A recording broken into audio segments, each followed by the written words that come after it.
That was the last thing I was listening to just now. And I wish I could sing so bad, but this cough has completely ruined my voice. Welcome back to me, to you, whomever. Um, I just, honestly, I was looking cute. So I was like, I might as well stream. But then I also have like a mess of cards in front of me that have been sitting here since last night. And part of me doesn't want to read them anymore now than I did yesterday, if I'm being perfectly honest. It's not that I don't care, but I absolutely don't care. I feel like, okay, so what did we learn last night? This is what we were talking about last night, is that I don't know why I didn't put two and two together, that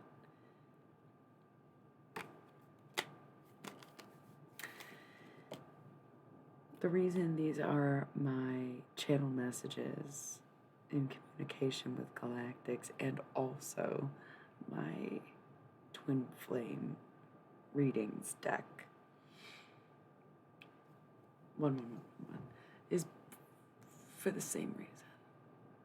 I think I suppose I won't elaborate on that. A little bit intergalactic.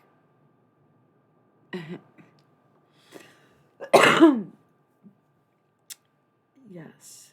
Yes. So, here's the thing.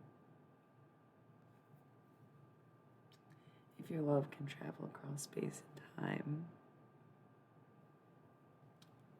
then what makes it so difficult here and now to convey that or express yourself? Now, to this depth, we will add for yourself, to yourself, in regards of you, okay? Sure, maybe you're not ready to share the way you feel with someone else out the gate, but what has put hesitation in place to begin with, basically? And it's like digging up old wounds, but not for no reason. It's like some people are, hello, meant to trigger you in a way that inspires growth. But what if we just consciously put in the effort to understand where we're coming from and find the growth within ourselves, right? Very random. Very random.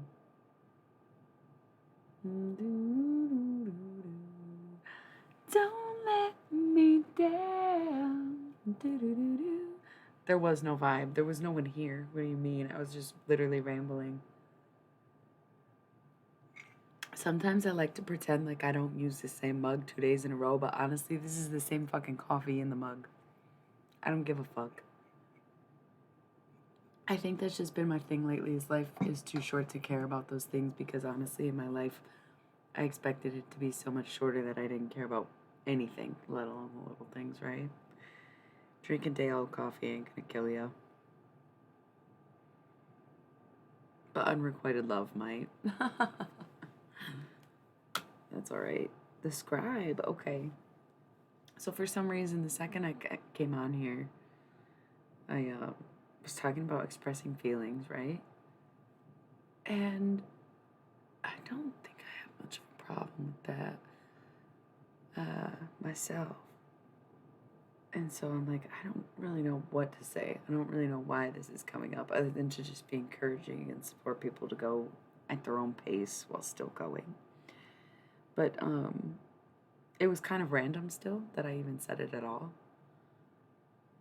I love Wes Anderson. I look like Margot, but I'm Richie. For sure, 100% Richie. Can't even unpack it right now, Richie. I don't have any adopted sisters, technically, legally, so, like, don't ask. But I'm definitely Richie and Margot's body, for sure, for sure. I watched the Darjeeling Limited recently, and then I kept saying Grand Budapest Hotel. Two different fucking movies. Grand Budapest Hotel is so much better, also. I love that movie so much. I've seen it one time, but I just could watch it forever, I think. Um,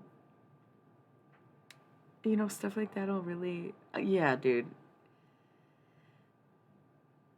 No, yeah, that's what I'm saying. Grand Budapest is like my faves. And Fantastic Mr. Fox, a modern classic, right?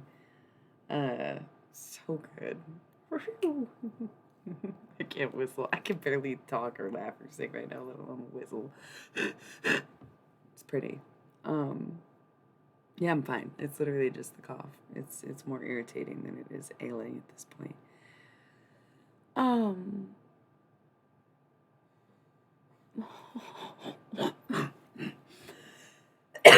you can't, you can't make me gasp either, because that ain't gonna do it. I would have too. So sweet, God. But honestly, though, I hate spoilers, and that movie is not that old. You didn't really want her to be Agatha when you think about it. You know what I mean? You just didn't. We know. Um, that's what I watched. I watched Royal Tenenbaums. And was like, damn, I think that when I was younger I saw this movie differently and also saw my life going differently. And I got kind of nostalgic and realized, like, oh my God, I'm not even Margot. I'm Richie. Without all the tennis playing skills, of course. Anyways, oh, dude, that does sound like Agatha. But that's what I meant. Like, no spoilers, but we remember Agatha. She only got to like a certain. Just wouldn't have been good, all right. But low key, I have to spit. Like I know that's gross, and I should have said something sooner. I'll be right back. God, I'm an idiot. Love that for me.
Okay, sorry, y'all.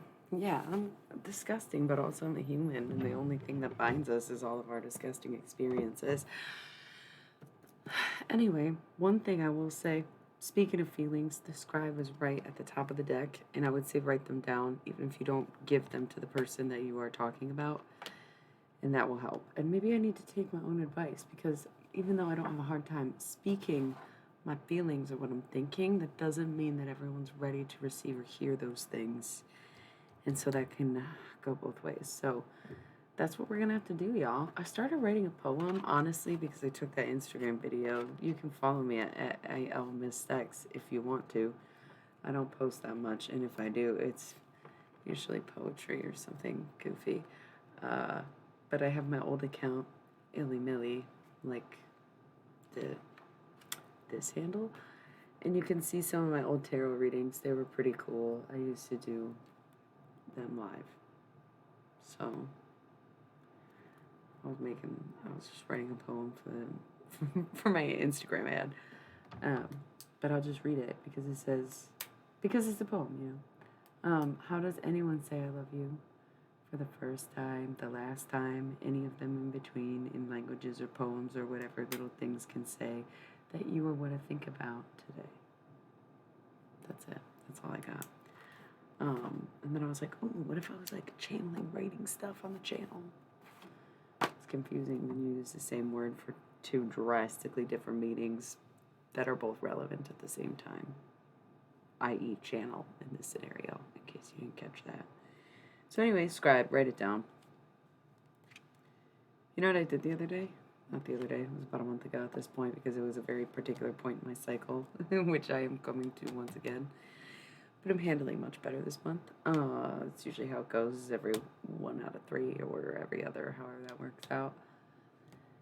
There was maybe a song, okay? I'll just be honest. It's funny, I'm coming into my voice more because I've always been really honest, but I've always been one to really hold back based on how it might make other people be perceived or feel if I were to share, And that's really funny to me because no one has ever spared detail when talking about me, it seems. And people got no problem hating or talking shit or telling their side of it. So why don't I? Why do I hold back so much? And it's like a partially, be a better or bigger person, and partially because I've been trained to do so, right? Just saying. So there was a song. And it just felt so good to listen to, in a sense, that it made me feel like I was in love with someone I don't even know. Kind of good to hear these things, like almost like time travel, where you're like, God, I know I've heard this before. And at that point, you've heard it 1,000 times. So of course you've heard it before.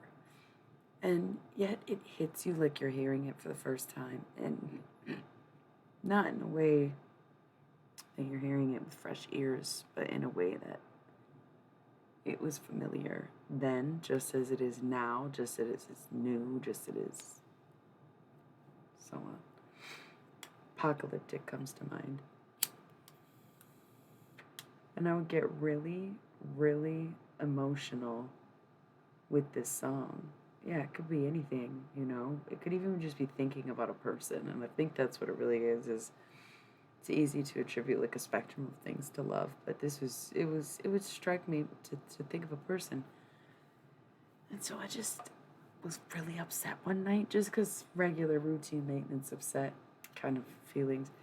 And I wrote down some of the lyrics and I fucking burned that shit. And now when I hear the song, it's like not dead to me, but it definitely does not provoke the same feeling. And I'm not saying I recommend that, but say you're having a hard time speaking your mind to someone, especially in regards to feelings or love, just because the nature of the cards, I guess. But then again, if I say love, it doesn't have to be romantic. Think of like a friend who's been struggling with drugs and you want to tell them so badly how much they mean to you and stuff, but you struggle to come up with the words and they struggle to come up with the time to hear it. Okay? So write it down. If it's really important to you, you'll give it to them once it's all out there.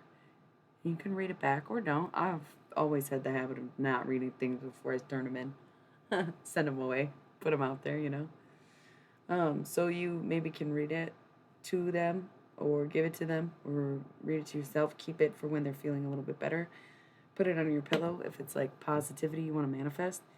But maybe it's somebody that you are tied up in, got feelings for, whatever, and you don't want to feel them no more. And they don't want you to feel them no more. Write this shit down. Burn one. Like, burn that shit. Fuck it. If it's one of those things where they have no reason to avoid you, no reason not to talk to you, and they just don't want to hear it anyway, but you still want to say it, write it down and burn it. If it's one of those things where you think you should be patient, don't burn it yet, just write it down. But either way, the scribe is here, so. And I personally, like I said, I'm always prepared for that. And so, I, like with the song, am more at the phase of burn it then. I don't care.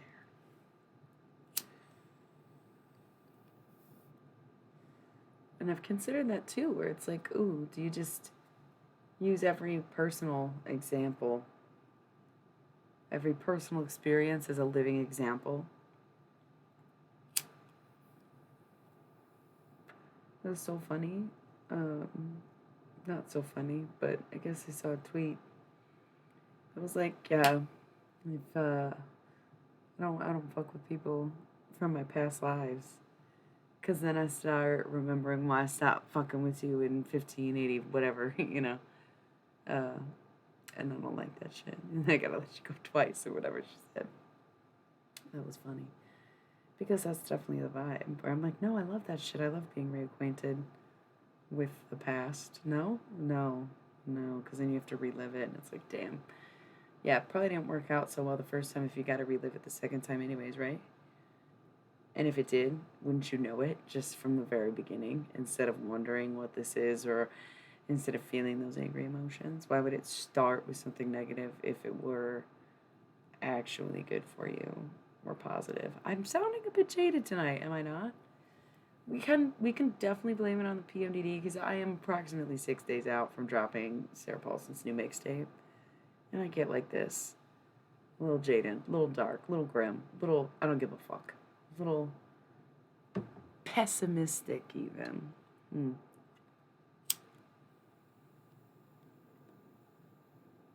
I'll stop my rambling. And honestly, I've never liked gambling. I don't understand casinos. That shit gives me anxiety. If you want to take a gamble, honestly, you can hand me money. Whether or not I even live is a gamble. So I promise, way more fun than a casino. And you might even get a return investment instead of, you know, debt collections. Right? Illuminati Mistag's so much better than a casino. What can I say? What do y'all want to do? Should we do some cards? A lot of people just showed up and they're like, who the fuck is this bitch? I honestly don't know. Call me Lolly Tenenbaum. What's up? I'm like really rambling. Everyone's just quietly letting me go insane. Thank you for watching my descent into insanity. I love it. Yeah. Yeah. But I will say the intrusive thoughts, not so bad. Not so bad, not so violent. We love to see it, or not see it, if you will. Cool.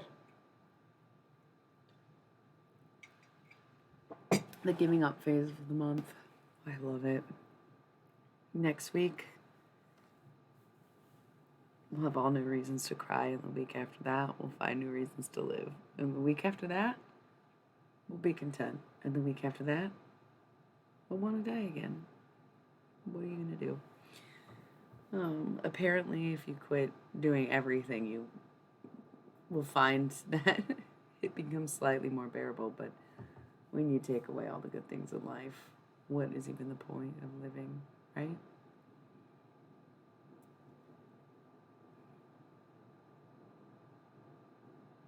Okay, so what do you think of this? What do you think of this? I think I brought it up the other night, but I just looked at my note board when I was like feeling creative, but was physically still kind of more ill than I am now. I can sit here with a little bit of a cough, but I couldn't move without coughing for a couple days. So now that I'm up, I have all these notes on my board, and they're very random. I'm like looking at the words Lily Allen, and it's like, what did happen? She was amazing. She was like hot and sassy and had bangs and was British and was like, fuck you very much. Not even a word. Where is she? When is her birthday? Like, what happened to Lily Allen? She was amazing. She really took over for a second. She like invented Kate Nash, you know what I mean? Anyway, I was thinking, and I think maybe I talked about this last night, but do you think that, like, if they listen to our conversations and they can, like, kind of register our thoughts and they suggest advertising based on our interest in purchases? Yeah, we do. No, I don't. I mean, I've tried. It did, like, literally didn't work. So it's like, I totally hear what you're saying, and I'm just not sure why that is because it's irritating. Because I have to solve this great mystery of why people have PMDD. Spoiler alert, I have yet to find any evidence directing me away from aliens. Do you think maybe like tarot readings are more like general algorithm based tarot readings are more accurate than we give them credit for because our phones are extremely integrated network of random and not so random pings of data being shared. So like I don't know, even if your reading's like no, you're gonna get hired, it's because YouTube is an app on your boss's phone and they heard your boss tell someone that they were going to hire you, so now YouTube is going back to you and saying you're going to get hired. True or false? Like I've been thinking about that a lot lately where it's like, if we can see that we have like these personally tailored, personally made algorithms based on what we do and what we know, why would they not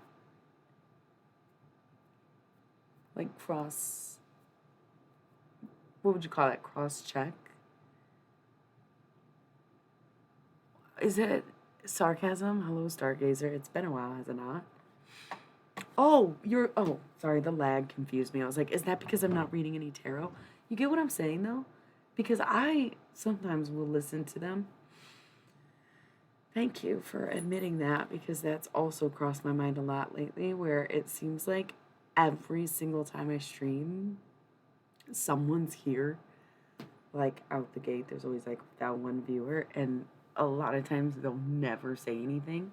And I just feel like if it was a friend of mine who was like, hey, I wasn't, like, really watching, but I put it on, they would tell me, right? So then it's like, wow, maybe it's a rando and they do the same thing, but still, why wouldn't they tell me? So then it's like, oh, it's just literally creeps who, like, have nothing to say but just want to sit here and make me talk to myself while they watch? Is that a kink or something? Are people really just obsessed with me? I'm kidding. But, like, just, I mean, I guess if you want to lurk, I don't get the lurking stuff. Like, you're just on Google. What does that even mean? I, I don't know what any of that's in reference to. And also I wasn't just talking about you. Like I said, it's like every time I stream, there's just like the one silent person. And I'm like, man, maybe there's just someone who just is like you're kind of like joking about it.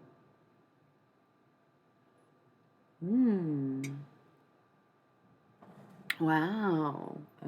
Sounds like you got a pretty cool phone. That's a lot that you got going on. I love that you're like, I'm just on Google. Like, just, hey, Google, what is it? And you just, like, go down a rabbit hole of, like, stuff to ask Google. I've just never heard anyone be like, I'm just on Google. I love that. I think it's something we maybe even take for granted because you could just sit there and ask all sorts of questions. Oh, sorry. Yeah, write down everything you feel, and if you're over feeling it and it's not reciprocated, then just burn that shit, and otherwise, hold on to it if you're not ready to let it go. And then, yeah, algorithms and tarot readings, I do think that they're accurate. I think that's just how it is, right? Like, it just makes sense that they would show you the most accurate based on your network of internet pings and interactions. Thank you, Sierra. Another silent viewer. Because I was starting to think, this is all some bullshit. Thank you, Starry Skies. I've been listening to these readings and I'm like, this is bullshit. They're just telling me what I want to hear. And it's like, hey, man, maybe things are just happening. Like, maybe it's true. Maybe things are in the works. I'm going to miracle for you, Taurus. And I'm like, wait a second. If I can have an ad generated to me of some product that I would want to buy, hello, holy fucking spectral ninja of the dead. Interesting. Then why wouldn't it also just as accurately gauge the occurrences or events in my life based on who might be talking about you, searching you, looking at your profiles, any kind of shit like that, right? Watching my fucking feeds. I just think there is like a little more accuracy to it than there should be, kind of. Because I always say, if you're here, you're going to get your message, right? Because a lot of people are like, can I get a reading? No. First of all, no. Don't ask, Oh. That's, I don't know what that's in reference to, but that's a good point. Um, and also really funny, and I needed to hear that as almost confirmation to myself. But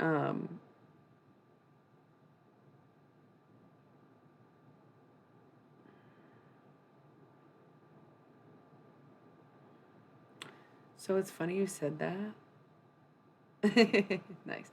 Um, because my partner has gone on for years about like the way you speak and like not using negatives and only responding to things that like are, oh good, we're all here to vibe, things that are instead of things that are not. So like the way he would put it is like the sentence, the universe ain't gonna give you something you really don't want, would read the same as the universe gonna give you something you really want, right? Kind of like the double negatives rule, but not really, not even a little like that. Um, so it's both interesting and accurate that you would say that, because in the forward or the reverse, same shit, different vibe. Cool. What? I love how many new people are here. I swear sometimes I do tarot readings and my voice isn't usually this froggy, but it's pretty damn froggy, like I'll admit. Mm-hmm. Mm-hmm. It's who I am as a person. And there you are, connected to the water strain. This shirt is actually the reason I covered that whole album, I think. I would have never started listening to that fucking song again if this shirt did not scream froggies. I don't know if that's it's not anesthesia or aesthetic, but that noise complaint that makes your brain see colors and stuff or eat them, not acid or anything. Anesthesialia, anakinetasia, and synesthesia. It's not even anasynthesis. Mm. Mm-hmm.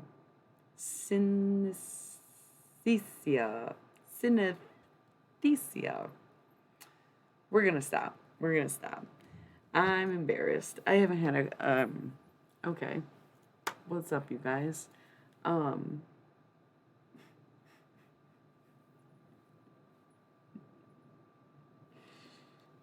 Do you love when you get the awkward version of me instead of like the fierce, confident, sexy, powerful, intimidating version that you think is out of your league, and then you're like, no, this bitch is fucking awkward and dorky, doesn't know what she's talking about, looks ridiculous in that hat.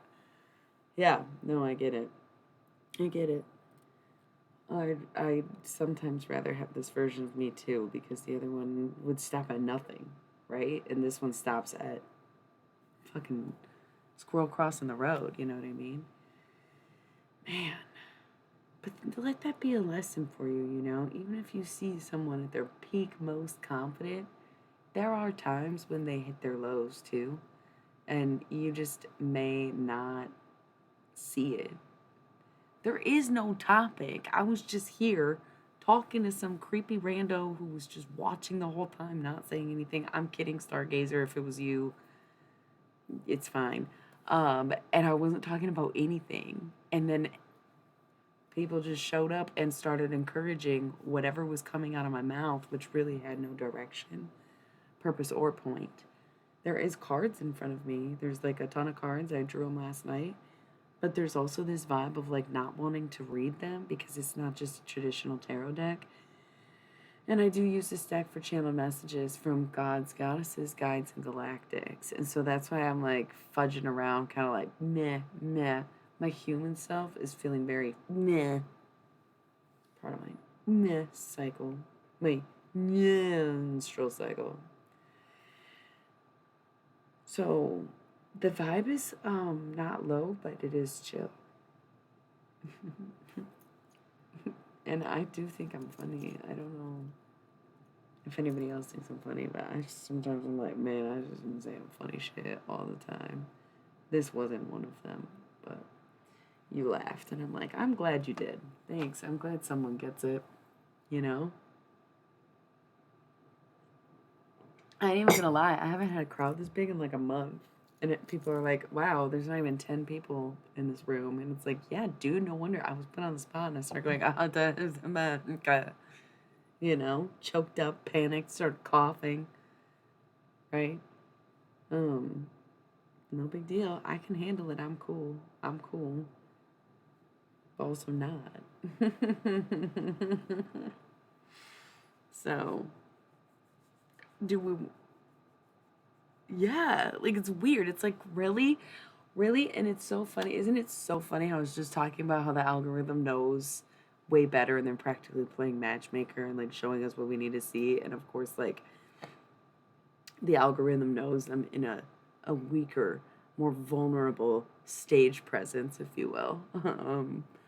My persona tonight is a little off. It's not as well, it's never fake, but it's usually a little more liquid. And of course, like it's not that I'm having an off night, but really, what have I been saying this whole time? You couldn't tell me. Even if you've been watching, you'd be like, you told me to burn something. It's like, yeah, I think all we've done is arson. I'm kidding. That's not what it was about at all. So it's just like, of course, the algorithm is pushing everyone to come see me at my lowest point while doing this. Like, I didn't have baller ass, boss ass, long ass streams. Good ones with details, with cards, with channeled messages, with aliens, with dead people, with inspiration and angels. And then tonight I'm like, write it down and roll it up and smoke me when I die. And that's been the whole stream. Cool. Thank you for sharing that, Twitch. Thank you for sharing this and not anything else, not my liquid knowledge or my amazing tarot talents, just sharing the most awkward and almost pitiful. Please ask something. Like, I literally am babbling. What's up, you guys? The algorithm's trying to fuck me, are you? I'm kidding. What the fuck, dude? Shut up. Shut up. Ask your question. What the fuck? I'm a good time, not a long time. Sometimes I am here for too long. It's gonna be a long night. It's already up to a great start. I know. I sometimes can't stop. I just keep digging. God, see, there's my 10 people. Ah, I'm kidding. Please stay or don't. It's been a rough, weird cut. What's up? There's no going back, you know, especially because it's live, where it's like everybody already fucking seen this. That's so funny. Okay. One thing you should know is I don't really know anything about what I'm talking about intentionally, because the more I know, the less raw the message. So while I do feel that I've come in contact with multiple, would you call them species? Would you call them races? We don't know how that works. Right. The reason I find it very funny or odd that you say that is because I'm constantly telling people that they communicate with music. So I don't think there's one in particular. It's just that, think of it this way, okay? Take the principle of music is the language of love, and the principle of your vibe attracts your tribe. And think of those two things working in tandem for someone who cannot speak the same language that you're speaking.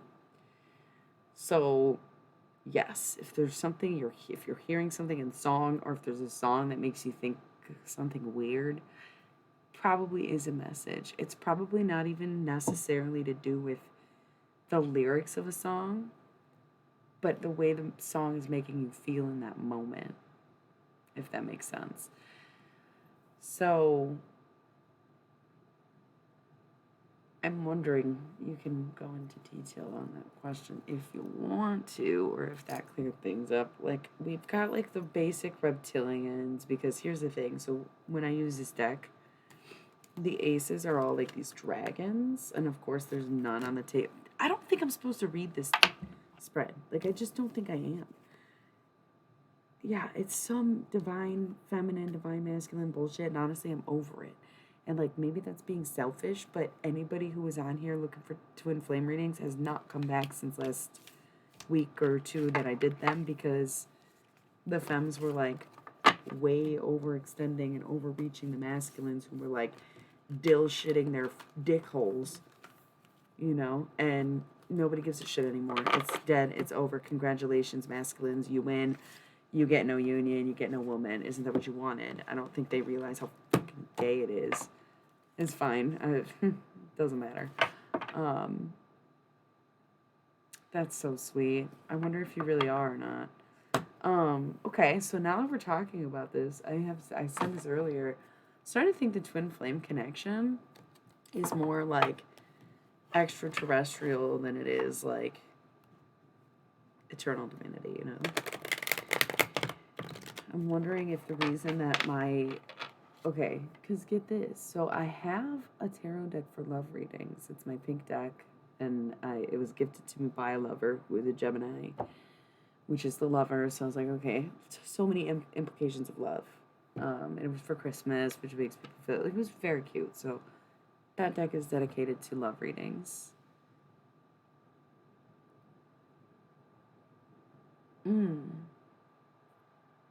Okay, I love this. All right. You know what? I thank you all for being here for this insanity. I'm going to say some shit I'm going to regret, and then we're going to hold me to it over the next 3 months. Listen, the twin flame thing, alien, cool. The alien music thing, okay? So many things on that I literally don't know what I was just talking about, but that's what I've been saying for the last like 36 minutes is I have no idea what I'm talking about. But I do. Like, if you listen, you'll be like, damn, she is wise, even if she is kind of dumb, but she is pretty hot, so I don't even mind, right?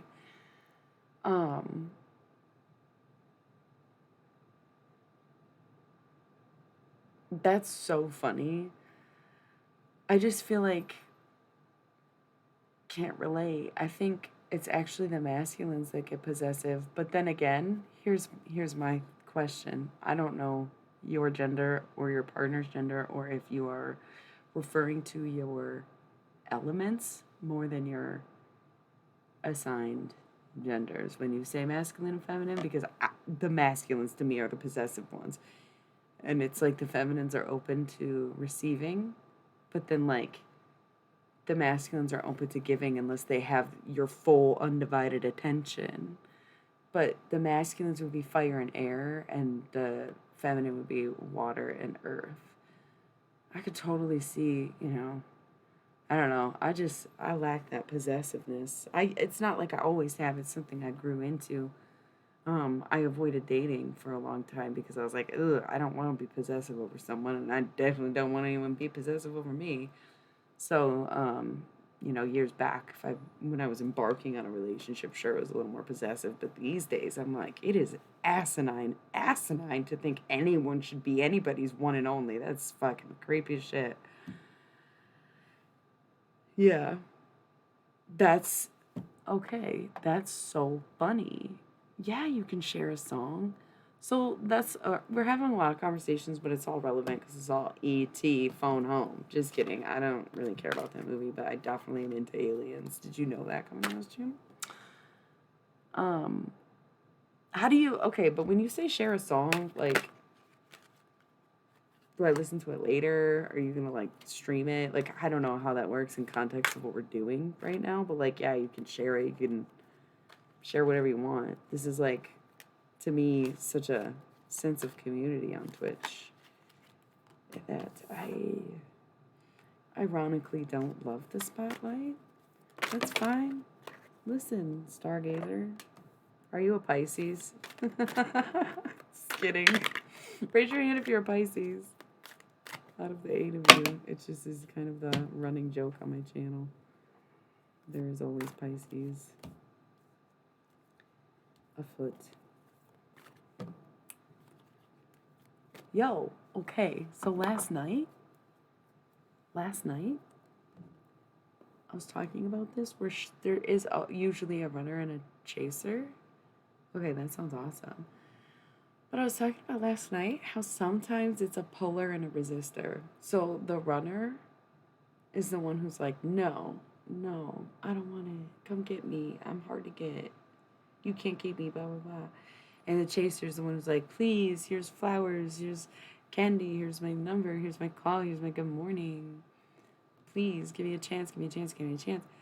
But once that ends, the dynamic changes, just like you said. Once you stop giving a shit, they start giving a shit.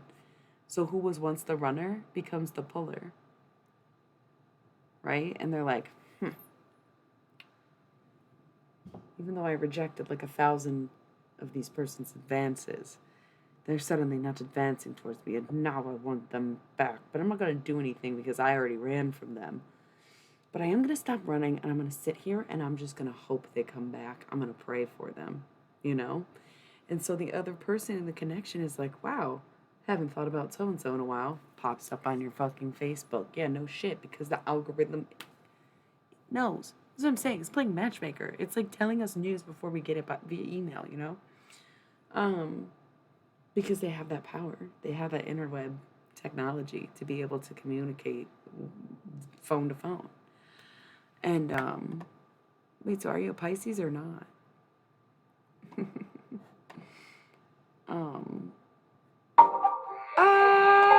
I don't like this. Not that I didn't like your song. I didn't like that it's just like started playing when I clicked it. I don't know. I was asking if any of you are Pisces. It was kind of a joke because there's always Pisces on my channel.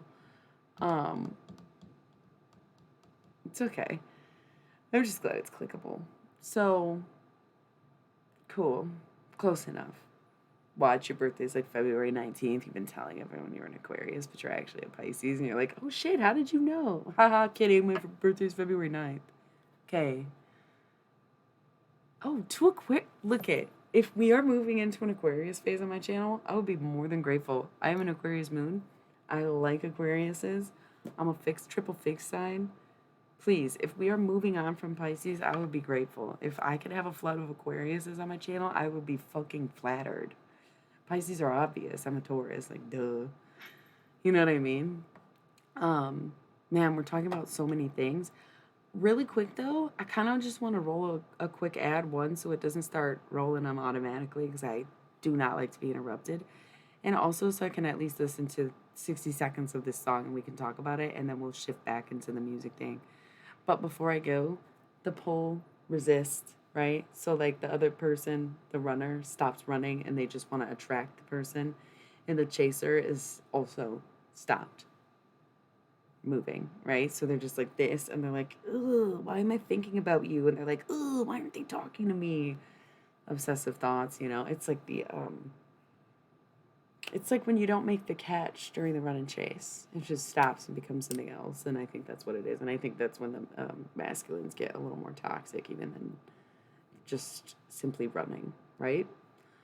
But okay, I'm going to roll ad and check out 60 seconds of this song. So I will be right back. I will be right back.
Okay, I'm back.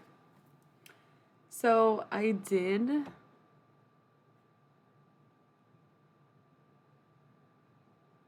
Oh, that's cool. That's kind of what happens with me on Hulu. It'll be like we're about to play an ad, and then it glitches and keeps playing the movie, and I'm like, oh, you trickster. And it was like, hey, we got you. Okay, so on my ad break, I listened to this song, and let me tell you, it was a little bit of a roller coaster, I would say, because one, how do I put this? You must be young, right, Stargazer? I just assume that the people on my channel are like old heads, not gonna lie. But this music took me off guard because I don't know why. I don't know what I was expecting. Yeah. Like, that threw me. Thanks for being here. How old do I seem? No, I sound like a 65-year-old Misty 100 smoker right now. But, um, why is that? Is it just a bunch of teen squad on my fucking channel right now? Anyways, so I was really surprised because I was like, okay, I wasn't really expecting modern music. The name Stargazer and being on a tarot Twitch channel. Oh, okay, yeah, I'm older than that, but that's what I'm expecting on my channel is like that range of like anywhere between 25 and 35, maybe older, maybe younger, but um, it's also like the Twitch aspect of it, right?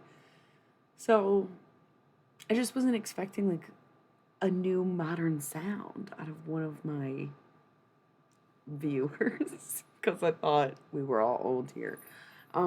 But then I was kind of pleasantly surprised also because you're not bad. Like it was like, oh, okay, it's gonna be kind of a new age rap, and then it was like, okay, you're not relying on autotune.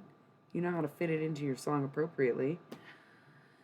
I have like some kid that lives in Germany. He's like not even 21 yet, I think. So you're not the only. You may be the only one right now, but not the only one ever. It just always throws me through a loop. In a way, I'm flattered that I still attract like a younger crowd because honestly, even when I go about my daily life looking like this, listen to me like wheezing and shit. I swear I'm not like this all the time.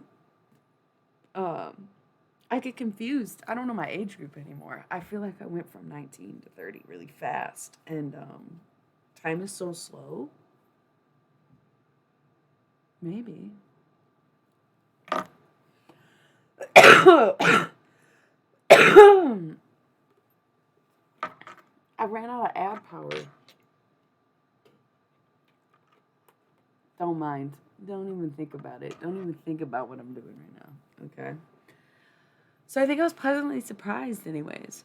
Like I said, I only listened to 60 seconds because I didn't want to like leave y'all hanging here. LOL, that's really funny. That's what I would. Yeah, that doesn't surprise me at all. Like that's what I expect on this channel. I am. Little Candy Cosmo is a little bit older than that. Um, I think you have like skill, right? I think you made a pretty good song. I'll finish it later. Um, I followed you on SoundCloud. Maybe everybody else should too. I think it's cool. I think it's a little bit different. Like the fact that you gave us a private demo, also cool. It didn't sound like anything too recognizable, so still putting your own unique spin on it and some essence. Um, you made the song on your phone? That's cool. It's better than the shit I make, you know? So, whatever. If you want to plug your SoundCloud and be a SoundCloud rapper, I think you should do it. And I'm not going to let my channel be what stops you. You know what I'm saying? So, give him a fucking follow. You guys, Stargazer. Could be the next big thing. You know? You never know. You know? You never know. Go Stargazer. Go Stargaze, actually. When was the last time you just laid back and looked up? Dude, my best friend and I, we had so much fun. Yeah, probably. That's kind of like the gist of it. Me and my best friend have so much fun. She's almost 3, and as we've just discussed, I'm 30. I do get paid to hang out with her, aka babysitting. It's irrelevant. Sometimes when we hang out, we like to just like lay back and just look at the clouds, and we'll just be like, "Do you see that one?" Like, yeah. Oh my gosh, look at that one. Yeah. And if you haven't done that in a while, or like the last time you did it, you were on drugs or something, you should try it again. Sober, maybe with a child. Um, I think in a greater scheme of things, the more we have to do, the more we forget about the ways that we've always used to pass time, right? Because we can watch TV, we can stream anywhere, anything, we can be on the internet, we can be on Google and Twitch at the same time, we can, swipe, scroll, reel, you know? Um, I think the art of wasting time has been completely lost to the time of wasting art. Have you been to the moon? Kidding, but I have. I love it there. It's one of my favorite places to be. No disclosure on that. You're somewhere south of Wichita. I'm up here somewhere under the moon. And I can't see you. Yeah, no, my voice is fucked up. It's kind of funny. Hopefully it comes back, but if it doesn't, you know what it is. It's just whatever. What makes you jealous? The moon? Oh, come on. I mean, there's a place I go called the moon.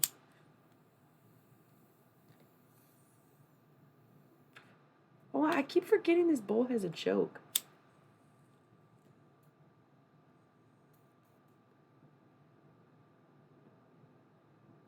Oh, I didn't mean astrally, but let me tell you, Mars was my best, or not Mars, Mercury was my best experience. And don't go to the sun. If anybody offers to take you to the sun, don't fucking go. I forgot we were talking about music, right? Um, okay, so like 20 minutes ago, I was like, man, I got so much to say. I'm gonna regret this, and then I didn't say it, and now I'm bringing it up. No one else even said anything. I'm bringing it up again to say that okay, one, music. The reason you're like, who was talking about that? It wasn't you, was it? Maybe it was. I don't remember. No, yeah, okay. So, Dead, Dead Spectrum was having the conversation about twin flames. Stargazer's having a conversation about music. Then we talked about Stargazer's music, and it's cool. It's cool. So you're out here like searching for some extraterrestrial life and such, perhaps. I think the best way I could describe it is that yes, music is an entity. Music is an entity that can hear you or that you listen to, right? Because that's how we create music is we hear it in our heads first or it comes out of our hands and into our song, whether we write it down or play it or whatever. It it it comes not just from a space but from a place, right? It's kind of like the squids aren't necessarily music, but music might just be the squids, you know? So I've been thinking about this a lot lately, where like I talk about this very randomly, and it's something that definitely has come up more in the past few years. Dude, what about visual art? I'm all into physical art. My biggest thing lately, oh, kind of same. So, hear me out. Do you not feel like maybe all the stories we tell are inspired by something true to some events or some realization, right? Because half of what we experience is within our mind's eye. So even if it only happens to you or it's only perceivable in your own reality, didn't it not still just as much happen? So, fuck yeah. Fuck yeah. I think, like, there's truth to everything that we see, in a sense. Like, okay, take X-Files as a good example and something we talk about a lot on this channel because of who I am as a person. Foxy Mulder at your service. So take X-Files, for example. Someone like me, who I maybe watched that shit as a kid, but I even asked my parents, like, were y'all into X-Files? And they were like, fuck no, we never watched that shit. Could I have been rogue watching my non-cable television and not had very many options and been watching X-Files? Sure. But I don't really remember watching it. There was a few people. You just now followed me. That's almost more offensive than it is flattering. I'm not even going to lie. But thank you. You've only been here for like an hour. Come on. You haven't even been streaming for an hour. Chill out. Thank you for the follow. I'm joking. I'm bitter this week. It's my cycle. So you watch something like... Oh, it's all Aquas tonight. I love that. This is the dawning of the age of Aquarius. Love that for all of us. Low-key, I had my birth time wrong my entire life. The only thing that changed when I put my actual birth time in was my moon sign. Went from Aquarius to Pisces and only barely, so I just stick with my original birth time because as an Aquarius moon, I'm pretty sure that's when my eyes popped out of my mom's. Ba-ba-dum-bum-bum. Somebody's loving it. Ew, what the fuck? Let's just backtrack. You can't scrap anything on live. God, I hate. I somehow thought that singing the McDonald's jingle last minute would have been less cringy than referring to my mother's womb and extended womb area. Crazy. So anyway, that was the moment my eyes popped out, was my original birth time. And I leave it at that. I was born during the transition from the moon in Aquarius to the moon in Pisces. So anyway, it's like I get off topic a lot, but I surprisingly remember what to go back to a lot too. Weird. So, Scully, Gillian Anderson, also an Aquarius. I do hold back a lot, and then there is no takebacks. You know, it's like, it is what it is. It's out there now. I don't know what that means. I'm not an astrologer. Far from an astrologer. So, get this, you guys. I'm crazy. Kidding. I don't think I am. I have this, like, oh, I remember. I'll start with X-Files. Let's lead in with X-Files, okay? So someone like me, never watched X-Files, always been, oh, no shit, that's what that means. That's literally how close, like, I was like 0.05 degrees in Pisces if my birth time was like 20 minutes later than the one I thought I was my whole life. And it's like, man, I would have not been told that and saying that all these years if I wasn't meant to be an Aquarius moon. Like, you cannot fuck with me, dude. I don't give a fuck when my feet hit the ground and the doc was like, yo, it's alive. It's like, bitch, I fucking saw the clock at 8:02, okay? Don't fuck with me. Don't fuck with me. And nobody did. Nobody has. So I'm watching X-Files, like, as a full-grown adult. No spoilers, dude. I don't care if it's been out for 30 years. No spoilers ever for anything on this channel unless you full disclose that you are about to fucking spoil something. So I'm watching X-Files, and some of these episodes are straight up giving me, like, deja vu. And I remember reading a couple X-Files books as a kid, including the one about Victor Toombs, because I do remember being in, like, first grade and reading the word bile and being very confused, because I was like, is it stomach acid? Is that where they get the word bile from? I was just, like, very blown away by bile. And then, lo and behold, I'm watching this show as an adult, and I was like, oh my god, this must have been the book I read. And Mulder's like, I would hate to betray my cool exterior. Like, yeah, we know. So, I hear a little pitter-patter. It's probably a little kitty cat. So I'm watching the show. It's like giving me nostalgic fucking flashback, memory, deja vu vibes. Oh my god, I hate that. Anyone who wants to know me. The thing is, you're absolutely right. You're giving really good advice. And you're 19. And I'm not here to tell you how to live your life. But I will say that I have loved fiercely and bravely every single day of my life. And I have always been very clear about my intentions. And you know what? I do get screwed over a lot. And I do get picked last in gym class. Who gives a fuck, right? If I'm telling you I don't want to play sports and then I'm upset I didn't get put on the team, then you're right. I should have kept my intentions to myself and kept my true unathletic self to myself. Kidding, I'm very athletic. I just don't like sports, you know? But honestly, at the end of the day,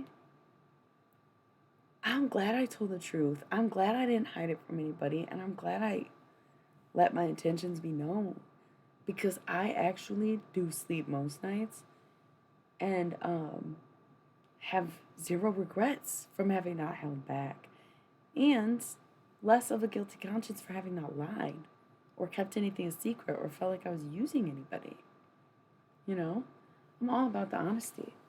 And like, I'm not gonna sit here and pretend like my life's more put together than anybody else's because it's probably less put together than everybody else's.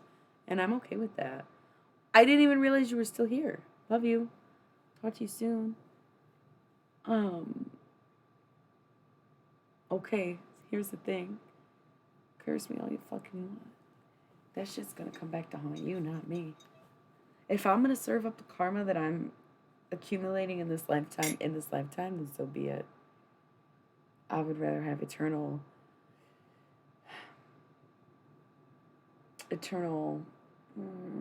blazing than eternal pain, right? Don't care. I might not share everything, but my intentions will definitely be up there with things that I do share. I just won't always tell you my whole reason or plan, but my intentions are usually pretty clear. I will be honest. And like I said, it does bite me in the ass, you know? It hasn't served me all the best, but I just think in the long run, like in the end, somehow I win. And like, it ain't really super clear what that would entail or how that looks or what that means, but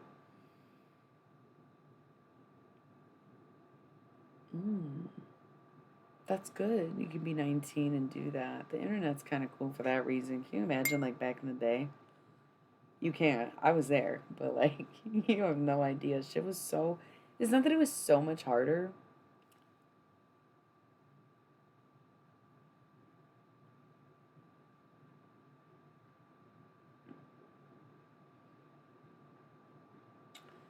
I also forced myself to just love myself. I would stare in the mirror until I just was like, listen, bitch, we are in this. In this bitch. This one, you know?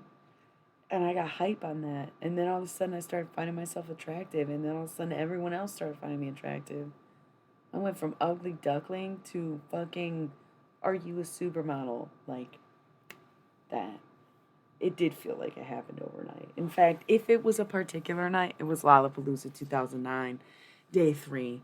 I was on ecstasy, for sure. And I stared in that hotel bathroom mirror for hours. It felt like hours, maybe it was 20 minutes. I fell in love with my skin.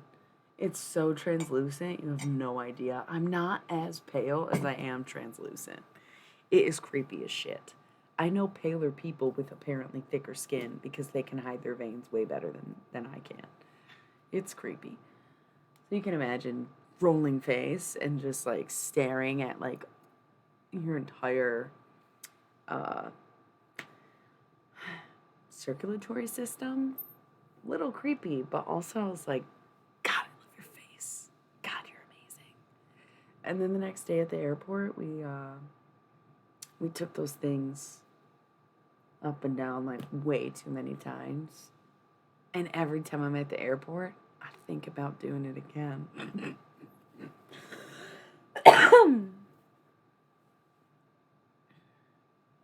Wow, that's really beautiful.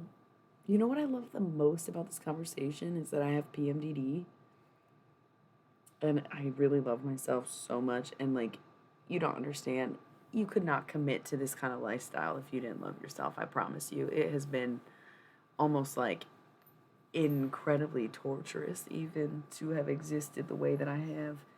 Because we're Aquariuses, so we're trailblazers, right? I'm Taurus, but like I said, Aqua Moon and Taurus is very forward thinking too. You just better hope they don't go eval on you.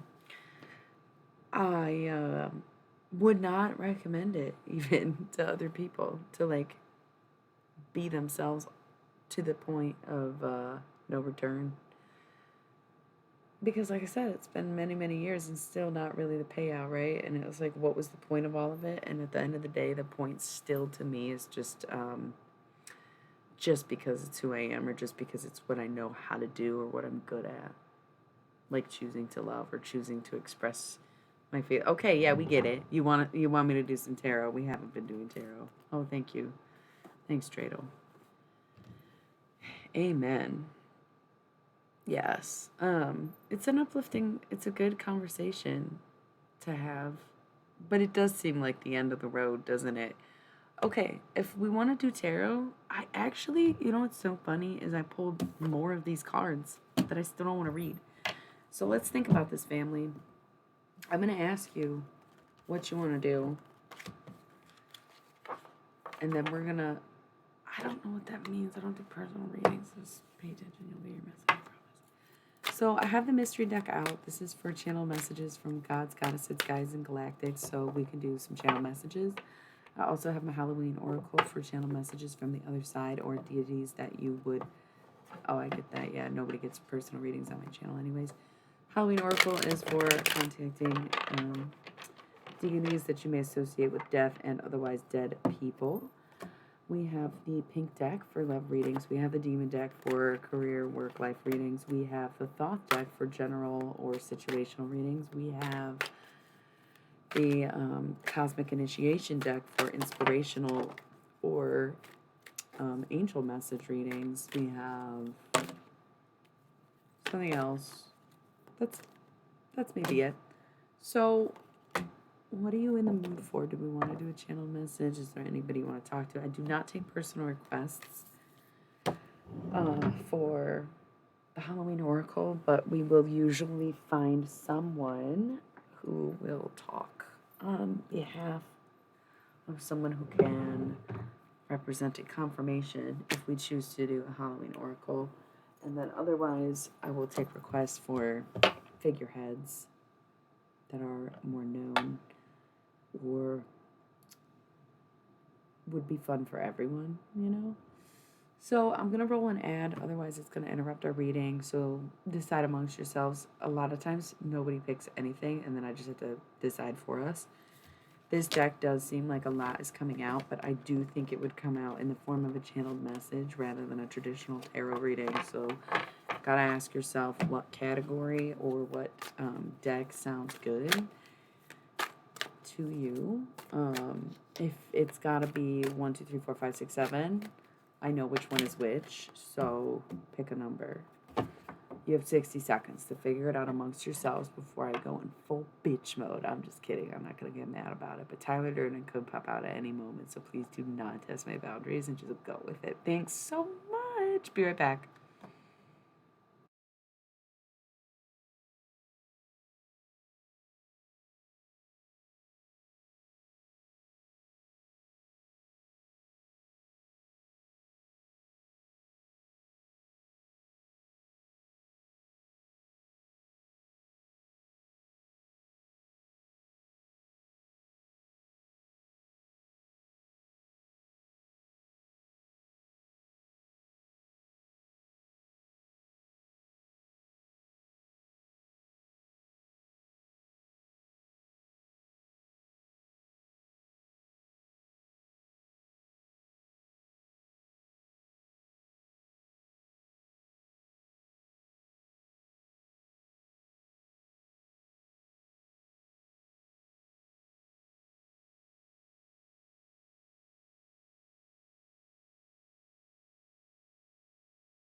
Hey, so just as I suspected, nobody picked a damn deck. What do y'all want from me?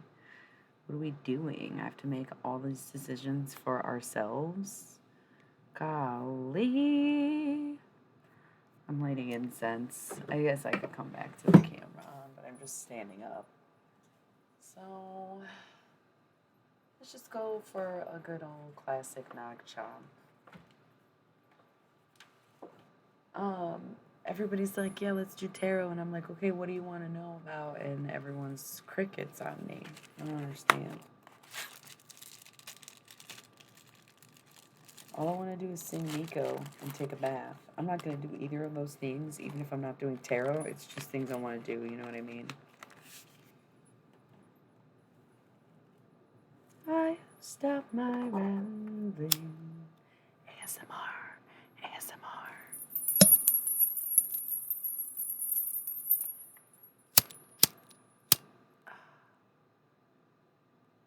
Yeah. Lighting incense. Lighting incense.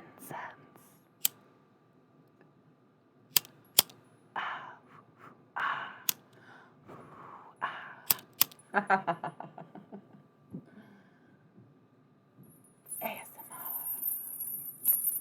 Oh, y'all, look at the time. 1 hour, 11 minutes, and 11 seconds. We love to see it. We do, we do. Sorry, I'm trying to find the hole. Got it.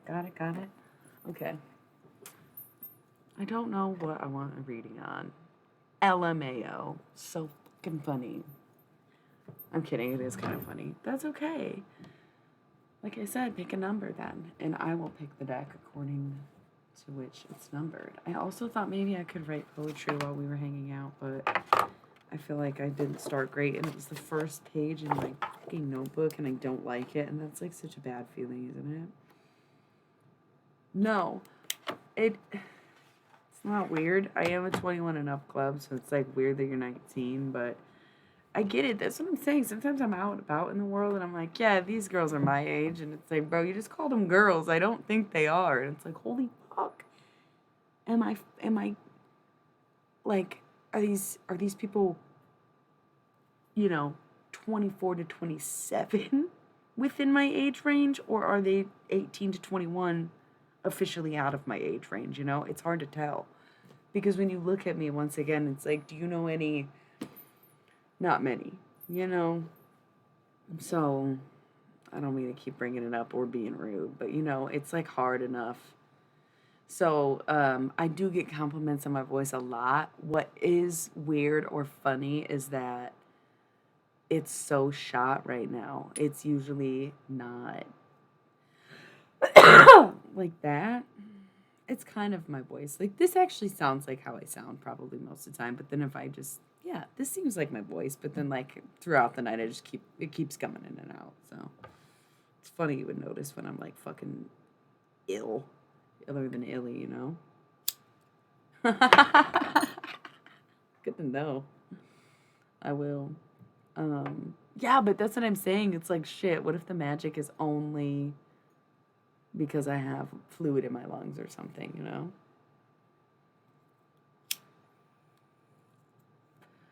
You stop my rambling. I don't do too much gambling these days. Okay, so we're doing deck number 4. I said I know my numbers, but I'm just literally thinking, okay, in order in which I got my decks, it would be 1, 2,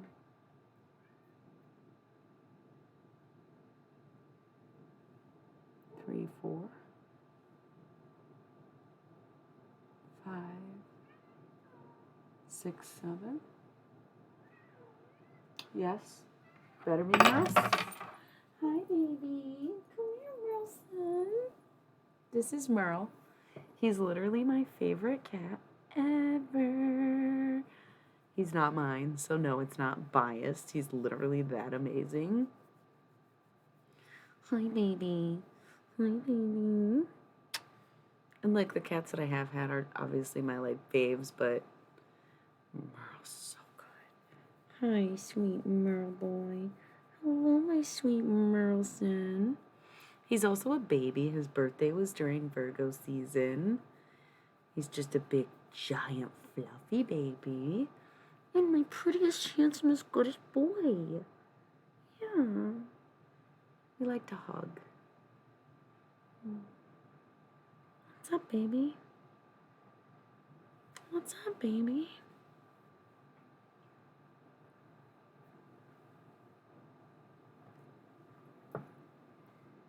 Okay, so my fourth deck, number 4, would be the pink deck. Love readings. Are we down? Oh, you were the one talking about your twin flame, isn't that? Wasn't it you? So since the only thing we got was number 4, this is my 4th deck in my collection. Ironically, 6 and 7 are not, or I'm sorry, 5 and 6 aren't even options. Number 5 is not within community guidelines. Number 6 also not within community guidelines, but not even in my possession currently. So it's like 1 through 7, but don't pick 5 or 6. They're my sexy cards. Merle, oh my goodness, my Merle baby. How are you? You're just so sweet, baby. You just want me to sleep with you. I know you do. He's so cute though, you guys. Yeah, no, you have to pay for those.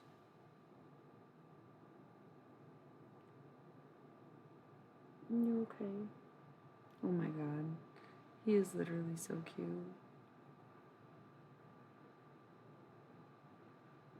But Merle, I gotta be honest with you, dog. I need my arm. I know, because we love hugging. I know. But I need my arm back, bro. Aw, you guys. He's literally so cute. Look. He has my whole arm and my whole heart. My little Merleson. Take my arm back, buddy. I know, it's gonna be rough, but I'm gonna do it. Who's a good baby boy? Merle, Merle, Merle, Merle, Merle, Merle. No, that's basically what this is, right? Oh my god. Do you see how big this little baby kitty is? Isn't he so fresh? He's huge for being like literally a year old. That's our baby Merle, Merle.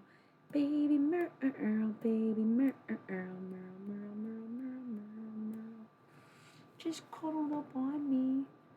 You guys, I'm very distracted by Merleson right now. How am I gonna get anything done? How am I gonna do anything with you here? But I can't make you leave because I love your company. He just wants me to pet him though. Newsflash, buddy. We're on live right now. We're streaming, Merle. We're streaming, Merle. Florida, Florida, Florida. He's so cute.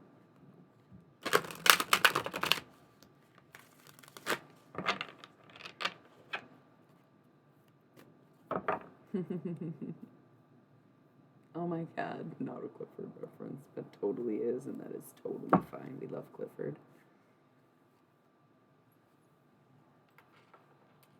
Okay. Ooh. Merle. Merle. Merle. Squirrely little Merly. Girly little Merly. Girly squirrely Merly. I just sing to him all day long. There's other cats here too. One of them's name is Adeline, so you can imagine I love singing Roses by Outkast to her. Adeline, Adeline, all the cats would say she's mighty fine, mighty fine. She's not, she's mighty fat. All the cats would say she's mighty fat, mighty fat. Mighty fat and constantly trying attacks on the other cats, even though they're sweet like baby Merle, you know. KC, Kansas City.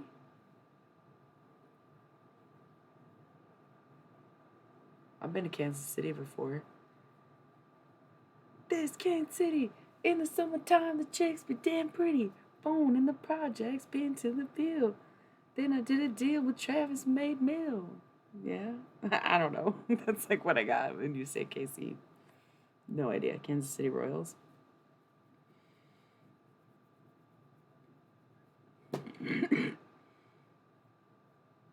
Don't go on my table, Merle. Don't do it. Kid Cudi. Gotcha. Yeah, I mean, Kid Cudi has been out longer than you've been alive, right? I'm kind of kidding, but also, like, those are our songs. Day and night. The lonely stoner seems to free his mind at night. What do you mean, no? Yeah, Kid Cudi is ours. Merle, what are you doing? Merle said I can't do love readings. Merle said no love readings.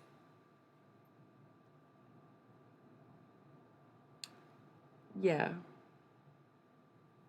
Is that when he started making music when you were 8, or was he already making music by the time you were 8? I don't know. It just feels like he's been around forever. No love readings? Yeah, that's what you picked. You're the one who's like, I'm with my twin flame. I'm so confident, blah, blah, blah, blah. Honestly, all the randos left, so if we vibing, we vibing.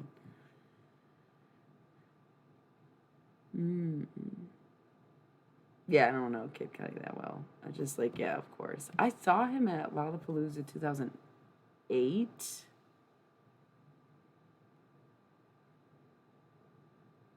I know, but it was the love deck. And you're also like, I'm with my twin flame, and I'm like, newsflash. No, I'm kidding. I'm kidding. That'd be terrible. It's not chance when the decks were all pre-numbered and you picked a number that was pre-assigned to a deck. That wouldn't really be chance, would it?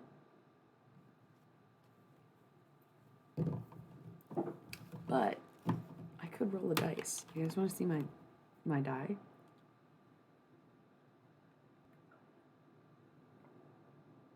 Bottled water, because I live where there's lead in the taps.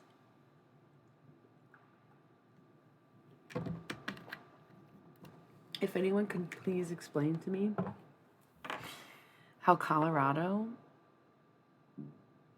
legalized weed and then they made so much money from the weed taxes that almost every year since legalizing marijuana, they have given their citizens a tax refund because they do the math at the end of the year and they're like, man, we overtaxed the people. We actually don't need all this money. We're going to give it back. And if you think I'm joking, you can look it up. I have family in Colorado. They literally are receiving second year in a row that I can remember, and also just happens a lot. Because they just make so much money from weed taxes and just anything else that's going on. People get a return. Meanwhile, in certain places in the Midwest, they legalize weed.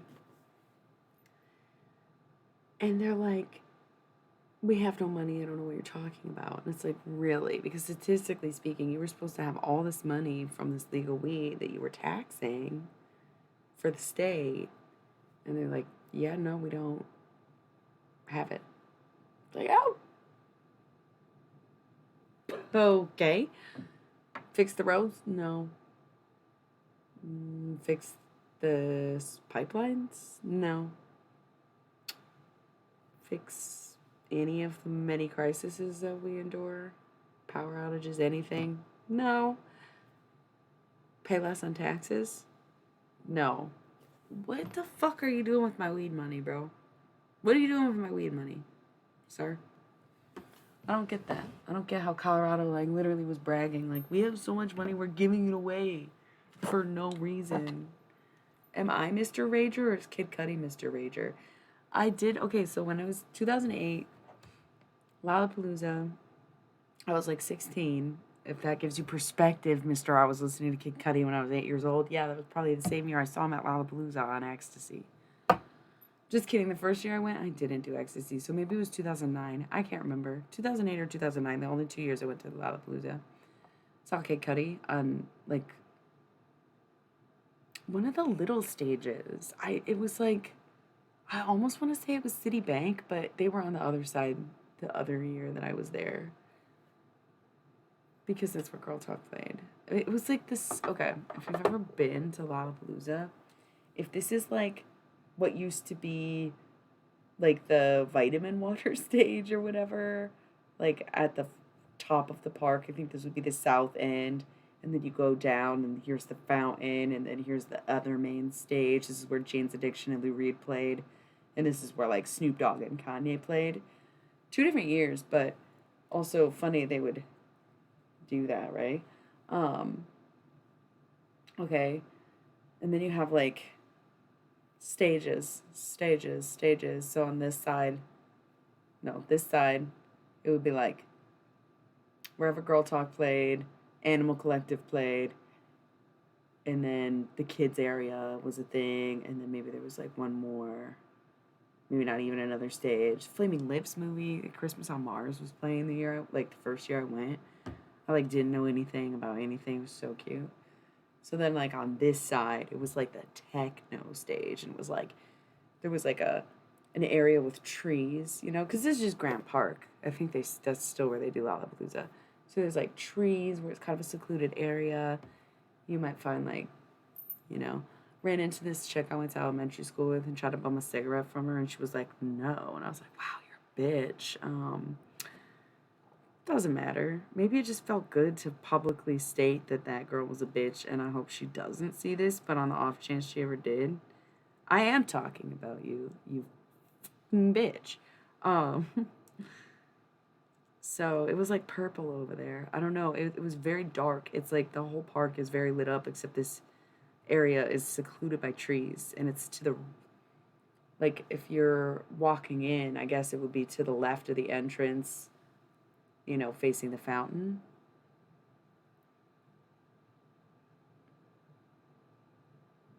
Yeah, I mean, you seem to be like, would I call you a Kid Cudi stan? I don't know how that works. You're the one who's 19, not me. You'd have to tell me if that's true or not. Yeah, so I saw Kid Cudi play there. I didn't know his songs yet, though. That's why I think it must have been 2008. Because I don't remember even knowing Pursuit of Happiness yet or anything. But I do remember that show. It's very fun. Yeah, dude, I miss festivals. I really haven't been to a festival in a really long time. What a nice little trip down memory lane. The fact that I'm having a hard time remembering it does make me think, was that 2009 and I was on ecstasy? Hard to say. Hard to say. Doesn't really matter, does it? Anyways, I don't do drugs anymore, and I haven't been to a festival in a really long time. Both those things are good and bad.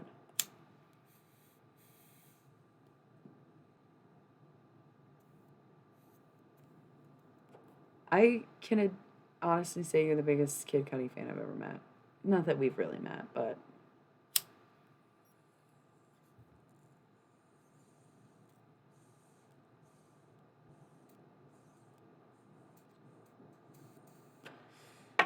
and I definitely like music that much. Like a little bit of a deadhead myself. I was kind of always a bit of a fearless freak. Um, S Club 7 was my shit back in the day. That's what I was listening to when I was 8 years old. I was like, I want to listen to Peter Gabriel, Kate Bush, and S Club fucking 7. Let's do this. You know? Um, Very cool. Day and night. It's just stuck in my head now. Have you guys seen this? Probably not, because neither one of you are on here. Wow. I didn't even realize he was still active. Look at this ashtray. Fucking cool, right? So it's got the little spot where you can like empty your bowl. Right? Like this pyramid in there. Yeah. And then you can like put your lighter here. Yeah. And then you can put your like joints and stuff right here. Uh-huh. And I think you can put your papers here, but they have to be like a certain size because they don't all fit. And then you can either put like your clipper lighter here or a bong bowl while you load it.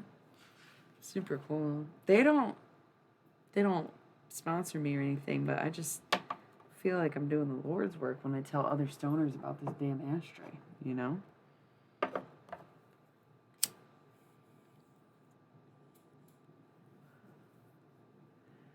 I can't even lie, I definitely don't keep up with Kid Cudi. Like, not even a little bit. I just know those 3 songs. I say 3, but I can only think of 2.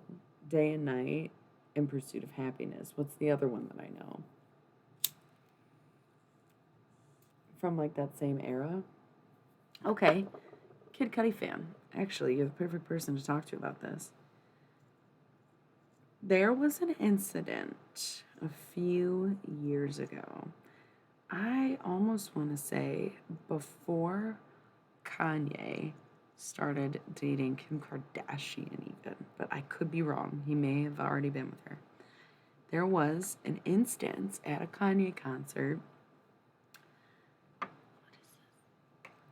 There was an instance at a Kanye concert that he kind of like went off on a fucking tangent, like really bad.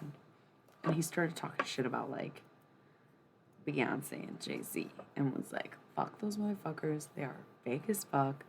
They are everything you think they are, but worse. They're everything you think the enemy is, but you don't expect it to be them. Terrible people, blah, blah, blah.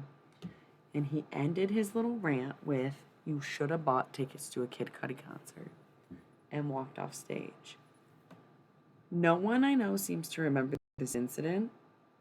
Dude, you don't remember? Okay, I know I didn't make it up because I saw the video, but because he talked about Jay-Z and Beyonce, it was completely scrubbed from the internet. Are you serious? He's been on that tip, dude. This seriously must have been like 10 years ago almost. Probably not 10 years ago. That wouldn't really make sense. It wouldn't have been in 2012. It would have probably been more. Yeah. Yeah. I totally doesn't surprise me, you know?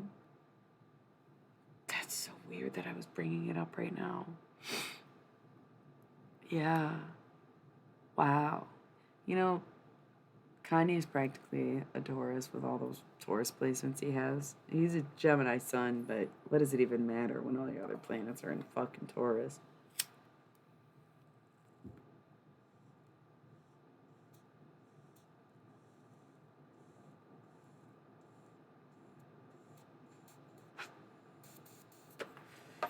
Oh man. So, I feel like when you get to this point in a stream and it's like, we're here, we're chilling, that's cool. This is mostly for us. I do notice that my videos get views, so to that I say thank you. But I do wonder how long someone could stick it out on a replay, especially when there's no tarot involved. I guess I still don't understand what people get out of my channel. And I don't even mean that in a way that I need to know, but that I would like to know because I would do more of whatever it is that draws people here, right?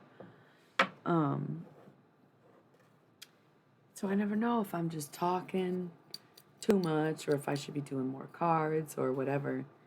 But I figure, this deep into it, nobody's going to watch this much of a replay. But I've been thinking about this all day. More than a day. I'm thinking about this for a while. And I think tonight's the night I'm like, that's cool.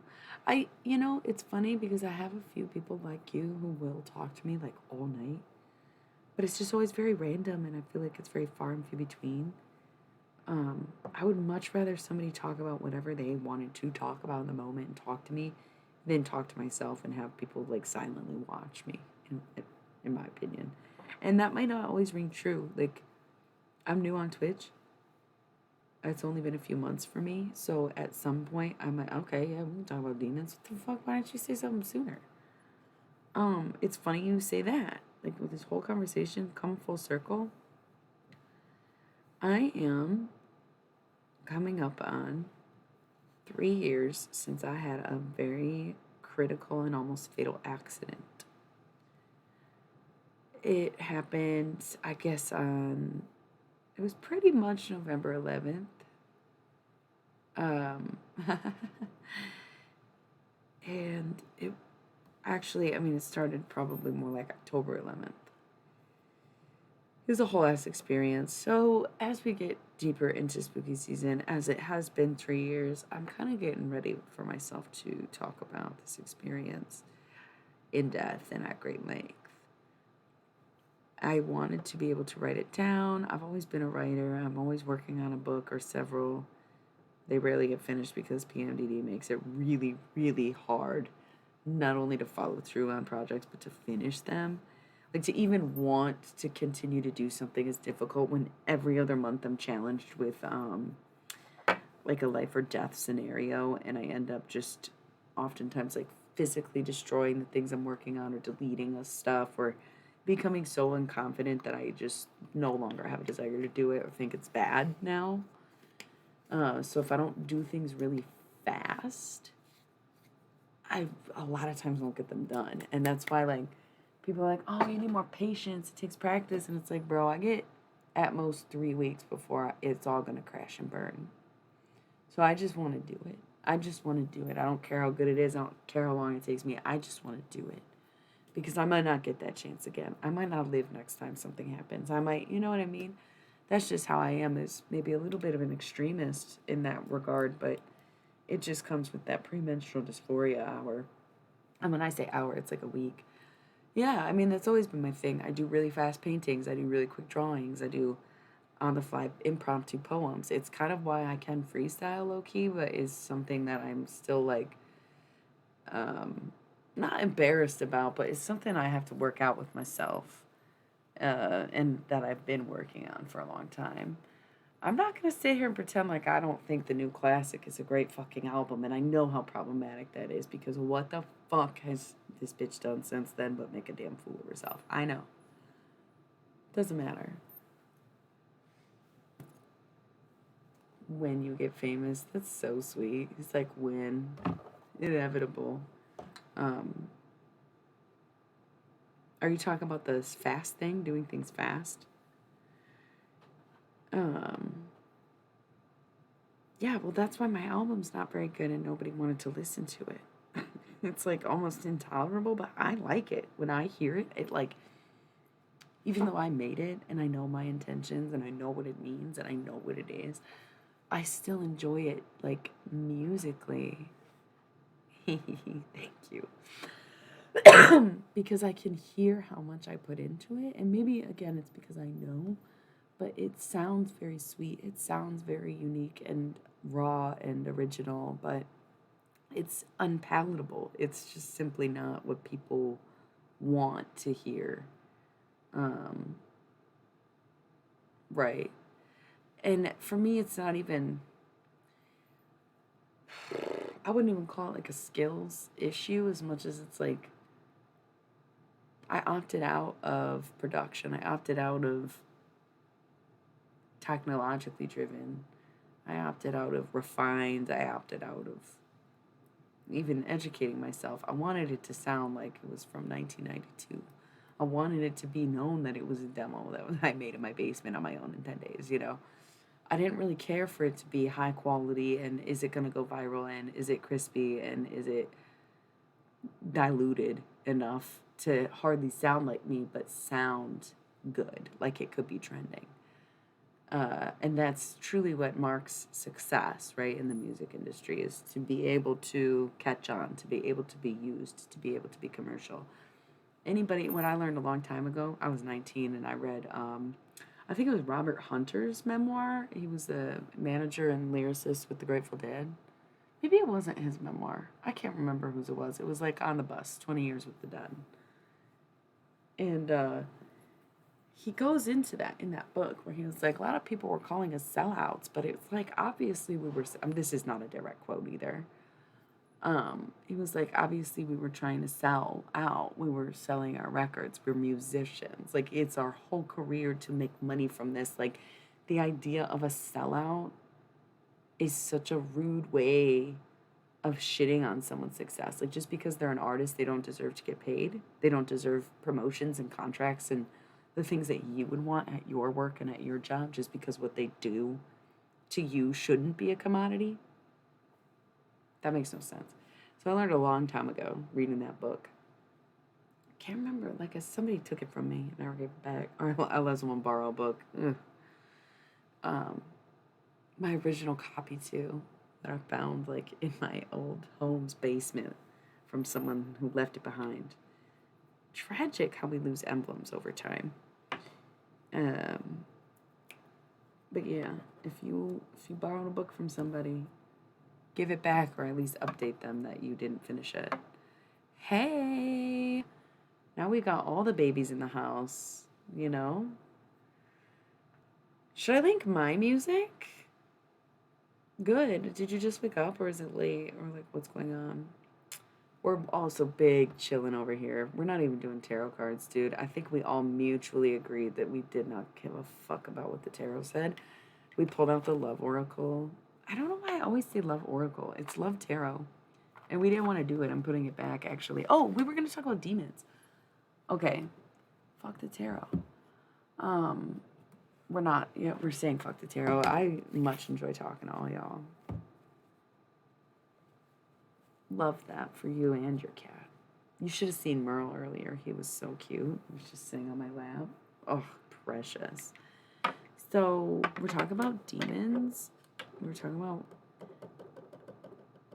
something else. I don't even remember what I was literally just talking about. I got so excited that my German friend that plays Yu-Gi-Oh was here. And another 19-year-old. Actually, maybe you're 20 now. I don't remember.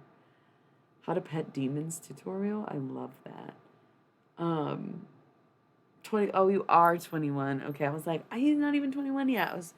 We were just talking about age.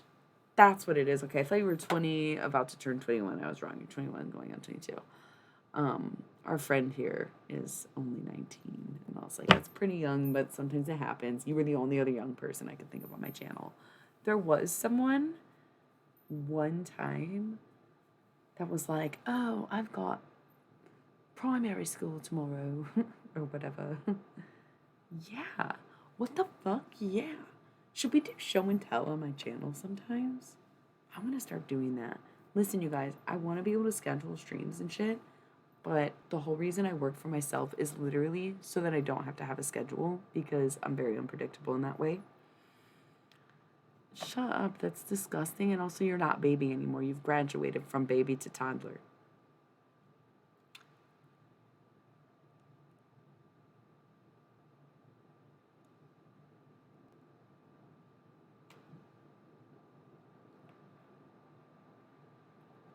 Really love that advice from the resident baby. Oh, that's cool. Is this a specific character or is this something that you imagined? It definitely gives Static Shock vibes in like a cool way, in my opinion.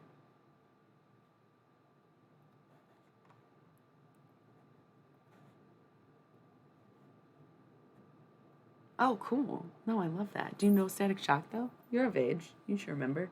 Kind of looks like somebody who would work alongside or against Static Shock. It's cool. Is it digital?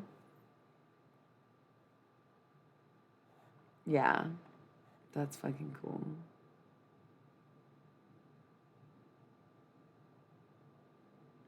Nice. What is vining? Vibing. Good. Dude, it's a vibe. Literally, that's all we've been doing. I had so many cards out and it was like, fuck it, I'm not reading these, blah, blah, blah. Okay. Not that we need an agenda, but we're talking demons. We're talking November 11th. We're talking vibes. We're talking music. We're talking sharing. Keeping all that in mind, I can't remember the last time I played an ad, so I'm just going to play one so that we don't get interrupted before we get too into the vibe, and I'll listen to another 60 seconds of this song also. Because if I don't play the ads, they'll just start rolling them. It seems like too soon, but like, is it? I don't know. Let me just take a minute before we, like I said, get lost in fucking sauce. Everything is about now. Dude, This is such a vibe.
Okay, so I listened to like a minute and a half of the song. I was like, oh shit, it's been a little longer than that 60-second ad. Um, it does seem like it goes well in way with whatever's going on in today's world musically. Me sure. Also, since we're all sharing, I'm gonna share too. I can't paste here. That's weird. It's my fucking chat. There we go. That's my album music page on my website. And like I said, it's a lot of people don't like it. Nobody really listened to it, and I totally get why. But I also think that if people understood it better, maybe they would appreciate it more because, like I said, I used as a minimal. Everything is possible. So like if you hear a repetitive sound in any of the tracks, like I just sat there and recorded the whole thing. I didn't use loops. I didn't cut. I didn't pause. It's like all one take through. And it's just a bunch of takes layered together. And like I didn't set my mic to not clip or whatever. Like I didn't even think of it till after and it was like, all right, too late, not gonna do it. So like just trying to edit it in a way that softens the sound and makes it sound a little bit better and still not even really knowing fully how to do that.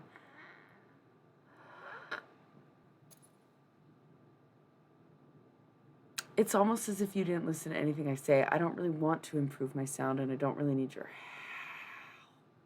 I mean, I don't know how you would help me. I don't know you necessarily. Um, LOL. I could throw out a rock and maybe get a girlfriend. Yeah, if it was a gemstone. No, don't say my bad. I didn't mean it to sound as intense as it seemed. Um, because I don't like that's kind of what I was saying earlier is like of course if you want commercial success, all musicians are trying to sell whatever they're making and that's just the essence of art is still that the artist has to get paid because the artist needs to eat and have a place to live and create. Um, but we're really far into something that it seems there's no way to come back from. What's a road roller? I'm sorry, things got a little too German for me, I guess. I don't know. What's a road roller?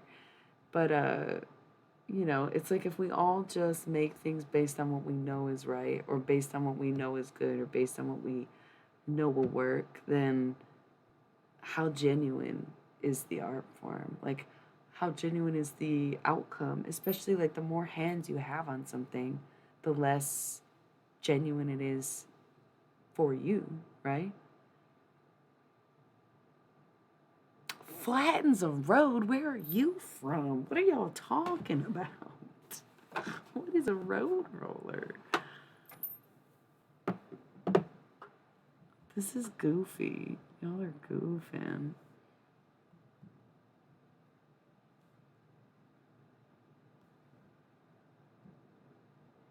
Here's the thing. Of course you can make me sound better. But you can never replicate my sound.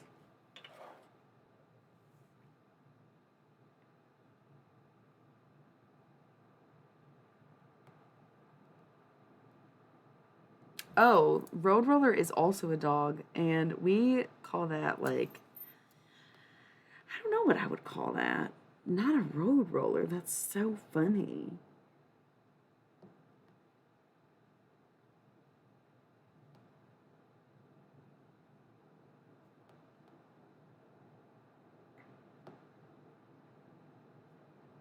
Wow.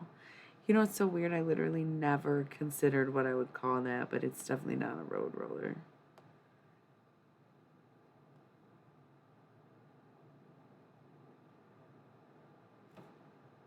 Learn something new every day, I guess.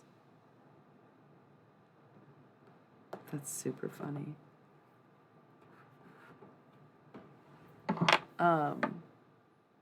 The other thing is that I'm also like the only person who did any of that. What music? Oh, that's the thing. I wrote all this. I mean, I wrote all the lyrics. I recorded all the songs. I sang all the parts. I made, um, I don't get what that even means. I do really great impersonations too. Is that what you're getting at? I'm only one person. I don't really care to mix and master and produce things. If somebody liked it, sure, maybe I'd collab on that, but like it's not really in my desire to learn every part of what it takes to make music, and it's more of a showcase on what I can do without knowing anything.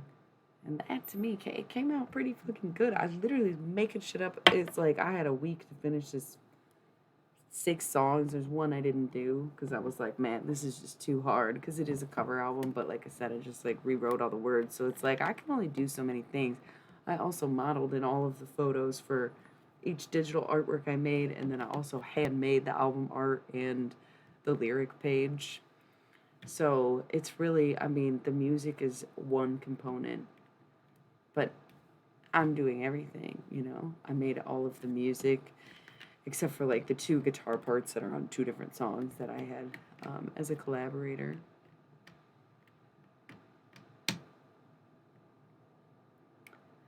It's not even that it's not even that it's not on key. It's like literally that it's like not music, it's a cappella and acoustic, right? And it's some of it's layered in a way where it's like, no, I didn't spend a whole lot of time fleshing it out. Like I said, it's a one take through. But my goal obviously isn't to make people listen to it. It's it would be on Spotify if I wanted people to listen to it. I want people to see my website and see that I also make music and hear the words that I write and also hear my voice. I'm sorry. I don't give a fuck if it's not on par. Those are raw vocals. Those are unedited, first take, one draft vocals. Not bad. Especially because they're all my vocals. I'm doing my own backing vocals. I'm doing my own harmonies. I'm doing all of it myself. It's not like I had someone else to match me.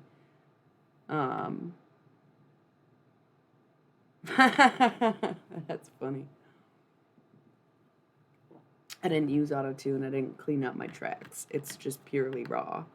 And like honestly, care more about that than this overproduced bullshit that like anybody, it could be anybody. You can literally take someone's voice and manipulate it so much that it doesn't even sound how they sound anymore, but it makes the song sound good. That's really not my MO. I'm not trying to trick anybody into thinking that my voice is perfect because then what happens when I go play a show and that's not what I sound like?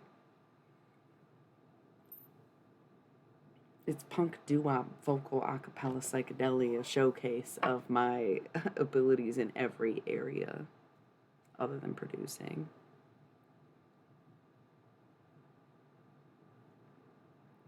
It's also the base of every song is like, so the album I covered, at the end of it, um yeah, you mentioned that, but now that you've made a whole bunch of friends, maybe you'd have people who would watch your stream. Because it's a cover album. Hi. Oh, well, don't ask about the tarot. We're just vibing tonight, so Daffy Boo, you're welcome to join in on the conversation. It's been a hoot and a half. Hello, Dreidel. Again. Um, yeah, we've resigned from tarot cards. We just all mutually agreed that it just wasn't the vibe tonight. But still great advice. We're doing show and tell. What the? We're doing show and tell. If you have any like art you want to share or things you want to talk about or tell us, it's just that kind of night. Um,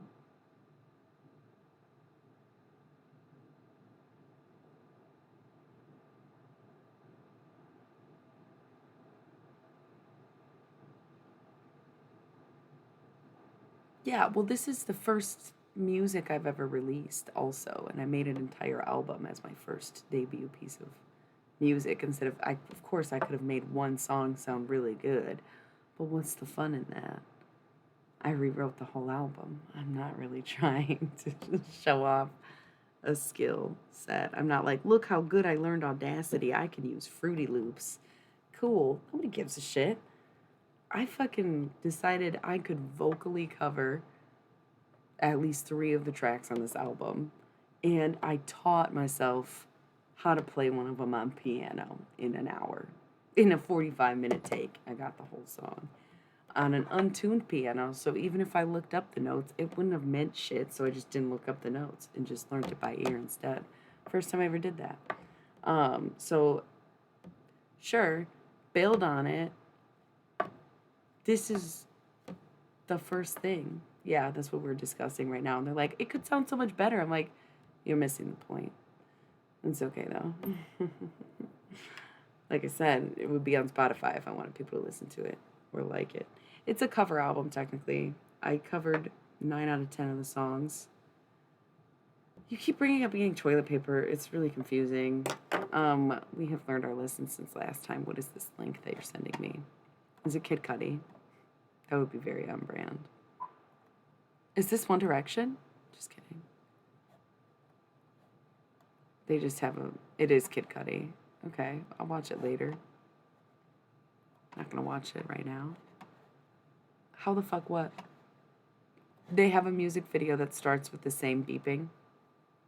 Oh, you've been here for like a couple hours and pretty much all we've talked about is Kid Cudi, so. Are you literally asking me to play an ad right now? Because I will do it. Because it's the only way I'm gonna do it. Is if we're gonna work an ad in. Bam, bam. But now I just have One Direction stuck in my head, so if I'm gonna watch this Kid Cudi video, then you have to watch this. Okay. Fuck these ads. They're making live action Pinocchio. By the way, you guys, that movie fucking sucks. I rewatched so many old Disney movies and stuff with my bestie. Yeah, this is definitely the one.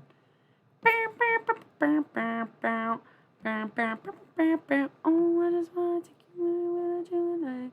We can go out any day, any night. Rohit, hey, you were here the other day. Baby, I'll take you there, take you there. The ads really aren't playing. I wonder if I still.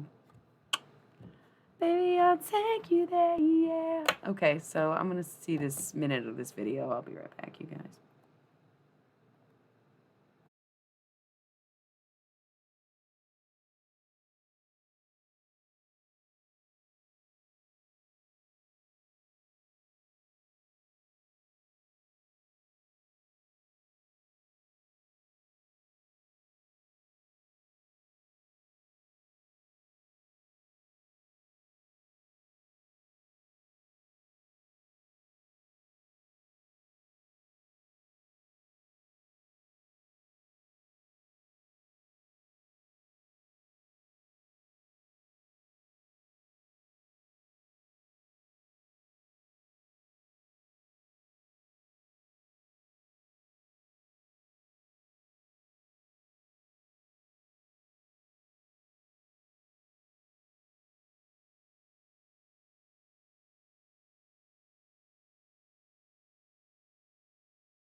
Okay, so you just wanted to rickroll me? That didn't even sound good, if I'm being honest.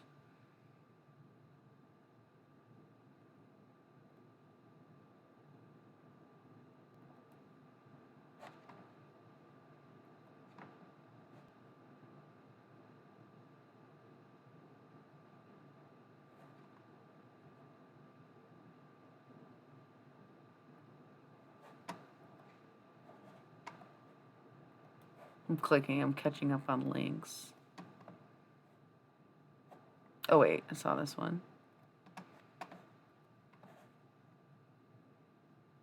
Oh, I didn't get to the end because I was like getting.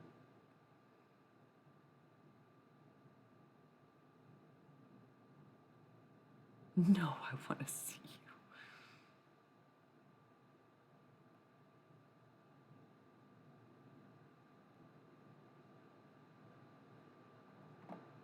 You never been rickrolled before? What do you mean it must be a hell of a song? What are we talking about? Did you not hear it? It's like a mashup. It's honestly just like borderline insufferable. Just, I just can't. I do appreciate a good rickroll. I love that it's like the joke that never dies. In fact, it did die out for a while. It was like very uncool to rickroll for a brief moment in internet history, and then it came back around to being funny again. I love a good rickroll, but that was just uncomfortable for the ears, you know.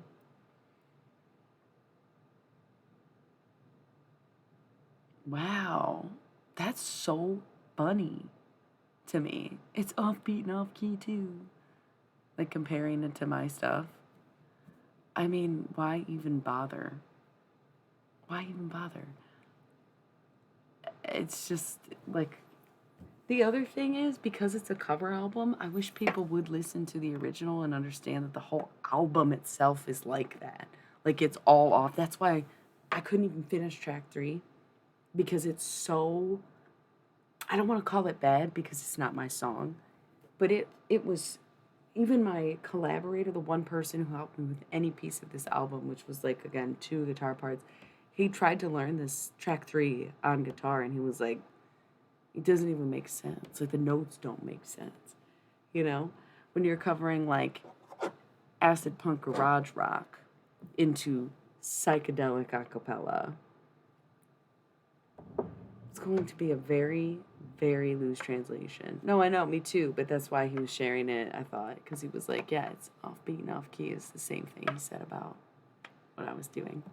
And then it's been a slew of encouragement about do better next time. And it's like, yes, that was literally my first go at making any music whatsoever. Crazy. And then it's compared to a horribly mixed Rickroll. Appreciate it. Love that.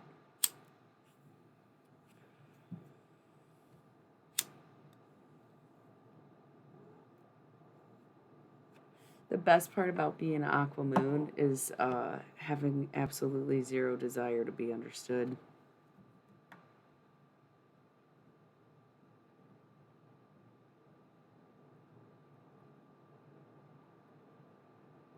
Wow.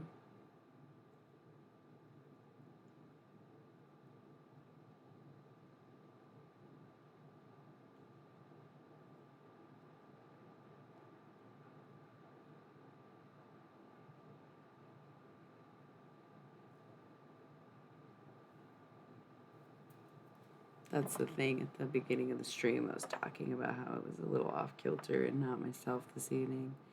And that's when it's like I just give up easily because it's like being down and then getting kicked around is like it's a bad feeling. And so it's like, why even put yourself out there at all? Which is why a lot of times I don't. And then when I do, it's like, well, I had to do it quickly. I only had so much time and blah, blah, blah. And then it's just all, yeah, I get that a lot. It's good either way. Tons of fun. I mean, unless you have PMDD, also you do not know what I mean.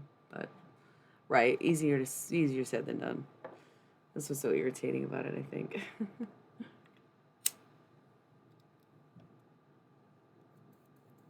moving further and closer into the epicenter of pain and torture. Just trying to have a good time. And then, oh, well, you could actually. Did you know that? Yep. Yep. Let's just. Yep.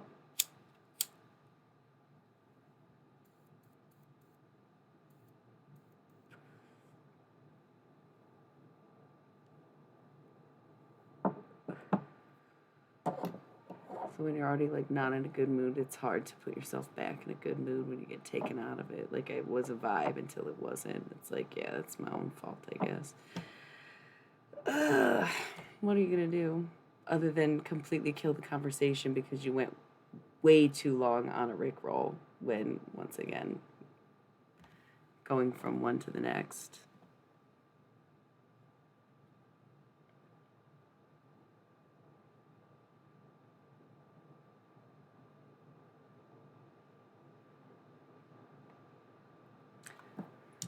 This has such become a just putting me in an interesting position where it's like I just have to sit here and accept both edges.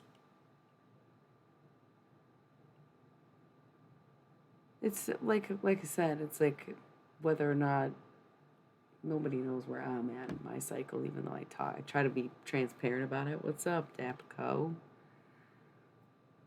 Um, yeah, because Rick rolling is funny. I am trying to be in transparency mode, but people just assume that it's not transparent. I think that's where we're coming to. Um, or perhaps it's the feeling that I'm very familiar with.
I am still here, and part of me doesn't want to be because it's hard enough to work at certain times. That's why I do this, is because I need the freedom to make my own schedule.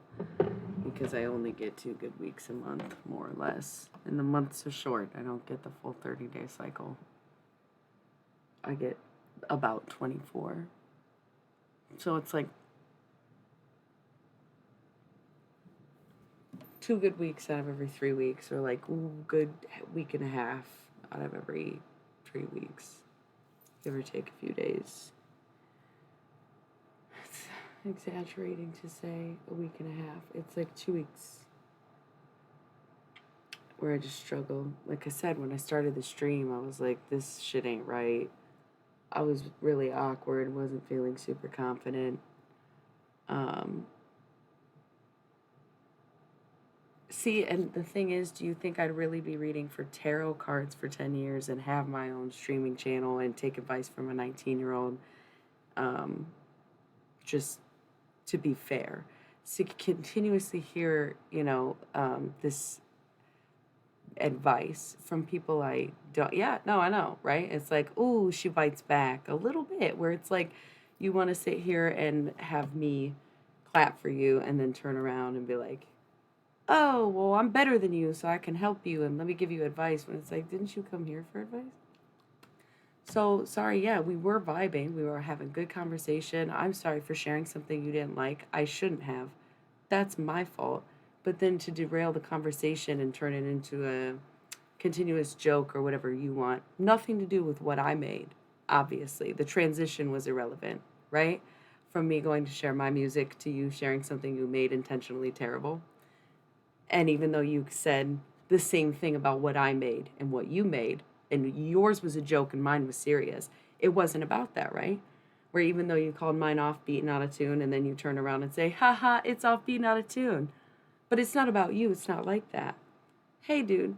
And then you want me to sit here and keep streaming and say, oh, I'm sorry, well, I didn't mean. That is, well, it's interesting. And I'm doing my best to keep Tyler Durden at bay, because I don't like to fight with people or get riled up or anything. But the nature of the PMDD gives me this uncontrollable rage that sometimes I keep under control for days and days and days, and then boom, pop off in an instant. And sometimes it'll be a week straight of just pure rage. You see, because you've been on here long enough to know where it's like, I will be nice, but if you are going to act like a fool and start clowning on my channel, I'm not going to let you disrespect it. But I took a long pause because I didn't want to come incorrect. I want to be able to talk about these things, talk about what I'm going through and how things affect me in different ways throughout different times of the month, because I believe in transparency. And then I'm getting a spiritual advice from somebody who, one, still uses auto-tune, and two, hasn't even been able to get into a bar yet, and three, wants to talk to me about spirituality. And I think it's funny. I do. So yes, I took a long pause because I didn't want to be mean to anyone. But my God, if you cannot learn when to watch, you don't have to try to be.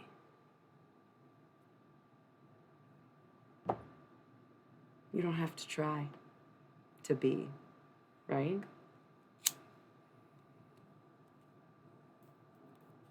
I am a sinner who's probably gonna sin again. Lord, forgive me. Lord, forgive me. It's things I don't understand. Sometimes I want to be alone. A bitch, don't kill my vibe. Bitch, don't kill my vibe. I can feel your energy from 2 planets away. I must admit I don't know all of the words, but I think I can. Just, bitch, don't kill my vibe. Bitch, don't kill my vibe. Right? And then act like it's a me problem. Don't cut off the conversation and make it, quite honestly, dumb, irrelevant, no longer fun, just because you don't have anything nice to say other than to talk up yourself. This is also segue into exactly why people don't like Aquariuses and find them to be problematic. And I totally get where they're coming from. But also, I can definitely identify in that way because Aqua Moon and Lilith, which just means that I'm likely to speak the thoughts that I have in my head, whereas some people are less aligned, right? Because your Lilith is your dark side, your dark moon, your most interpersonal thoughts that you wouldn't even share with yourself, so to speak, right?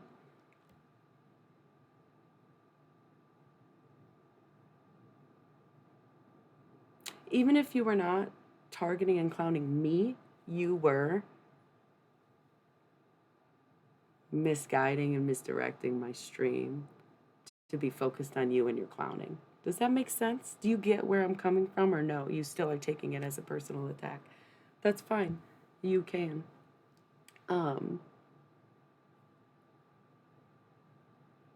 to me, it was the same move as any troll, right? And like, you just gotta learn to know when a joke doesn't land. And I say, haha, yes, a Rickroll's funny, and then to continue to go on about it. And now here we are. Where once again, I was trying to take accountability. Where I'm saying I'm counting down my days. I took an extra minute. I admitted to all of that. So,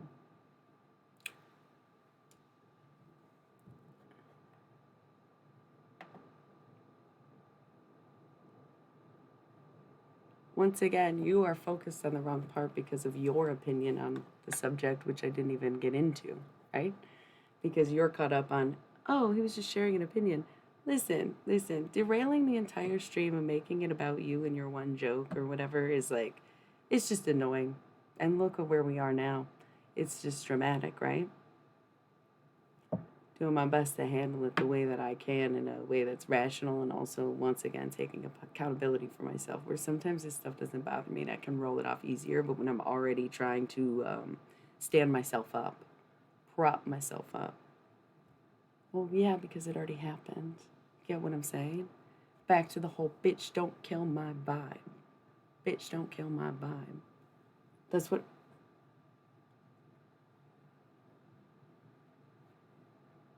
The thing is, the way that I'm trying to have this conversation and the responses I'm getting, it is giving sort of like a right, but it's not the vibe we were on, and it's not the vibe anybody wanted, or unless it's what you two wanted. But once again, we're trying to have a conversation, right? Um, and then it's also like, no matter how I'm spinning this, and no matter how I'm trailing off or trying to find a greater lesson or a different cause, or even like I've tried to pivot, change the subject several times. Granted, the lag makes it difficult, but it's like you two are fixated on something I wasn't even talking about, right? And still defending yourselves and defending your actions, even though I wasn't, right? But please tell me more about.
Here's the thing, I'm too willing to be mean.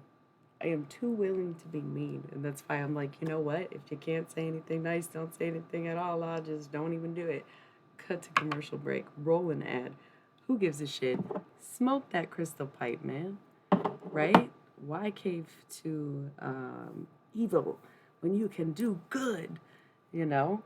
But the thing is, it's like I handle all trolls to in the same way. It's actually rose quartz. I think the green lighting makes it look more purple than pink, and also like the core of it getting dirty with resin makes it look darker than it really is too. I handle all trolls very similarly, but it is so much different when you're 2 hours into the stream and somebody starts trolling, right? And let's get off the personal subject. Once again, I handle everybody the same way. But what cracks me up, and because of the way my channel is, and somebody called you Pico, and I never stopped thinking about it, where it's like, duh, Pico Graham. But I always think of you as Dapco because it's like dapper gentleman or something. I don't know. Somebody who's regularly on my channel knows exactly what I'm talking about and has seen many of my different moods and has had to see me deal with like random trolls. And like, actually, I think the first stream you were on of mine was like, must have been June, and I was in the same kind of mood where I was just like, okay, I'm not gonna go too hard, but I got really sassy. Um, and I do a great job like holding back compared to like how I normally am. But what's funny to me is to see this pattern where it's almost like even when two people don't know each other, or maybe you do know each other from other streams, that's irrelevant. And once again, I'm not singling you two out and I'm not making it a big thing. This is what we do on my channel.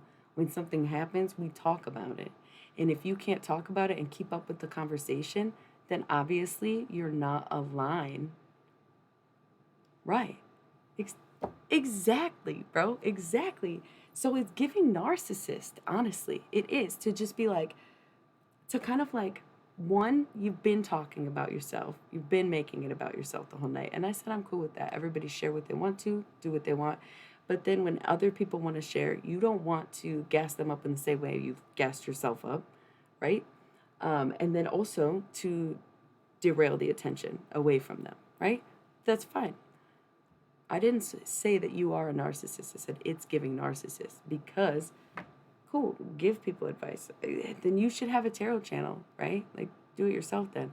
But then for people to react to the negative things that you're saying to them and the negative things that you're doing, right? Like all the things we just listed, like easily talked about, easily understood across tarot, like streaming, like any streamer put in this sort of position where even if it's somebody who's been along for the ride and they're getting trolled, everybody handles it different. Some people make jokes back, some people lose their shit. I personally do a little bit of like anything in the whatever mood I'm in. Sometimes I let it roll off, sometimes like we talk about it. Um exactly. If you can't keep up with the conversation, then don't talk, right? So to also, right, be negative, bring things down, divert attention, not reciprocate what you're being given, narcissist ick. But then to say, oh my God, I didn't mean it like that.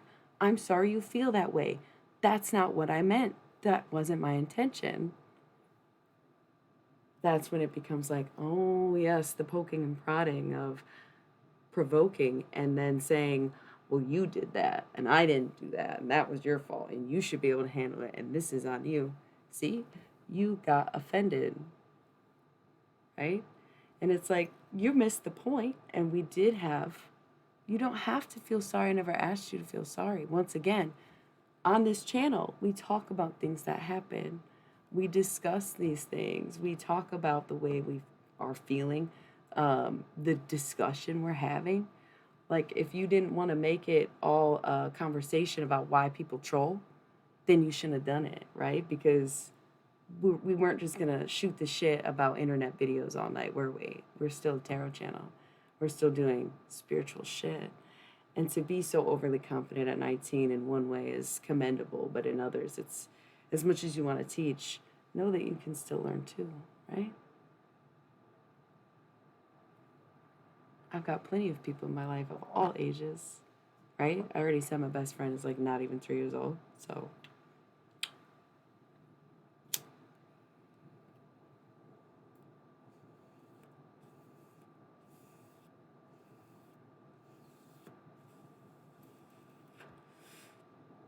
It's giving Taking Back Sunday.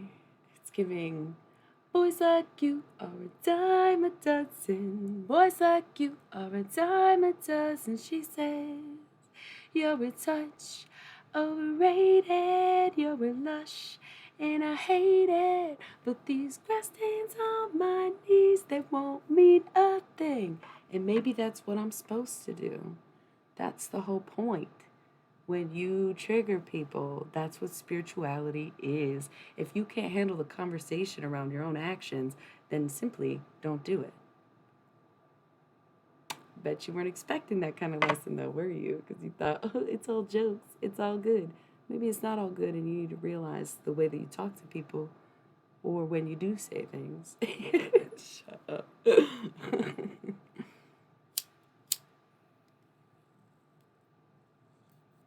And the feigning of innocence is probably my favorite part. You're the one who said to never make your intentions clear, so I wouldn't even try to flip that boat back on me, buddy. Right? You shouldn't have set your, right, and I don't appreciate trolls on my channel. Don't know why you thought it would fly. Really not that type of channel. Do you get it now? Are we done with this conversation? Do we see how jokes have to be funny? Otherwise, they're not really jokes.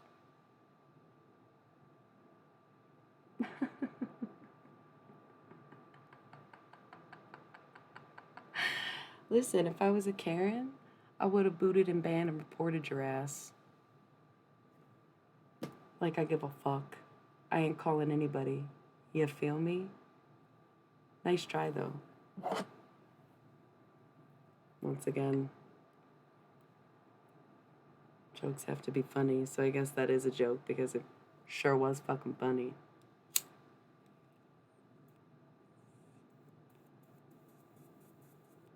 Trolling can be good. So is triggering. It's a double-edged sword. You want to troll? I want to trigger. What's good? Like, that's the whole point. We talk about that on my channel. You know, one time, I think the worst troll that I've experienced on probably ever, but on my Twitch streaming, they're consequential actions. For every action has a reaction. It's like the laws of physics. Yeah, thank you, dude.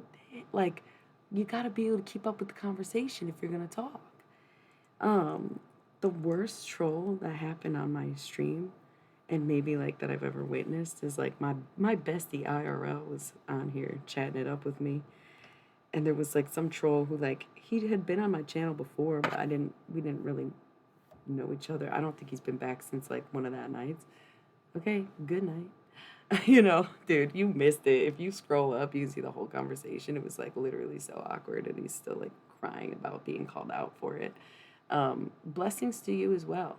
So the worst troll that I think I ever had on this channel was literally my best friend in real life was on here talking to me, and some rando was just like, said something about his dad. And I'm like, dude, I was literally, amen, amen, amen. I was literally at his dad's funeral, dude. Like, that's not funny. And the dude was just like, he just doubled down and was like, I don't believe you. Like, me and my best friend are sitting there being like, yo, his dad's dead. Why are you talking about his dad? And he's like, I don't believe you guys. And it was like, yeah, no, that's pretty shitty. You should drop it like the first time someone says that instead of questioning it. Because it got real awkward real quick. And he, after some convincing, backed down and was like, yeah, okay, sorry, believe you now. And it's like, you should have believed me the first time and you didn't, but it's okay. And so I don't think he ended up getting banned from my channel, but he doesn't come back because, yeah, I don't find the trolls to be super fun. Bro, how do you think I felt in that moment when I took an extended break? And once again, you're still making it about yourself on my channel. Please stop. You said you're going to go. If you're going to stay, stay. But you can't keep talking in circles. We're trying to have a linear conversation, or at least an expanding one, okay? You are just going back to, why would you do that to me? And it's like, why would you do that to me, dog? It's a two-way street. You troll, what triggered you into this activation mode? Literally, you've done nothing but give me advice and criticize me since you got here, and I've been very cool with it. But up until a point where you completely want to just turn to old jokes even. Once again, been there, done that. Holy fuck, man. And they're just kids, you know? So old, so wise. I was once that age, right? But you were never mine. I love it. It's also late, and I've been on here for hours. Haven't drawn any tarot cards. What do I care if the conversation ends and we move on to something different, or if it gets quiet, or if I lose a follower? You know, it makes no difference. And I did think it was very funny to see some of these things happen in front of me like this tonight, because it was like, wow, I am getting so much better at spotting what sort of like how casual like narcissistic traits can be, truly. And people don't realize it, and they don't take well to hearing it. And of course, you have to hear it for yourself in order to hear it in anyone else. I've had to sit down with a professional and be like, listen, people have, amen. I play hard, where it's like, I didn't start the game, but I certainly will finish it. Um, People get really offended, but it's like you have to just embrace what people are saying to you and understand that there probably is some truth to it, and there's a reason that they are sharing. You know what's ironic? They were both Aquarius, which means they're also fixed signs, and I thought about that when you got here. I was like, okay, fixed energy. Let's get the weigh in. Yeah, let's get the weigh in. Um, Taurus, Scorpio, Leo, all animals. Aquarius, the water bearer, and I don't know what that's about. That's really funny that I would have never even noticed that we were all animals, right? Um, Especially when it becomes like a 2-on-1 scenario. It got really awkward, and it was like, I didn't even want to keep streaming, to be honest with you, because it just got to this point where it was like, it felt like, even though I'm the one with the microphone, no one was listening. And the thing is, nobody has to listen, but they were continuously saying things. And then it was like, are we even having the same conversation? And I even said the lag definitely plays a part in that, where you don't realize that somebody might be responding to something you already said, or you're saying something that doesn't align with what they're saying. And it might take a minute for them to hear it, for sure. Like, went over all of it. And it was still, how am I the bad guy? What did I do wrong? How is this my fault? You took it the wrong way. I don't see what I have to be sorry for. I think you should be sorry for the way you're treating me. And it's like, whoa, buddy, you hear that? Like, do you hear what you were saying? You know, when you came to me and you came on my channel, that's what blows my mind. But I'm open to these conversations, and it's okay for these things to happen, because it is a learning moment for both ends. Because I could have flipped out and gotten mad, or ended my stream, or kicked them out of my channel, but I didn't. I held back. I maintained my own inner peace, if you will. And I handled it the best I could, while also just cracking jokes back. And if you don't think my jokes are funny, but you think your jokes are funny, then oh man, here's this thing about comedy. It's all entirely subjective. Poetically villainous, poetically stoned, poetically tarot, poetically home. You know? And at which point I might even go. Maybe I will end this stream and start up with actual tarot cards if anybody's interested. We really have just been talking for like 2.5 hours. I had every intention of doing the mystery deck, but it does feel arbitrary lately, because the love seems to be lacking in the air, in the energy, in the connections, even in the stories, in the readings. There's just a serious lack of love. And I think that's why every teaching moment becomes one in not necessarily a romantic sense, but once again, poetic. I think poetic is a nice way to put it. So, if we are lacking love, so we shall find it through each other, through music, through sharing and being vulnerable, which in my experience tonight did not go so well. It's funny. It makes me wonder. I think I'm very honest in the moment, but then I guess I hold back enough to find something positive to say to anyone, and still let them know whether or not I care or like it, right? And so when people lack that same courtesy, in a sense, it's like, I I see that the reason you hide your intentions is because they are no good, right? It's definitely been an interesting night. It's been mostly fun, but this is my hell week. This is the week where I descend into the underworld and have to spend time with Hades for the next, like, 7 to 10 days, however long that lasts. And then when I ascend back up into this reality, it hurts like hell, and I cry a lot and get really bad anxiety. So I'm going through those motions, and that's why I do this, is because it's hard to do something 5 days a week, regularly scheduled, any kind of regimen, because it varies not from day to day, but from week to week, right? And so it's not one bad day a week, it's one bad week a month. And it sucks. And I'm learning how to talk about it. I'm learning to open up about it. And I'm learning to cope with it. I'm learning to work with it, because there have been many times when I've been at, not this is my job, right? Imagine going to somebody's place of employment and just fucking shit up and then getting kicked out of the store and being like, why am I getting kicked out of the store? It's their job to clean up after me. Jesus fucking Christ. You used to leave a mess for the lunch ladies, didn't you? Kidding. So imagine I'm at work at a different job, not this one. Oh man, and somebody does something to irritate me, and I'm during this mood of like, I want to kill someone or myself or anything, right? Like just terrible thoughts, really, sometimes like violent flashbacks due to PTSD, and also flashes of violence due to my own creativity, even though I stray away from watching horror movies and I don't really like scary stuff. I don't really like haunted houses, anything like that. Just because I have to deal with this anyways. Imagine if I was adding fuel to that fire and the fire is already burning very fucking hot as hell. Literally hot as hell. So you can imagine, I am doing this as my job so that I can decide when to roll commercial and decide how to handle or what pace I need to go, because I have definitely lost my shit on some people and not giving a fuck.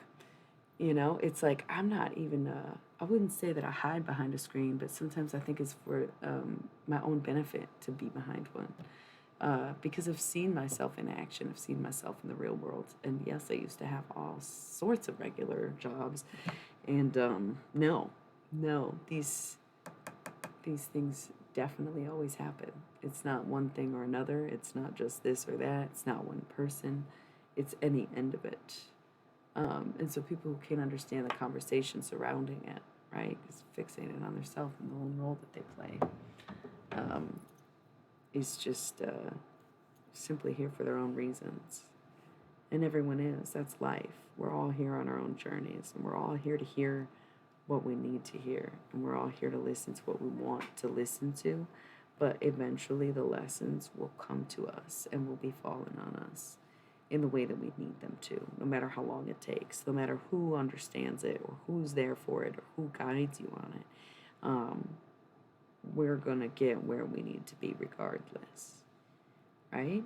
And sometimes to be a pioneer, you have to do things that no one has dared to do. Of course, I could play it safe and learn to be better and fix my edit, blah, blah, blah, blah, blah. Of course I can do that. Why would I want to? Where's the fun in that? And what happens when the internet crashed?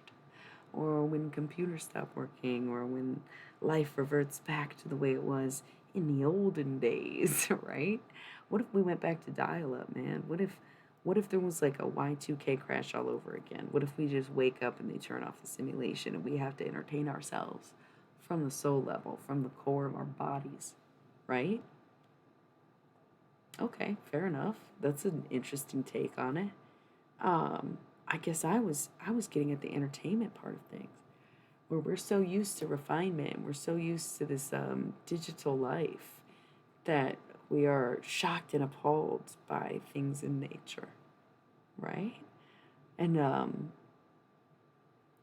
some things are things of the past. It's like writing in cursive. Yes. And I really, okay, So I've been doing tarot for the past 10 years, and I've had little side businesses here and there. I've always been like into crafts or whatever. I've always been an artist, you know. And my paintings, like I was talking about earlier, I do things really fast, and it's not because I lack patience, it's because I spin out like every couple months, where it's just I will literally physically destroy stuff I don't like. If I'm working on something and I'm in the wrong mood, I'll break it, you know? And before I knew why I did this, there was no way to control or expect it like I do now. Or like now I know. Yeah, but it's like this starting over every month is like way harder than it may sound. You know, it sounds refreshing until it's like 20 years later, you're like, damn, dude, and I'm still doing it and I got to do it for another 20 years. Like, what the fuck? Um, and there's just so much speculation on how to help and the fact that you can't even really.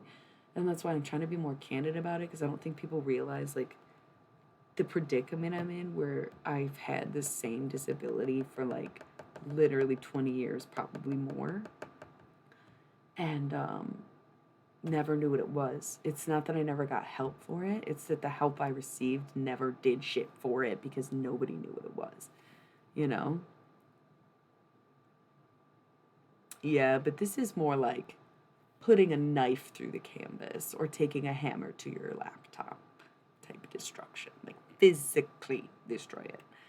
Um, it's bad. It's better because I know now, but when it was unexpected and I didn't understand why, it was like a genuine emotion, and I would just lean into it and be like, "This is how I'm feeling. Fuck it." And then it's like, "Whoa, maybe you were being a little paranoid. Maybe you were being a little aggro. Like maybe you just had high testosterone levels this week. Like chill out, homie. Everything's okay, right?" And so while it's easier to know, it's also still slightly, not totally, but mostly impossible to manage regardless. And doing a damn good job, and weed definitely helps get me through it. And I think that's the irony of, you know, not even just in this instance, but that's what makes these things echo, is that it is so easy to take a scenario in which we all witness and share that experience and discuss it from each of our perspectives. And anybody unwilling to discuss their side of things, I said this last night in regards to politics, religion, a story, it doesn't matter. Anybody who is unwilling to defend or discuss their beliefs know at the end of the day, or at the core of their being, that they are in some way inherently wrong or unaligned with what they're saying. Because if you really truly believe something, you would have the confidence to back that shit up. You really would, in any scenario. And that's why I never understood, why do we stray away from politics and religion and shit. If you can't talk about it because all it does is piss people off and you don't really have an argument, um, is that like going Super Saiyan? I don't know a ton of Dragon Ball, but enough to know like when he's blonde, right? Um, when uh, when it happens, let it happen. I don't remember what I was saying. Super Saiyan. I don't remember what I was super saying. Yeah, it's true accountability, right? On my end, to be like, yeah, this stuff happens all the time. Let me tell you about all these other times. This is what I've learned over time. And anybody who wants to like,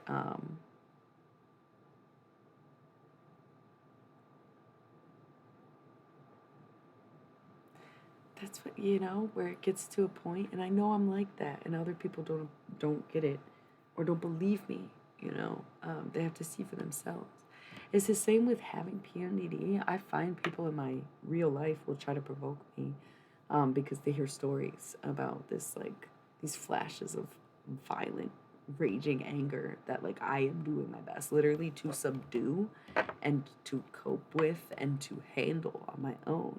And people will do shit just to try to fucking poke the bear because they want to see it to believe it, and then also have a reason to make me the villain, you know?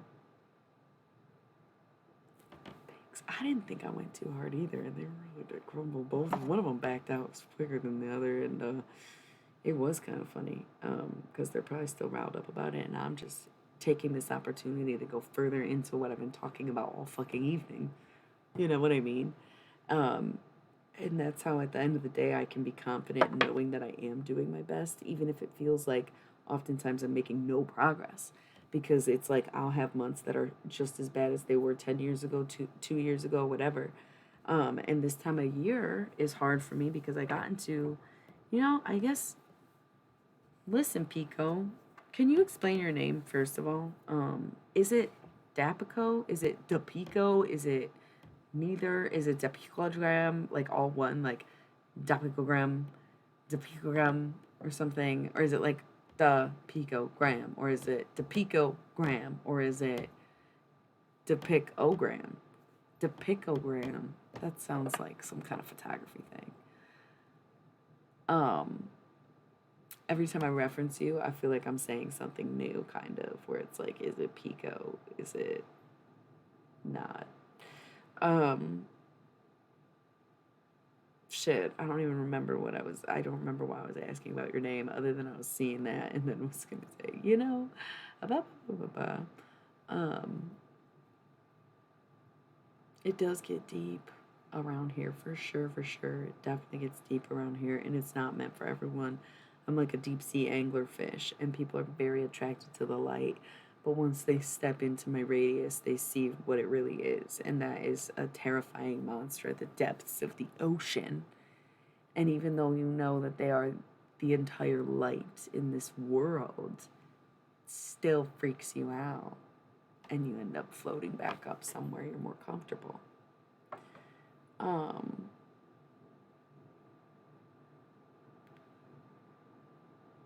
yeah, I've not been supped by sorcerer in a while. I annoy people though. I get that. It's like everybody has their preferred version of me, And some people like the feisty side where they're like, I want you to fight me. I want you to verbally kick my ass or maybe even physically kick my ass. And I'm like, yeah, you can pay me to do that for sure. And some people only like the really overly flirty, like, I'm so pretty version of me. And some people live for those moments of like the deep in contemplation, or some people can relate more to my anxiety driven, you know? Everyone has their own preferred version of me. And so I think that there is a natural cycle, even on my channels, to things where someone will get triggered and then they'll come back a week later, a month later, whatever, and they'll find the appropriate version of me that they need or that they are drawn to or that they actually can tolerate for the evening. Um, it's a PMDD thing for sure. But it's crazy because I've been trying to, I've really been going hard on this topic for a lot of reasons because one, it's literally ruined my life and rendered me almost completely incapable of having a functional adult life, especially on my own. And two, I just need like doctors to believe me because I've been dealing with like medical negligence for a long time on the subject because I still have not gotten a proper diagnosis, even though I've had dozens of doctors say, oh, I totally believe you, but I'm just going to give you something for something else. And if you need any help, you can just say it's this instead. And even though it's not, it's been really complicated. And it all kind of came to a head 3 years ago when I got into a terrible fucking incident. I'll call it an incident. And, well, it went bonkers. And it's just crazy because even then I kind of knew what PMDD was, but I had no idea how serious it was because I hadn't really talked to anyone else who was afflicted with it at the time. And so even though I could see that this incident that happened was caused by this same PMDD that's been ruining my life and been the pinnacle of all my suffering, right? It has completely shifted the way that I view all things medicine. Even I have almost completely abandoned Western medicine at this point. Part of me wants to go to a doctor out of comfort, and part of me never wants to see a doctor again because they've hurt me more than they've helped me over the years in the long run. So I've been trying to tell myself I was going to take all my data. I have so much data. I'm going to write it down. I'm going to write a book.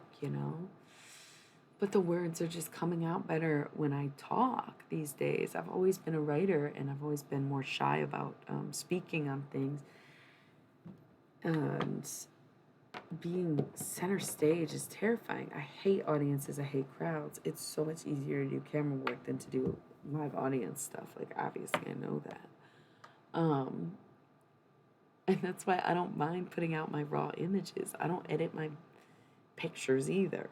You know, it's just like I don't edit a lot of my writes. I try to edit my writing to an extent these days, but for a long time, I never edited any of my writing either. I would just write and put it out there. And like I've put out a lot of trash and a lot of stuff that I probably never aligned with as much as I was indoctrinated into a myriad of beliefs, right? But nowadays between streaming and just in general people kind of telling me they like listening to me talk, it's new for me. I was never one to even be able to read a paper in front of the class, even though I've always been able to write a badass paper, you know what I'm saying? Stage fright definitely has always gotten the better of me, and this is always helping, but it's very disillusioning too, where it's like I'm having this moment in the moment with people who might be tuned in, might even talk to me about shit, and then someone can rewatch the whole thing. I kind of like that it times out on Twitch where it's only up for a couple weeks or whatever number of days that it is super fucking wild to me that people may watch that again, where all of these things are happening impromptu live without not just a script, but without an out. You know, there's no backing down. And so it's almost like it's crazy how much we put ourselves out there constantly and consistently throughout the day, right? Just being on the internet, being on social media, sharing in the ways that we do. You don't have to be a full blown streamer to be putting yourself out there and being vulnerable in the sense that you're on the internet. And I think the more integrated it is into our lives and the longer it's been integrated into your life, the easier it is to forget, not that it's the enemy, but how powerful it is and how impactful it can be and how not necessarily damaging, but could we honestly know the long term damaging effects of something like the internet or social media when we are still in the early stages of its existence? And while the internet has been around since the 70s, 100-year span, it's none of it's been 50 years, 40, 50, 60, 50 years, right? Since the 70s. So it's all relatively very new, and there would be no way to quantify data suggesting that there would be any long term side effects to the use of something like the internet or social media. So it's pretty trippy to sit here and talk into the void essentially, but then to have the void talk back. It's fun and exciting just as it is creepy and new aged. Oh, I love that for us, don't you? Um, yeah, dude, the internet's so draining. Don't spend all your time on there, bro.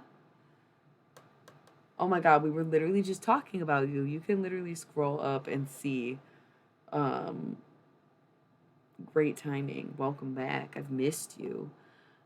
The crowd lately, it's been so quiet on my channel the past week, and then tonight finally we got some chatty Cathy's, and then it just went all downhill in the last 30 minutes, and we're still trying to get the vibe back up. So listen, sorcerer, so glad you're here. You know, like it's been whack as fuck.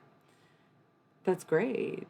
I like that music. I remember hearing the music for Halo and being like, oh, this is nice. And then, like, a bunch of women I know who had boyfriends who played too many video games would be, like, fucking triggered as fuck by that sound. And I'm like, oh, I guess I don't know. Yeah, I thought so.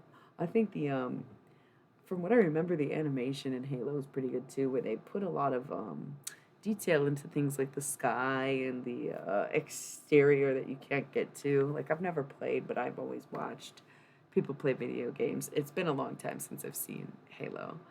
Let me see a Halo, Halo, Halo. I don't have my voice tonight because I've been coughing for a week straight. Um, yeah, cool. Halo's a vibe. Wow, you would really go that far as to say that? I thought I did good being like, I thought I was being a good auntie was being like a little bit forceful, but also pretty cool and like not trying to get anybody in trouble, rat them out to their parents, but like also like handling it like a boss or something. I thought I was doing good, but maybe I'm just a little too anti Fifi. I don't know. They'll be thinking about it for a week. And they'll be back like, okay, yeah, maybe I could learn a thing or two. That's what was really getting to me is I was letting them go off and there was you missed all the moments where I had to just bite my tongue and nod my head and be like, of course, of course, of course. Not in a condescending way, just like they weren't trying to be condescending. Me either. Me either. Right? That goes both ways, doesn't it? Uh, and then this is why I have the reputation of being an evil bitch. We know that. But it's funny how often it's surprising, not even surprising, because y'all are really good at challenging my ideas or contributing to conversations, but I think it does always take me off guard how many people will try to like come on here and be like, oh, gotta do this and that. You think I would be here if I wasn't already doing it? You know what I mean? It's like, listen, when the roles are reversed, then you tell me about that shit. Like, get out here and find your soapbox. Don't come on here and think that I'm gonna give you a bar of soap. Wash your own ass before you show up, you know? Damn, liquid fucking poetry. Poetically, cussing you out. No, I'm just kidding. Um, hell yeah. PMD Dynamite. I love that. Oh my god, somebody, yeah, that's the vibe. That is the fucking vibe. PMD Dynamite. Yeah.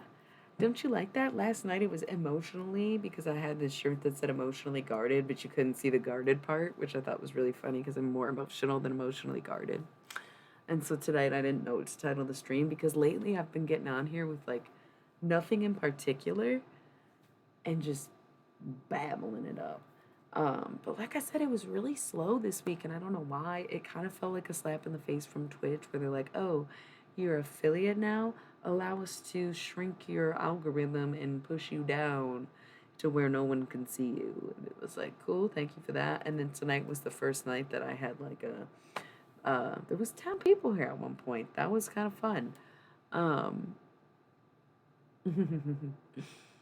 it is a different wave every stream, but they do all sync because ultimately I'm constantly trying to bring myself back to the original point of like, I am going to talk about what happened on November 11th, 2019, probably this November. And if I write a book by then, cool. If not, it's meant to be audible, right? Streaming is such a weird platform. Twitch is such a weird platform for me. I don't really know people in real life who use Twitch. I have a few friends that stream, and I have a few friends that watch their friends stream, but I don't know people who like, from what it sounds like or what I've learned or what I've like seen happen or even become since joining Twitch. I don't know anybody who's using it, so it's been like hard to learn almost and a big adjustment. It's very different, but I like it a lot at the same time. I love the interactive conversations. That's what people don't get to is like I don't want to have to shut down a conversation. I want it to flow, of course. Um, but oh man, I am someone who is never bored, right? If I'm bored, it's because I'm sick and physically incapable of doing things and get bored in that way where it's like I literally actually the only times I ever say I'm bored is when I'm literally too sick to do something. That's so funny to think about. Um, Dude, honestly, I tried to use Streamlabs and it was a little too complicated for me. You know, maybe you don't know. I am using Twitch Studio Beta and they've been fucking me since day one. Were you? I don't think either one of you were here for the micless era. But like there was a time where Twitch Studio Beta, this is Twitch's own software, my microphone wasn't working and there was no reason for it. Like I tried to Google it, I tried to ask my tech friends, I tried to ask my fellow Twitch streamers. Like I would come on here and just literally be typing and the mic wouldn't work, it would only echo, and then one day it just worked. Like you do? Yeah, it was kind of a vibe. It's definitely a vibe. It's almost like I want to do it once in a while, but I feel like because the mic works, I will just be too tempted to talk. But the poetry was so different, you know? Or just like typing the cards was cool too. Like it's a totally different interpretation when you can like let your mouth go, or if you have to like think about what letters you're putting into it. When I liked it. I'm glad you said that. A lot of people said they liked it, but a lot of people were like, "Oh, this is kind of boring," and it just felt like I wasn't. It was never as popular as my regular streams, and people were mostly waiting for my sound to come back on. Which, like I said, we didn't actually fix the problem. It just randomly started working one day. It was so bizarre. I did everything. I checked all the settings, reconnected, disconnected, downloaded it again, deleted it. Um, yeah, when I need to be quiet, you know. Um, Probably not a bad idea. I would love that. I also love writing poetry and haven't been writing much poetry lately. So, um, yeah. And, well, the other thing is, I feel like it's a great writing exercise where, because I've been a writer my whole life, and I was just talking about this the other night too, I've been keeping a diary. Like, I learned how to write so I could keep a diary. And, I just feel like after so many years of basically talking to myself in that way, I am, I wouldn't say validated by speaking, but it's definitely become easier for me to say things out loud than it used to be for me, if that makes sense. Where I've always been one to like keep shit in my head and get really caught up in thoughts, and like writing it down can help, but not if you're just continuously writing or reading it or thinking back and not sharing it, it's different. So, um, I think I've strayed so far away from writing that when I want to sit down and work on my writing projects, like writing this book about PMDD and also finishing the screenplay, that I'm like, do I last minute try to change this into a television script instead of a movie screenplay? And it's like, man, that sounds really ambitious for somebody who just said you can't even write a poem. Yeah, no, I hear that. No, I hear I hear it. I hear what you're saying. You're right. That does sound bad. So, I think the typing on the stream was actually great practice and a good warm up for writing, because I was writing more during that phase where I was like, yeah, I am a fucking writer. But now I can just run my motherfucking mouth. And let me tell you, I'm also a talker, right? So, thanks for that.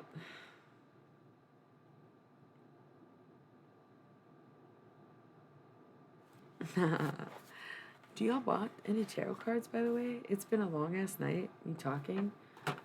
If we are just vibing and having conversations, please feel free to bring anything up. But please understand that your response is not going to be tailor made to all responses, but specifically to what you say. So, once again, if we're just chatting, I'm down with that. If anybody does want any tarot readings, let me know, man. I do a bunch of different varieties of stuff. I think that's also what was funny is, of course, someone can judge, not judge my spirituality, but suggest that they would need to assist me in my spiritual practice, of course, before they see the tarot magic. My roommate has that book. Of course I do. I actually was carrying them in my backpack today because I was going to do them. Like, it was my cousin's birthday and we were celebrating um, late. I didn't see her on her birthday, and that was her boyfriend's birthday. It was kind of funny because I didn't even realize it was his birthday, but I brought a gift, thank God. So I was carrying them around because I wanted to do a reading of those for her, but it got late because children are a thing. So the mandala cards are low-key been my favorite lately because they are so inspirational. Oh, yeah, probably. It's an Aleister Crowley book, isn't it? The Necromanion.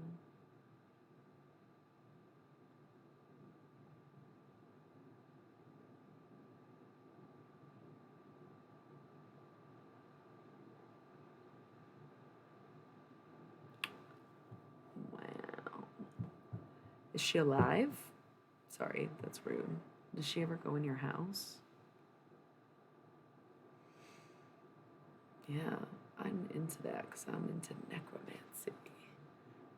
And like, okay, so I don't want to take this moment from anyone or make any suggestion. Oh, she's not. Okay, so that dream was real then. Like, you have to accept that that was mom coming through, being like, no, no, no, no, no, no, no, no, no. That's crazy. Tell her I'm Christian too. Sorry, did we just say that that was so wrong? I've been like this tonight. You should have heard what I said about my own mom. She's alive, but it was gross. Oh yeah, no, we talked about this last stream. Is like, nope. This channel is actually what's helping encourage me to talk about my experiences more in a more honest way.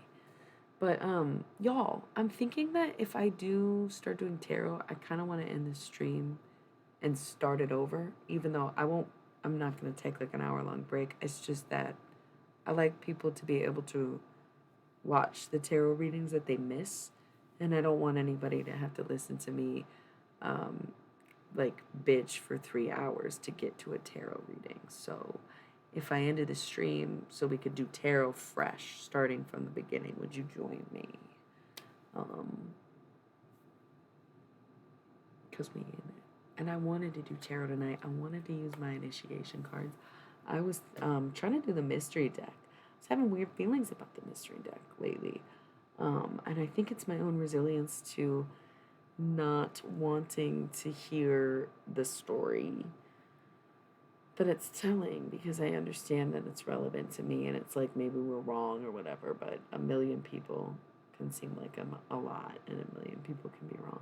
So if we're enjoying the conversation, that's cool. If we want cards, that's also cool. What are we thinking? Give me some feedback. Let me know. I'm going to run this ad while we discuss it, jump around a little bit. Is that a thing? What does that mean? Do I set that? I'll look into it. I will be right back.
Yo, Pico, I was asking you about your name earlier. How am I supposed to say it? Is it DePico? Is it DePico? Is it Dapico? Is it all one? Is it Dapicogram? Like, you gotta tell me. I talk to you all the time, and sometimes I make shit up and call people by their wrong handle. It's like picogram with duh in the beginning. Thank you. But is it picogram or is it picogram? Picogram, like, is that your name? It just means 1 trillionth of a gram. Wow, I love that. You're just like a 1 trillionth of a gram. That's so cool. Thank you for clearing that up. Um, a few things on that note. One, tiger eye pipe would be very cool, but when you get a pipe, and I don't even know, somebody gifted me this, so I didn't even look into it because I don't want to know. But they say that certain stones are porous, and so we want, like, the higher density and the less porous a stone is, the less bacteria it'll collect, the easier it'll be to clean. Like, it's just something to look out for. Tiger eye, because it has iron in it, right? Or is that tiger iron? Seems like it would be good. I have not. Have not. I tried to just light this crystal pipe with this essential oils. I literally was like, and then picogram. Cool, it's pico. And 1 trillionth reminded me of a song, which is annoying to me because I just wish I didn't listen to music at all sometimes, but I love it.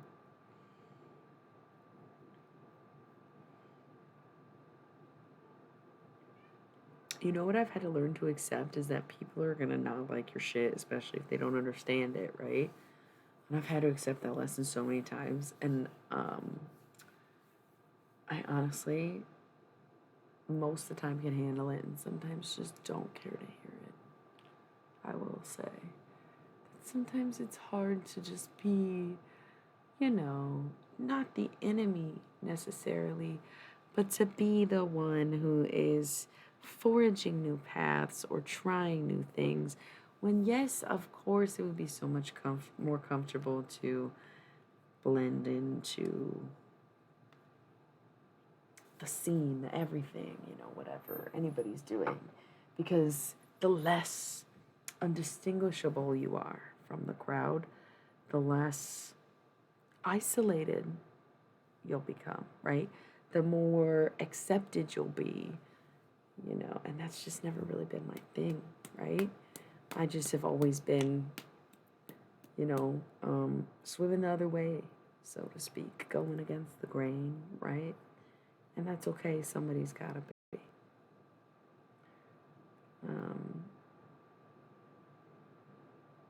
And gotta think about Kate Bush. There has always been diehards. There have been people who do like my shit, and especially on Twitch, like it's been the most accepting crowd. I feel like I am definitely not a cup of tea, probably more like a shot of Hennessy on the rocks, maybe. Uh,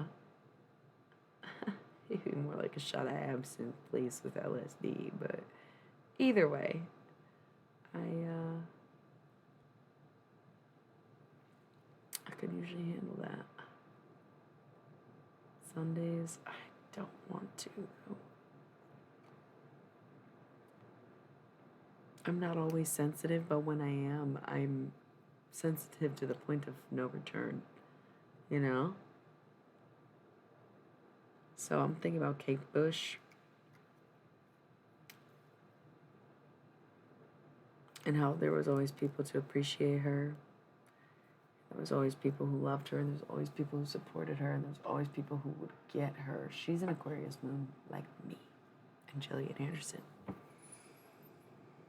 But it wasn't until how many years later that she was on a billboard, that people actually let her be in the conversation or understood her music, right? And I'm not saying that's going to happen. I'm not saying that something inherently becomes better over time when it's the same thing it's always been, right?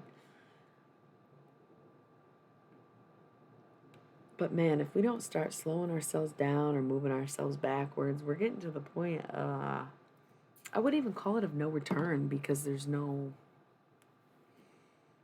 never a return, but we are moving to a point of no later. It's not like no return. It's like there's nowhere to go beyond a certain point, right? Self-discovery is definitely important. It's super crucial to human development, sure. Evolution also across all species seems to be just like the natural way of things, right? But when you dive too deep into dissecting the every move and meaning of these things, it's like we're going nowhere fast, man. Going nowhere fast. What I also found interesting was the youth on my page. I should have gotten a fight with a fucking teenager today. I didn't think it was really a fight. But that distance in age is like, man, it really, there doesn't even have to be any tactics to divide people, right? Like we see politics as a scheme to keep the people divided because it's helps support their regime by being too distracted or too caught up to organize, right? But even without something would you call that intangible to split us or divide us in the way that it does? There are other things, maybe even more physical, that are going to divide us regardless, such as age or even sexuality or whatever. There doesn't need to be an outside force contributing to this, and yet there is. So you can imagine that if we're at the point where we can hardly resist what they're doing now, imagine how much worse off we'll be if we don't pay attention to the fact that they're continuing to do it in larger, grander scales as time moves on. As time moves on. You would think that I'm from the Midwest. I am. I'm in Wisconsin.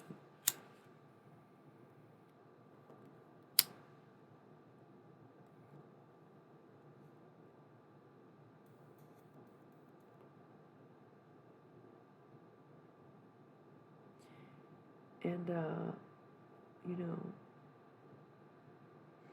jack of all trades is better than one, but a master of many is better than none.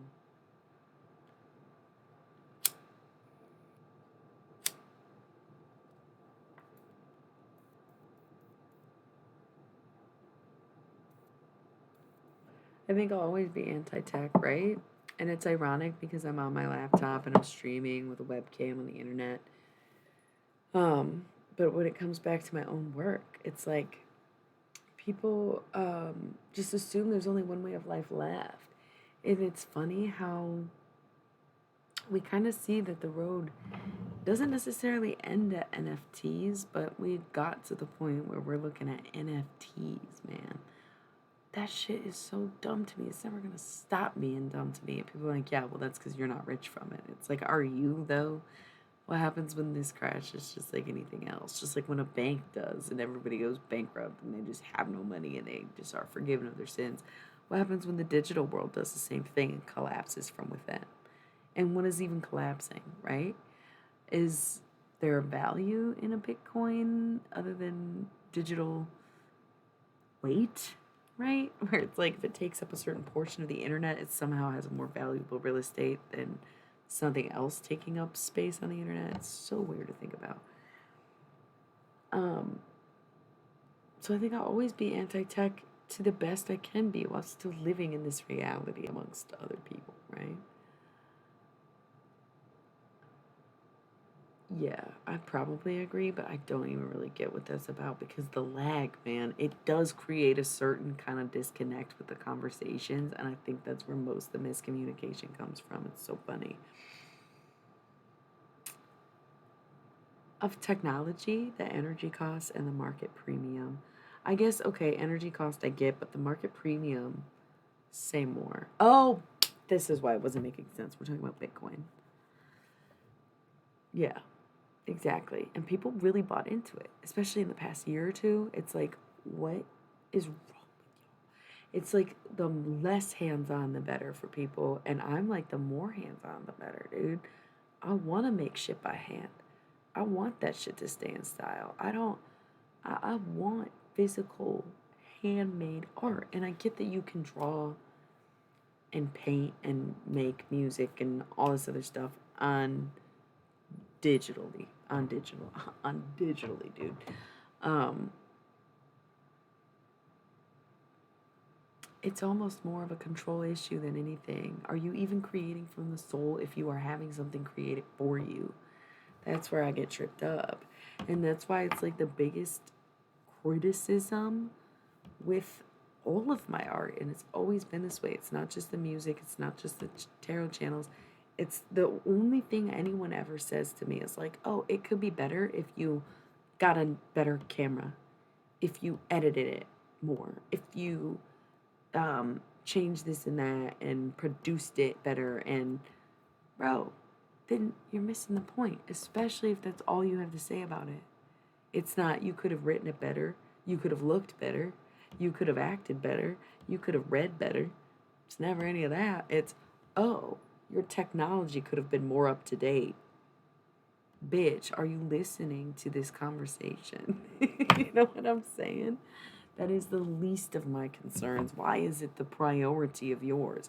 It's like it's like not even brainwashed because it's just, it is what it is now, right? That that's our common experience. That's the vision, the collective vision. It is a sickness, right? And I can't even remember if it was you or if it was someone else who was like listening to my album and they got to track 8 or whatever it is. I think it's track 8, yeah. Or it's supposed to be track 8 and it might be track 7. I can't remember. And they're like, wow, this sounds like a mental breakdown. And I was like, you get it. You fucking get it. It's art. It's supposed to mean something. Was it you? Yeah. Who said that? Where it's like, you get it. And not everyone will get it because some people cannot get past production. And it's like, it doesn't mean you're any less talented for making digital art or that these aren't valued skills to be able to use Photoshop or Audacity or whatever.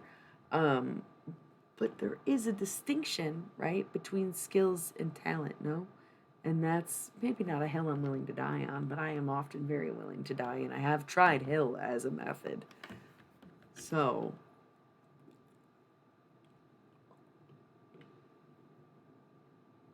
what you think about that? Now you know how I feel. Say you can handle my love, are you for real? Yeah. So it's seriously concerning. It makes me wonder how much better we would identify with younger and older people had we not had this introduction into technology. Because in a way, it seems like there's always been a dissonance, right? But at the same time, are we increasing it or amping it up by creating physical or technological barriers between generations? Think critically, not emotionally, and not even critically, but analytically.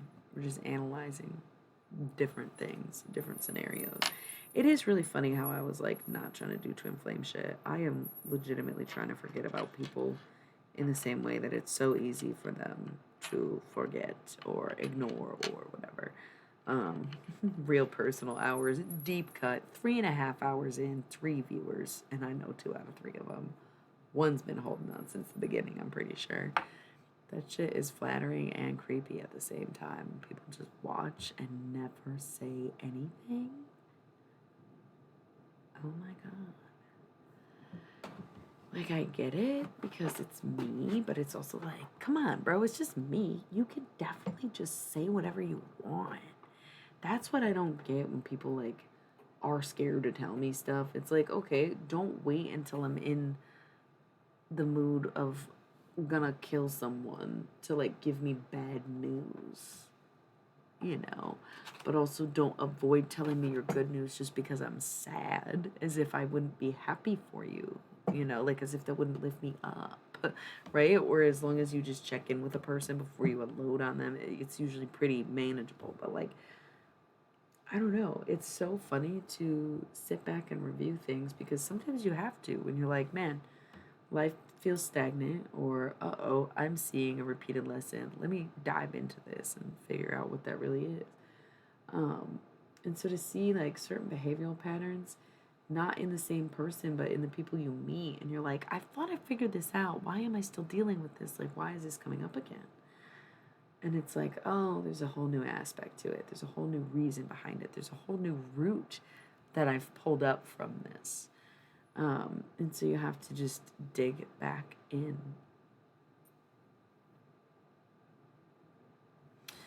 Okay, it's interesting you say that, and this is what we're going to be talking about this November, probably starting in October. I'm going to try to tell a piece of my story every day, I think is what's going to happen. But it's not always the source. I think definitely not physical violence because that would integrate a pattern more than it would prevent one. And definitely agree that source for sure, and also multiple ways of looking at this. But I have thought about this because something that I don't want to say worked for me because it's still a work in progress. But I'm pretty transparent now about my PMDD, and I get that people don't always know what that means. Just know it's my disability, and it has to do with my menstrual cycle, right? We're that caught up. So, because there's like no treatment or anything, I get in these positions where it's like, dude, I just do not want to do this anymore. Um, but there would be such a coating of paranoia and delusion on top of these thoughts where it's like, I would believe stuff that like I might know isn't true, but if I don't know that I'm experiencing paranoia as a side effect of a greater disability, then how could I ever convince myself that these are paranoid thoughts and not legitimate thoughts, right? Is that the modernized version of electric shock therapy? And that's literally what I'm getting at is I hit my head very fucking hard. I might go into detail. It's pretty graphic. It's a lot to unpack, and it's not even as much as unpacking as that I'm packing it up and I'm getting on this motherfucking spaceship. It was very akin to abduction, some of the things I was experiencing, but ultimately, like, I hit my head really fucking bad. I had a near death experience. I still sometimes sit back and think about what happened, and I'm like, you got to do a pretty damn good job to convince me I am not dead, to be perfectly honest with you, because the injuries I sustained and the way it went down, like a month long thing, it's crazy to sit back and be like, I'm really not dead. I literally feel like, is it season 3, episode 1 of Rick and Morty? That he's like in the sim and he just kind of plays along. Like it feels like at any moment, like I talk to him all the time. I'm like, just shut the damn thing off. Like I don't care. You're not gonna get anything out of me. But of course, should that not be true, then I'm not getting anything out of life by being stubborn about it. So again, paranoid thoughts, symptom of a greater cause, of a greater disability. And so that's why it's like, cool, you can go to source. I know the source sorta, because it's PMDD, but beyond that, they don't know the source of that either. So it's like always going to be layers. But sometimes having the near death experience can really shake people out of something. That's like some drug addicts, right? Yes, same, but mine was hallucinatory and auditory psychosis, and it was about a month. But the first 2 weeks was fun and positive and cool. The second 2 weeks I literally thought everyone was dead, and that like I thought I was squatting in my own house, that I was paying rent. It was fucking crazy. Um, LOL, I wish the world had become taken over by cannabis, but definitely not cannibals. Greetings, Raven North. I really like that name. Don't get too excited. We haven't done a shred of tarot this evening, but we do tarot a lot on this channel, I promise. And it looks like you were almost a Pisces, but you're an Aries account. That's cool. We love to know people's signs. We don't love to know people's stories unless it's relevant. You bring something up. The less I know, the better, because then the more genuine information you get. I also refuse to eat for days. That was part of the problem, was like you're literally starving, your body is like, I'm dying, and so you're releasing dimethyltryptamine. That's the thing. You suggested DMT, and it's like, yeah, or just don't eat. What did I tell y'all about this motherfucking channel? On that note, how long's it been since I ran an ad? Also, everybody keeps telling me my ads aren't running. Listen, if Twitch thinks it's running, then that's all we really need to do, right? Who cares if you don't see it? I played the ad. It counts, right? Isn't that how this works? But yeah, it'll sometimes randomly pop up and it'll be like, hey, if you don't play an ad, we're gonna do it for you. And I don't want them to decide when the ads are rolled. So, um, welcome. I know you don't sub, but some of the non-subs were like, I don't even see the ads. And I'm like, yeah, Hulu does it sometimes too. Just take it as a blessing. Has it been like 30 minutes?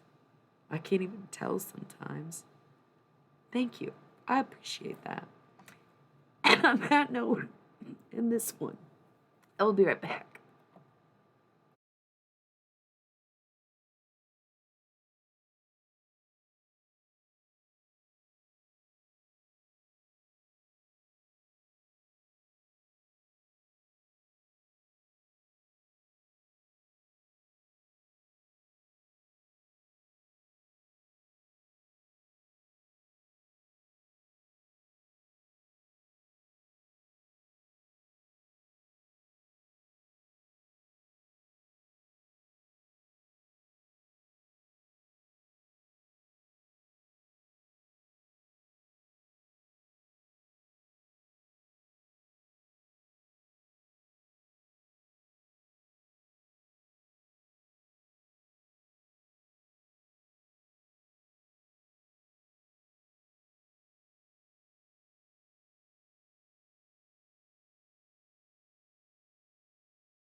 I was gonna light an incense, so I was standing, and sometimes I stand up. But we were just talking about my butt, and it just seems like I can't stand here and not just be like, boom. But I'm wearing jeans, like real baggy jeans, and the fact that I still have ass in baggy jeans should tell you everything you need to know about my fucking ass, bro. And then I'm like, is it hot in here? Is it just me? Can't stat. I am into astrology. I'm mostly into the zodiacs. Hey, I'm just gonna come back on. Like I said, I'm still trying to light an incense, and I literally did get kind of hot just now. You can't stay. We'll miss you. I'm into astrology, but I am not an astrologer. I do not know that much about astrology. Yes, Prince. Guess who's back? My little Merlison. It's my Merle. Hi, Merle. Okay, ask away. Where's my baby Merle? Let go of my shirt. You want to be on the stream, Merle? Hi, everybody. Me and Merlson. Who's my baby Merle? Who's my little baby Merle?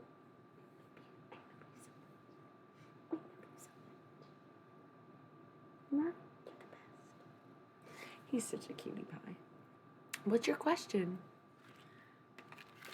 I don't want to keep you if you have to go, but of course I want you to stay, so take your time, obviously. I need to buy more incense, even though I have like so much. Oh, here we go. Ooh. Thank you for the follow. You know what's also ironic? No, just kidding. There's so many people here. I'm not trying to bring up old drama from like an hour ago. But Homeboy never even followed me. You think I give a fuck if you're gonna cry on my channel? Unless he was already following me, then I'm an asshole. Anyways, I know. Merle's literally beautiful.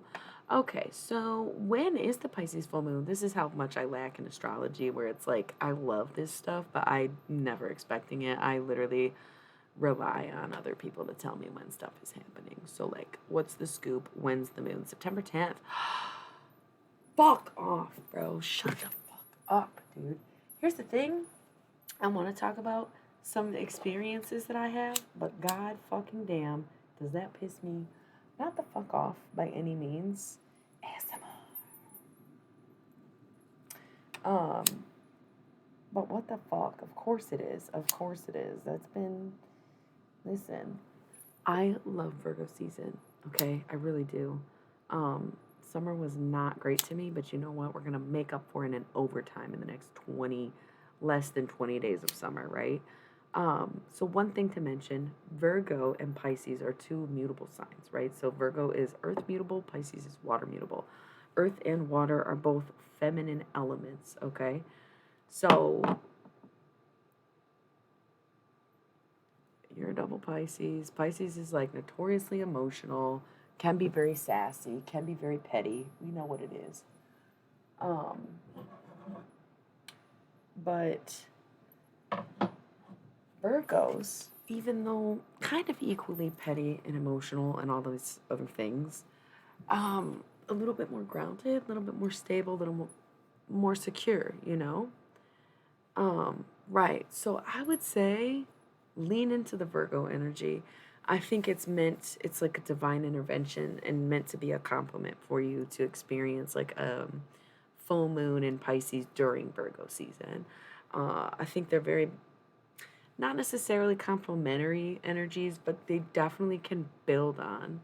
It's the sun sign right now. Virgo season ends like September 22nd. So the sun is in Virgo, the moon will be in Pisces. So looking at those two energies, yeah. No.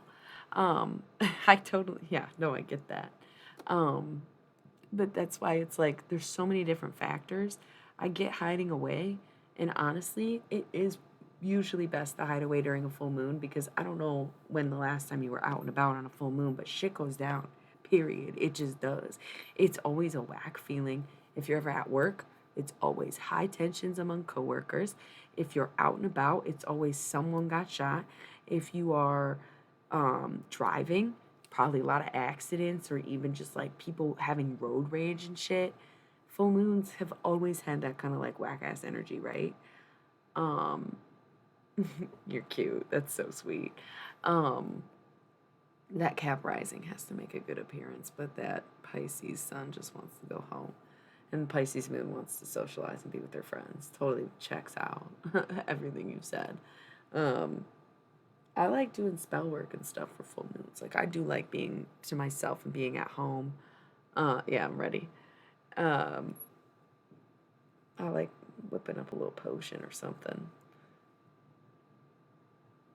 I Oh, you are so cute. I bet you like Harry Potter too. I don't know what that means. I'm so sorry. It's like introverted, non-friendly. I couldn't think like juice. I don't know. I don't know what it means. I don't know what I am. I think I would be willing to take the test again. Right. See, yeah. This is definitely a good place for this conversation. Ooh, the counselor is one of the cards in the mystery deck. So true. Any moon. Oh my god, I don't even care what day it is. There might be a damn inspired. That's the thing. Sometimes I'll do things when the sun changes. Sometimes I do things when the moon changes, right? And so what you do is up to you. But they say typically the best rule of thumb is full moon release, new moon create, right? Oh, cool. Okay. I've always wished I was a runes guy. You know, runes are very cool, and I think that it takes some really old world magic to be able to read runes, even if you're learning it from the book to be able to grasp it. Oh, that's really cool. So you're like new to astrology, but pretty much an elder to the rest of the game. We hear you. We salute you, brethren. That's really cool, actually. Especially because, like I said, runes has never it's never called to me, so I've never really tried. But even when I've been around runes, there was none that caught my attention enough to like learn on them. Yeah, that's really cool. I've been doing tarot for like 10 years. I'm still pretty young, so like 10 years ain't bad. You know what I mean? And I know I am really good at it because I've been I've been, doing tarot for 10 years, but I'm a necromancer, right? And talk to dead people. And I went to Catholic school, so I've been doing that shit since I was a kid. It's creepy to think about because I was like, oh, it's just Jesus. And it's like, guess who's a dead bitch? Oh, fun. Robin Wood, as in Robin Hood. Thank you. And dragons are cool. I'm more of a gargoyle person myself. And it's not that you really have to choose one, but I worked at this place for a brief period of time. And I saw all the gargoyles and I like really liked them. And I broke like two dragons when I worked there. Literally one I walked by and my hips were so wide that I didn't feel it. And I knocked a dragon off the shelf and broke his wing off or whatever. Um, and then another time I was putting him up on the shelf, putting him out in display, and I knocked one all the way down. And both of those were salvageable. But at one point, I found a gargoyle in the trash can. I was like, why'd you throw this gargoyle away? And he's like, did you break it? I'm like, no, I found it. He's like, fine, you can have it. And so I'm like, I'm a gargoyle person, not a dragon person, because they're both protectors and there to defend, right? I don't know why I just decided to go on that tangent. I kind of want to look up Robin Wood, just to get an idea of the artwork. Speaking of artwork and Kate Bush, going back like 20 minutes ago, never ever forever. Never ever. Yeah, never forever, right? It's never forever. Not never ever forever. Whatever the fuck. Never ever have I ever. What's his name? Nick something, I think that artist is one of my favorite artists of all time. I'm sorry, you said you've been teaching since the 80s, so I was like, oh, you probably know what the fuck I'm talking about, right? Robin Wood. The Robin Wood Tarot. Interesting. Oh, I've seen this deck before. So it's like Rider Waite, but like with a spin on it. Or no, I guess it's a bit more different. It's not as easy just to say that. No, it is definitely different. I'm sorry. I prejudged. See, I can take accountability and admit when I'm wrong. Um, yeah, that's awesome. That's awesome.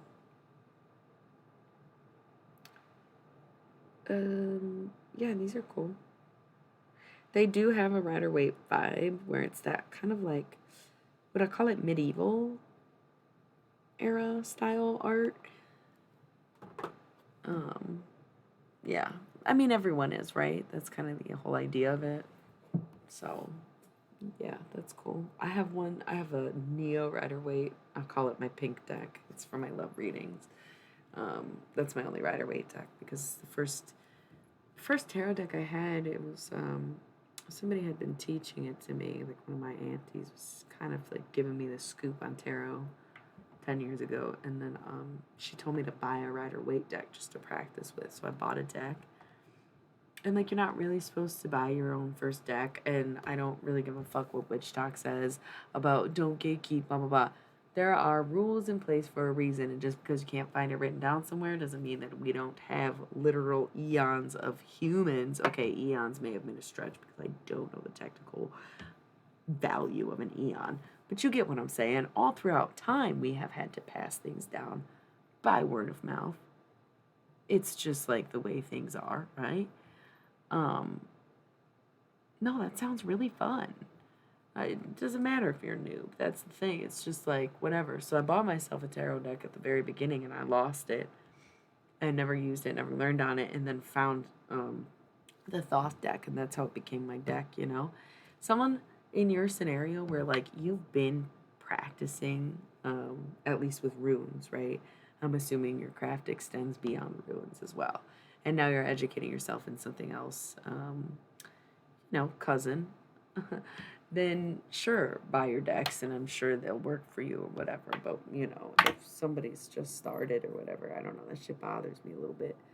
You can't really trust everything you see on the internet. We've always known that, and we've come to this weird point in time where we started believing everything on the internet again. It's very funny. So, would never call you a noob when you pave the way, right? That's another thing is like everybody wants a piece of it because it's I'll go viral, I'll have this, and I can be on TikTok and blah blah blah. And it's like, man, do not get into that shit for the wrong reasons. Because even if you have success, that success will bite you in the fucking ass. That's for sure, man. So I've opted out on so many opportunities where I'm like, well, does this happen? Yeah, but who cares? I care. No, thank you. Next, right? Um, Moonology is so cute because it does sound like a completely made up, almost childish word. But what else do you call the study of the moon? It's adorable. Yeah, see, you get it. And you're like an uncle. I don't remember if you said any gender. There was a reason I was leaning toward masculine based on something. You said a runes guy, so I just sort of assumed. Um, you're like an uncle, you're already doing it. You're already in the practice. Yeah, so like it's a natural progression for you. And I think it's a very unnatural thing that people are like coming across it once again based on their algorithm that is completely tailor made to sell things. So, like, no shit. What's up, Luke? Did you say moon? I love you. What the fuck? So fun. So fun. What? Luke. We love knowing people's signs on this channel, by the way. If y'all want to just say when your birthday is. I don't like knowing a ton of detail beyond that, but oh man, we have a good time, that's for sure. And like I will roast the fuck out of any sign that's on my channel, but it's just most of the time it's Pisces. It's inexplicable. It's not just you, Raven North. It's literally a thing on my channel. Yeah, we love a good Pisces. I'm a Taurus too. No wonder I immediately was like, vibes. Love that. I'm an April Taurus though, which is unfortunate because I actually like Gemini so much and I can't stand Aries for the most part. And then someone's gonna be like, well, I'm an Aries. Can you stand me? I'd be like, I don't know. You're on the other end of a screen, bro. Oh, Man, am I living the Wes Anderson movie of my dreams? Probably not, but do I look like I am? A little bit, and that's all I can ask.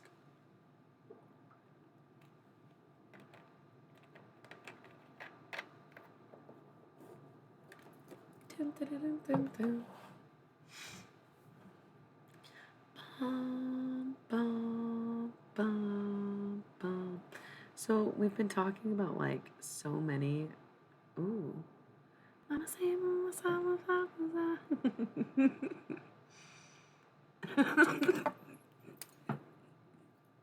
Are y'all telling me to roll an ad? I'm kidding.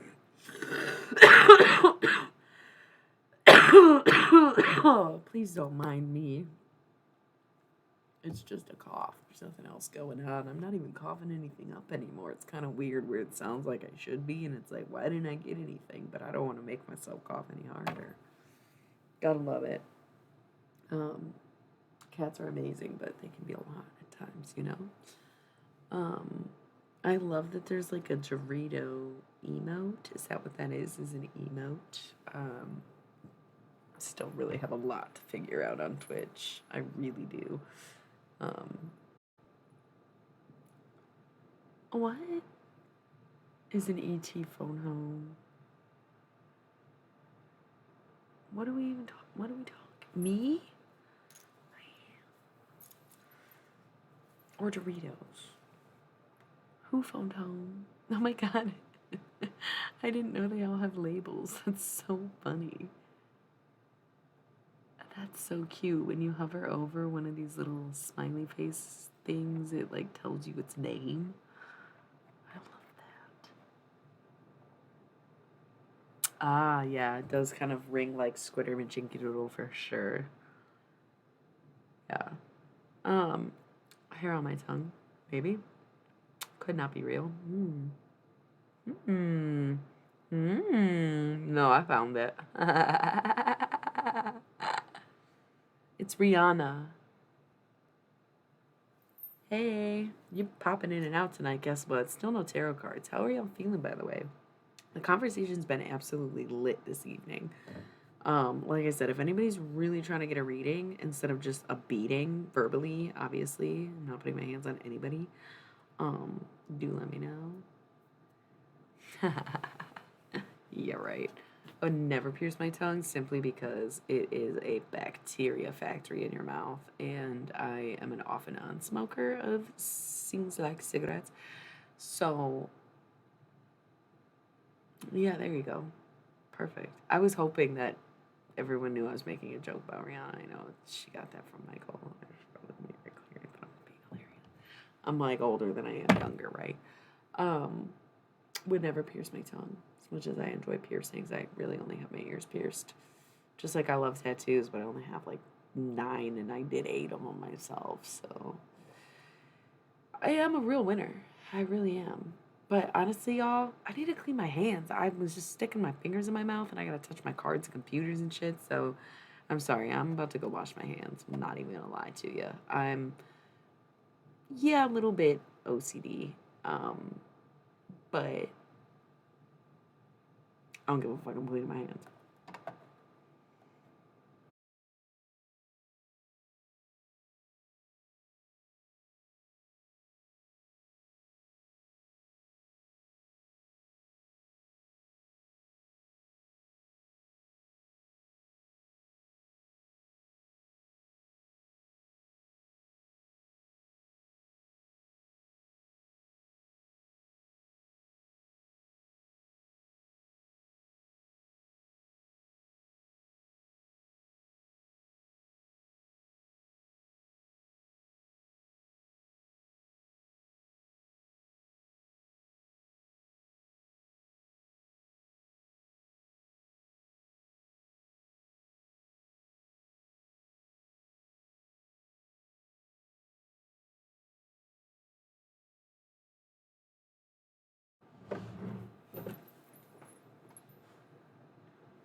Whoa.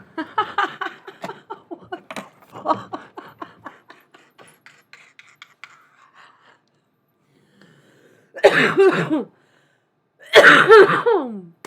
My goodness, that was hilarious. And yeah, I kind of do. I'm notorious for taking random breaks and large chunks of times off, but for the past few weeks, I would even say for this whole month, I've streamed almost every day, which, like I mentioned, is a little unlike me, but I'm trying to be more consistent, you know, especially now that I'm affiliated. You know what I mean? They're gonna pay me to do this. Of course, I will be here, most likely tomorrow, but I do these weird hours. You definitely should. Thank you for being here today, tomorrow, the next day, whenever.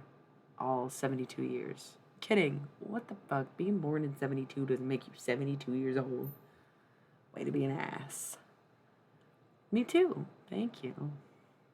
And have a great night. Get some good sleep. We're all about dreams, so if you have any good ones, let us know. Yes. Good night to our little dreamy Pisces. And yeah, so what are we talking about before the whole hair in the mouth thing, other than Luke's a Taurus? That's cool. We love it.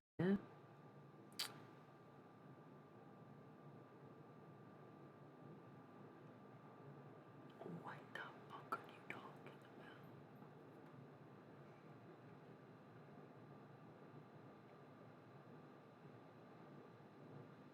about? Oh, yeah, I see. I figured that's piece of history. Yeah, that's cool. That was cool to know. I like that. I was kind of curious, and I was like, whatever. That's funny. Yeah, y'all, what's up? It is late, or is it maybe time to be great?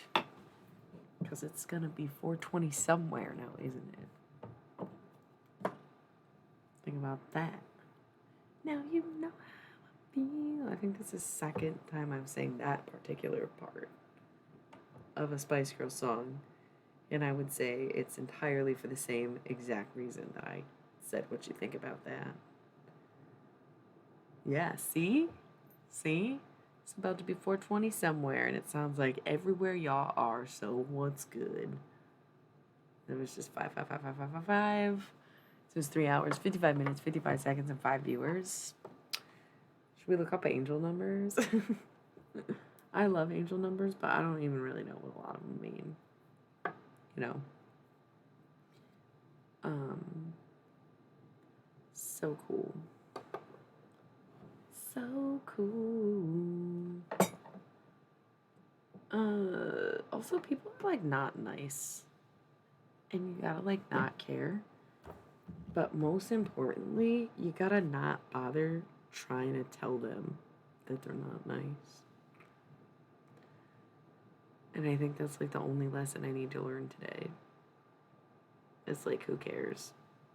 Because all of my kindness is mistaken for weakness anyways. Wow, you really laid it on thick. Ontario, bud. Just so nice and polite. Oh, well, I remember, I think it was Reddit probably, because I'm on Reddit a lot these days. And, okay, someone was like, yo, Canadians are not suspiciously polite. They're just, like, regular polite. Nice. Very cool. Very cool. Ay, ay, ay, ay, ay.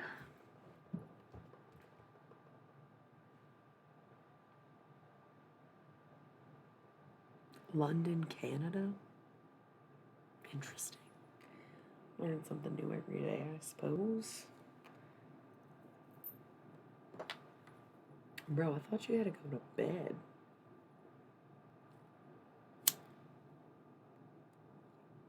Wait, there's a lot of Canadians on my channel right now?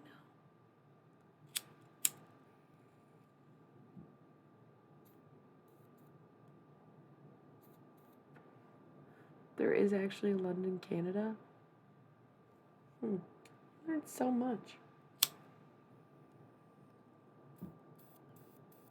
Are y'all gonna hang out now?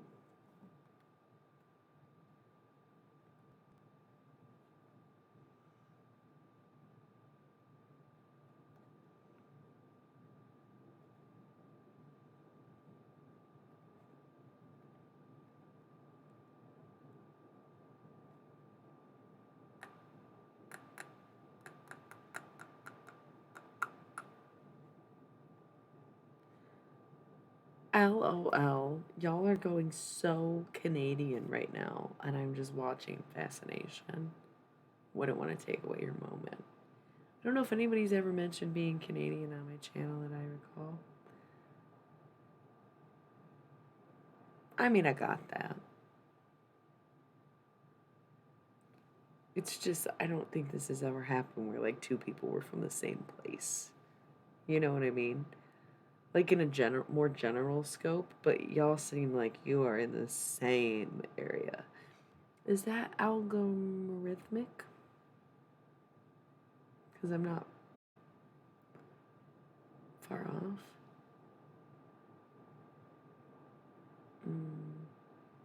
Are you literally talking in military times? Is that a Canadian thing too? Oh, okay, fair. Pretty damn close though, right?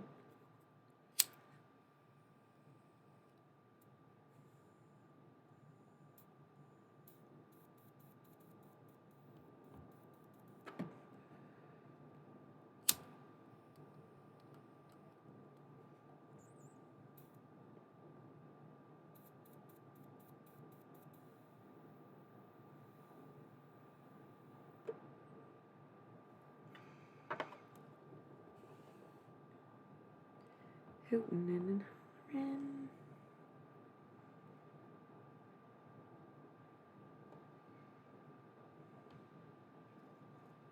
You ever like listen to people's stories about how terrible people are to them, and you're like, man, maybe I'm not that bad.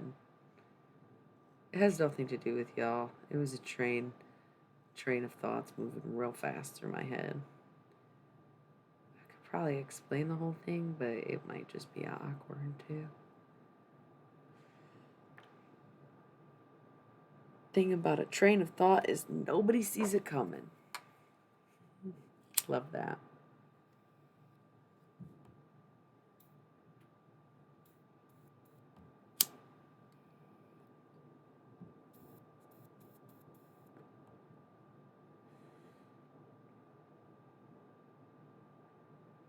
Does Canada have a pretty good public transportation system? I was just thinking about how, like, so many places, at least where I'm at, like, don't have very good transportation systems. And, like, New York or LA is, like, notoriously known for their excellent citywide transportation systems or whatever. Um, but it's just interesting to see that there's so many places that do not. Okay, so it's like here, where it's like, if you're lucky, it's there. And if not, there's nothing. Cool. Oh, that's cool. Yeah, no, there's not really like buses everywhere. And the trains will take you from place to place, I suppose. But not everyone has like a citywide transportation like that. Yeah. But then it's also like, isn't the whole point to connect city to city also? Where it's like, even in Detroit, they have like a transportation system that runs throughout the city, but it doesn't take you very far outside the city. And it's like, damn, that sucks. $5 for every 2 hours? Holy shit. But yeah, no, I don't think any public transportation is really free ever, is it? Unless you get a pass or something and blah, blah, blah.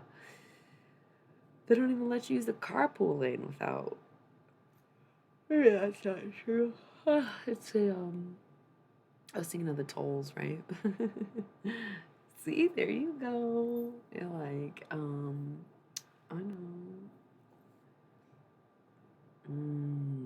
That's how they get ya. They're like, we're only charging you if you come during our dinner rush. Also, somebody a while ago said they liked my earrings, but I was like, I think I was being mean to somebody, and I didn't acknowledge it until right now, and I don't even think they're here anymore.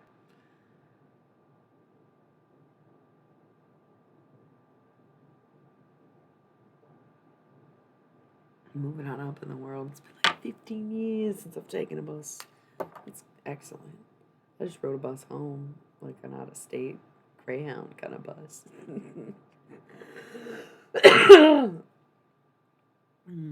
Yeah, that would be kind of obnoxious, I bet. It's the kind of ASMR we don't want.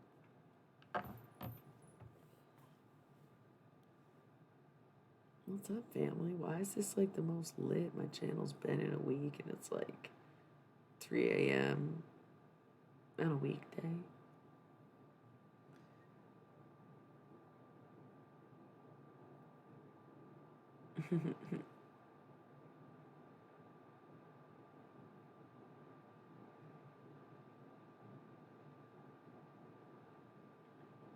Sounds terrible. Man, I just realized, I just remembered one of the conversations we were having earlier. Somebody was asking about, like, damn, this is a bad transition from what you're saying to what I was saying, because you probably did not do that to yourself. And somebody was like, how do you get someone to change? Damn, what did happen in this conversation? Where did my homies go? Pico, Source, where are you? Oh, you're here. That's what we were talking about earlier. His injuries made me think of mine, but like, that's, yeah, genetic. And we were talking about change, like instilling change in someone or whatever. Do you know what I'm talking about, Source? Oh, we don't, man. If you're kicking it, you know what I mean? If you can talk about it, we're not concerned about that. Hello again. You pop in a lot, but don't say much. What's your deal? Not much. There's not a whole lot up, to be honest. We're chilling. Still not really doing any tarot. Oh, LOL, Jinx. I don't know, man. No. If I do any tarot, I'm gonna end this stream and start over, and I'll, we can pick a deck. But nobody really wanted to hear.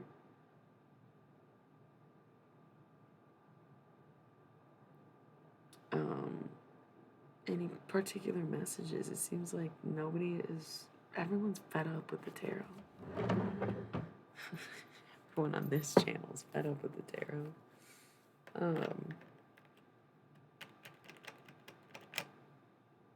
It's interesting, right? Because it's like either change shall be thrust upon you or it shall be forced upon you. Sounds the same, but if it's thrust upon you and you pick it up and accept it and embrace the change, that's one thing. But if it's forced upon you, it happens regardless of whether or not you accept it. And some people, the realization of, wow, I was so narrowly away from this situation, or like a near-death experience, right? I was like, I hit my head. I didn't really go into full detail on that. I concussed myself, and that definitely worked for a while.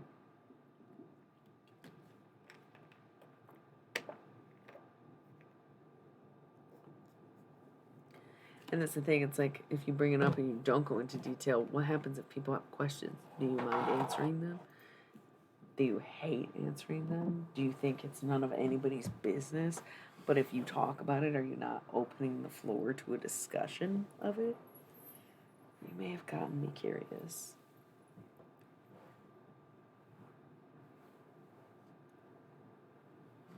Yeah. I didn't even know I was concussed because I didn't realize you could have a concussion for literally years until a friend of mine got a concussion. But my other body injuries were so badly that nobody followed up with my headgear, even though I had hit my head multiple times and had some pretty serious injuries. Right. Well, and I guess that would be the question that I had is like, you're saying I can accept it for what it is and do what I can to lift others. Quitting is easy. Where it's like, what makes you not want to quit though? My disability is not necessarily physical. Well, it's not physical, but it has physical symptoms to it, right? Um, like like once a month, I feel pain that's like akin to MS in my whole body. Like I was trying to figure out before I knew what PMDD was. I was like, what is this whole experience? And I would try to like describe my pain to like the internet or a doctor or something. Um, yeah, that's what's so crazy. I kind of feel like I know exactly what you mean when you say thump pain too. It's the constant. That's what I wouldn't be able to deal with, but almost like, is it like you forget, or are there days when you feel less pain? Because sometimes it's almost like not being in pain and then being in pain again. It's almost like the transition is what makes it so hard. It's like, God damn it, why do I have to feel like this when I was just fine before? I'm about to look that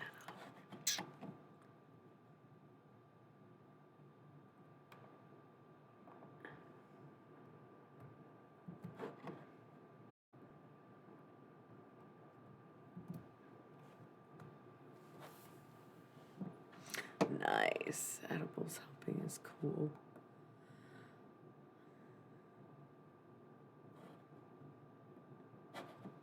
Hmm.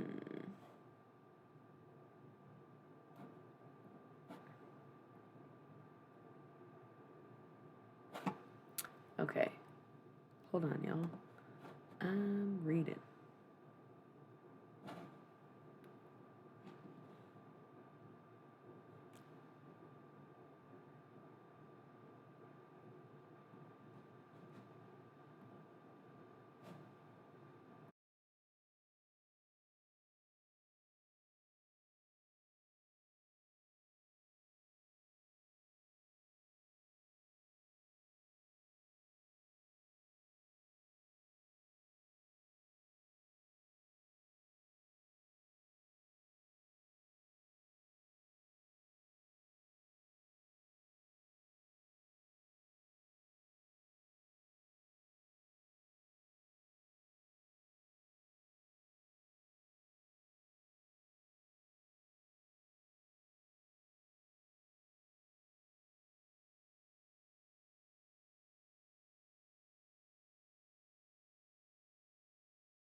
LOL. Not that that's funny, but that is so relatable. That's literally what happened earlier. I was just reading a little bit about. I'm not gonna pretend like I know how to pronounce this disease that you have. I'm sorry that it affects you like that. Um, Hi. will be. Not much tarot going on tonight. We just been talking for literally 4 hours straight. No biggie. Um, we're currently talking about less than fun things, but we don't give a shit because we're here for each other. I'm not necessarily having a high pain day myself, but I have, I think what is technically considered a mood disorder, right? And it has physical symptoms too. But I know when I get too snarky, and that's why I like streaming, is because like I can decide if I am in too much pain or if I am being. I literally just said we're not doing any tarot. What to tell you? And I don't do um, lines and lists and personal readings when I do tarot, anyways. Yo, but also, what a great pain scale. Scale of ace to 10. How many swords are you today? I'm gonna start doing that. Even though that's not necessarily what you meant. That's cool. Sometimes it is just like a little message. Like I had a deck out earlier. I didn't do any readings last night. I didn't really read. There's just phases where it's like, okay, so I'm in my pain week. I don't have the best attitude. I know that I'm not being 100% myself or 100% kind, right? And maybe that's partially why I'm not allowing myself to do readings or to read the tarot, because I'm going to influence it negatively based on how I feel, and I know that. And that's why I jump on here and I'll still talk, because I still want to stream and I still enjoy doing this. But maybe I'm not meant to be giving readings right now because I was being a bit sassy earlier. Because, yes, I agree. Source, like, pain can definitely bring out the worst in people.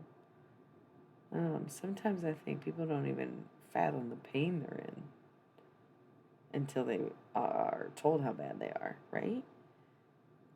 Like, maybe, man, Raven, we are keeping you up for no reason. You were like, I'm going to bed a fucking straight hour ago.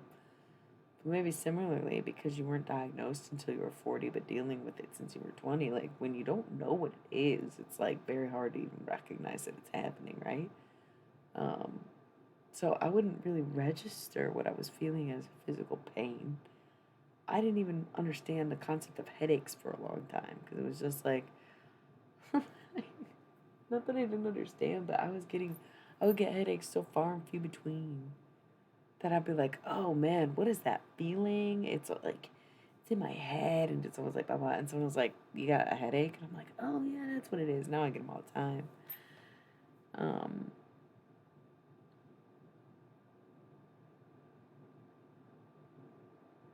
make contact with what?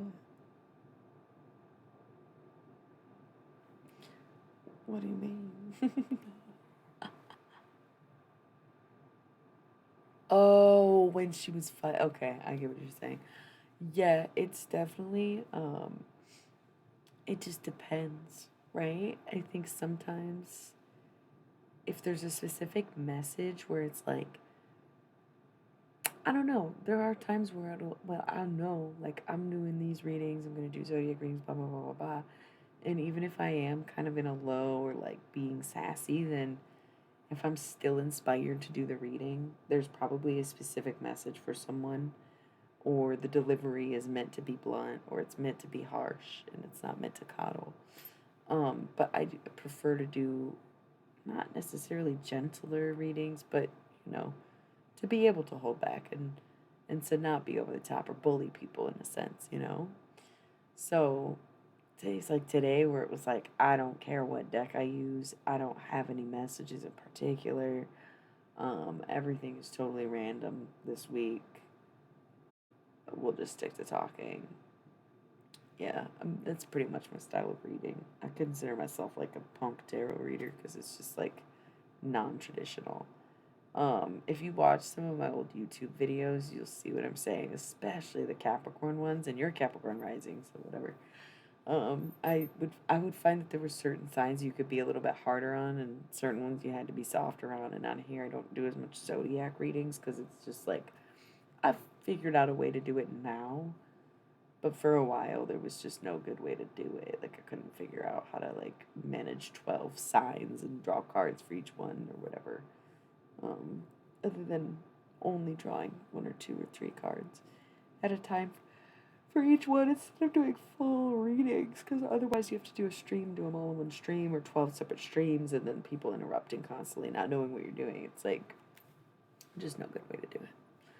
But yeah, if I'm feeling called or inspired to tarot, I won't say no. But if there's no pull, then there's no reason to go for it. Because then I'm just going to start speaking from a personal level. Hello, Joshua. I'm okay.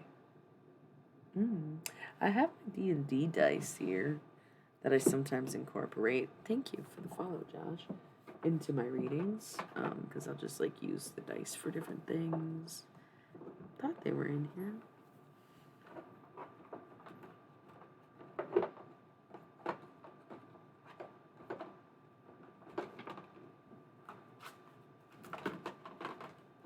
I don't know what I did with them. That's okay. Yeah, I got a set of D&D dice I use here. You know what's so funny? My laptop is not dying already. It is. Holy shit. I feel like I just unplugged it. Maybe it wasn't charging, but wow, that's wild. Sorta.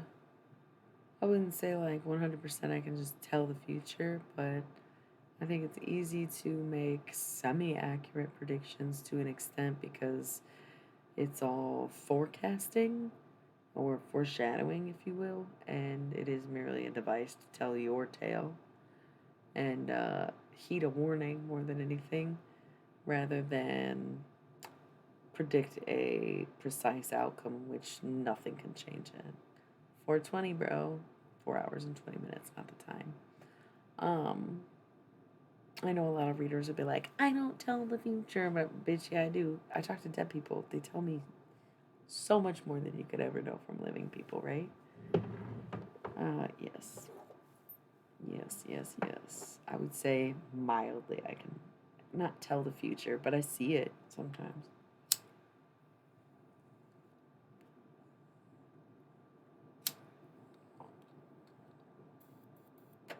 Here's the thing. We're building up to November, October, November. Yeah. Bingo.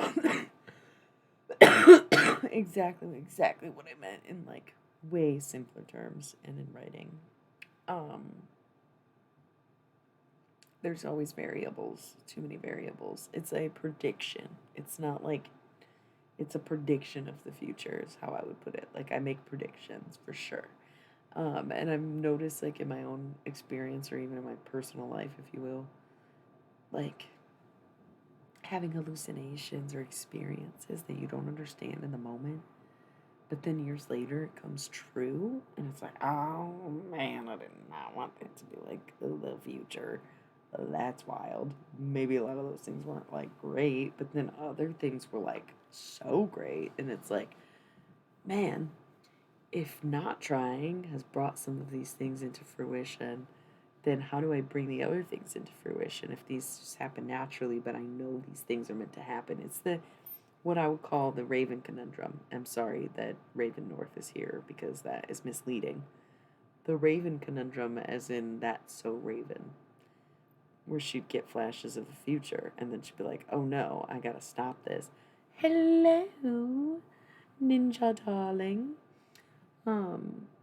She'd see it and then she'd be like, I gotta prevent this from happening, but then inevitably it happened because she meddled with it. You know, it's like any theory in time travel where like if something happens, it has to happen no matter how it happens, and sometimes the way it happens is knowing you're a time traveler and like going and doing it. You know?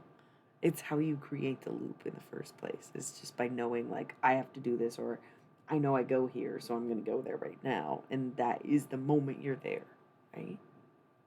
I'm super into time travel though. So easy for me to say. But y'all, listen, I ain't giving up yet. But my laptop has been plugged in since I started streaming. So like a solid 4 hours this bitch was plugged in and charging. I've been saying bitch a lot lately too. I think it's a I think it's a Tyler Durden thing. I don't think it's really me. I think it's a PMDD. It's like, bitch this, bitch that. Like, we're working on cussing less over here, okay? Please ignore the fact that I keep saying bitch lately. Um, anyway, my laptop was plugged in this whole time. And yeah, I'm running a light and a mic and all this shit. But it died so fast that I have to plug it back in already. Um, and this is upsetting because I have to get up to do it. And so what I'm saying is, I'm sorry. My laptop blew it. I'll be right back. I gotta plug her back in. And I'm very, very surprised and a little upset that this happened. So, be right back once again.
ASMR.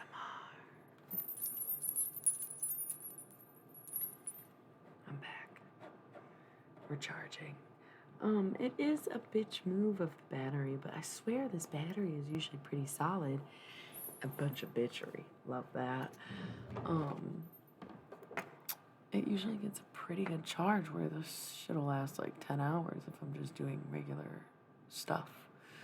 I think it might be the light that kills it so quickly, right? Or I don't know, it just wasn't getting a good initial charge. I don't know what the problem was.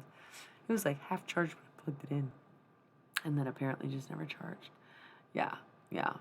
So that's why I don't want to leave it plugged in the whole time, because they say that's what fries the battery, right? Is if you leave it plugged in, it relies on the charger. Maybe that's not true. A lot of things they used to say about technology are like no longer true about the technology we have now. So wild. Okay, so there's three funny things I'm thinking about right now. One, I have my own song stuck in my head. It's so annoying. Especially because nobody likes my music. And so when people are like, oh, it could be better, blah, blah, blah, blah. It's like, I like it. I'm singing it. I'm hearing it in my head. I think it's absolutely fucking darling. Straight up, if you don't like it, it's because you don't get it. It's because you can't see past what you're looking at. You can't see past what's in front of you or what's popular. Like, you can't differentiate between somebody's talent and somebody's skill set. Like, yes, my skill set is subpar. My talent, though. Jack of all trades, queen of the spades, for real, and hearts, for the matter. No, I do not play an instrument. I, in fact, do not like instruments. I don't remember the other two things, to be honest. There was something we were talking about that made me chuckle because I was like, wait a second, batteries, don't remember. I'm goofy like that. And the thing is, the reason I was like, there's three things is because one was that I couldn't get this song stuck from out of my head. And I guess that's what's funny to me is that nobody likes it. It's like, obviously, I was pretty confident in it, and obviously, I like it if I'm singing it to myself. I don't listen to it all the time because that'd be weird, and it's like low production value. We get that. Um, it's just the audacity of people who assume that something being more. Amen. Thank you. Literally how I sing. Yeah. It's all singing. That's the thing. I've been trying to tell myself like I need to gas up my album more and like be more confident in it because of what I did is kind of incredible. It's like I made a cover album. I rewrote all the words to 8 out of 10 tracks in about 45, 40 minutes because I listened to it and just was like, this would be so funny. Listened to it again, made some edits. Dude, this is what was happening in my stream earlier is I shared it with people and it was just like feedback, like negative feedback and clownery ensued. And it was like, I get it. You don't have to like it. You don't have to understand it. But don't sit here just to criticize it when I did the same thing for you. It was really wild. Um, that's really cool. And I'm not opposed to things like technology or whatever. Um, it was rude. And then when we called them out for it, we had like a whole discussion, and I was explaining that like on my end of things, like this is an uncomfortable week. Like we just talked about, like when you're in pain, you don't always treat people nicely, and it can really bring out the worst in you. So I was trying to be transparent about that, where it's like, no, I'm touchy for sure, but also I don't need to be shit on my own channel in the first place. And then they're like, no, it wasn't like that. It's like it damn well was like that. I have it all in writing. Thank you very much. And it made me realize like how the first one is the one that I overplayed the most. Um, it's also because it's an album. It's like they get simultaneously stuck in my head. I'll listen to the original versions. This is how I learned. This is the thing. It's amen, especially young ones. Woo, but I was like that too back in the day. Like I just wanted to be a part of any conversation and share what I was learning about and my life at the time. So I try to have grace, but I only have so much where it's like if you want to keep getting grace, you have to give it, you know? So it was just a very weird dynamic. And it doesn't matter. But ever since we talked about it, it's like all I can think about is my own music, not yours. Right? So the process behind the project is really what makes it so incredible. It's like, yeah, at first glance, at first listen, it doesn't sound like anything that you'd want to listen to. But when you realize, okay, so it's a cover album, maybe I should listen to the original first. I always lead with that. How do you know what you're listening to if you don't hear what it was supposed to come from? Because the things that people say is, oh, it's like off tune, off key, blah, blah, blah, blah, blah. Yeah, you should hear the real thing. It is a train wreck of an album. It's one of the probably lowest critically acclaimed of their albums. You can complain about it. That's fine. It's horrible to listen to. I didn't check my mic levels. Oh, right. That's literally so funny that I started explaining that before you actually said that. The reason is because I didn't set the microphone in a way that it didn't, because you just put your clipping volume before you record. I didn't do that. I didn't know how to use Audacity. I didn't use anything. I was paying homage to something that was created in 1992 because I was also created in 1992. Love that for us, by the way. 72, 92, and now it's 2022. Something special going on here, am I right? Oh, thank you. You really don't have to say all that. Um, Ironically, the stream is just me talking about it anyways. I also really like it because it's very emotional because the whole point is that I wrote the lyrics and that I sang and that's my voice. It's all my layers. It's all I have a few comments on that because everybody lies, and also if you say don't, you're implying that you do. It's okay. You don't have to defend yourself. Um, I believe that you're very truthful. Um, I did it all in one take. I may have done a couple takes, but it's like there's no. Listen, I'm gonna tell this story. Okay, this is really funny, and I don't want to say too much because I would never want to embarrass someone I don't know. But I was like, I was. Listen, I didn't have any money to invest in this music project. Okay, but I was trying to like, hey, I'll do a trade. Like I can do tarot, I sing, I paint, whatever. Um, I have not seen too much house, but I've gotten the comparison myself for sure. I'm the same way. Like, when you don't have time to fuck around, you don't have words to fuck around with. You know what I mean? Um, Amen to that. But I did look into having people help me with this project. But I was like, I can't pay you, but I can definitely work for trade for pay, right? Um, and like, even if somebody said yes, they would bail. So it came down to the fact that it was just me and I didn't have time because I wanted to release the album on its release date. So this was a project that I embarked on or decided to do in April, and then I had to move several times, and I couldn't practice. Or I could only practice. I couldn't record. I couldn't learn the songs. I couldn't.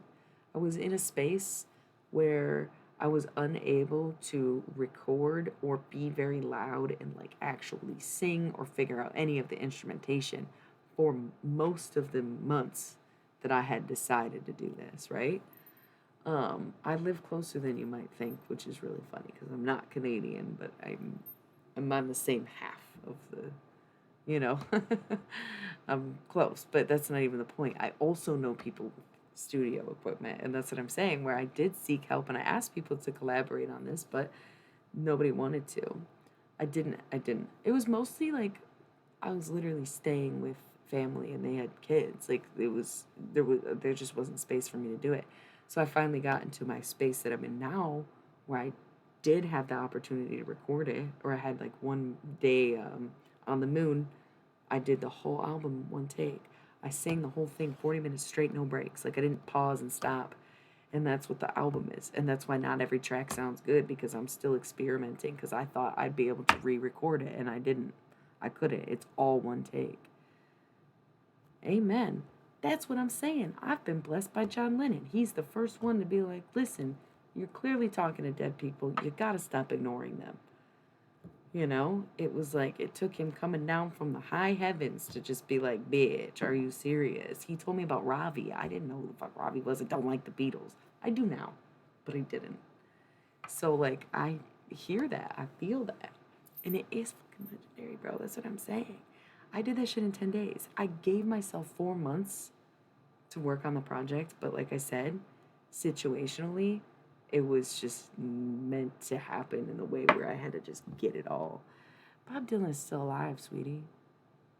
The fuck? How dare you? He's next to go. You just cursed him. Man, I was hoping he'd get till next summer.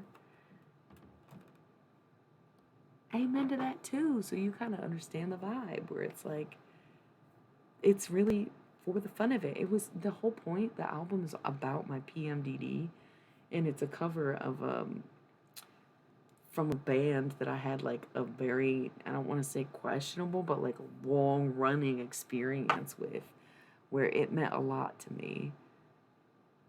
No, John Lennon, not Bob Dylan. Bob Dylan's alive. John Lennon got shot in like 1986, right? Yeah. um LOL, that's cute. Up and Atom, I love your name. And these little ant things, y'all. So freaking precious.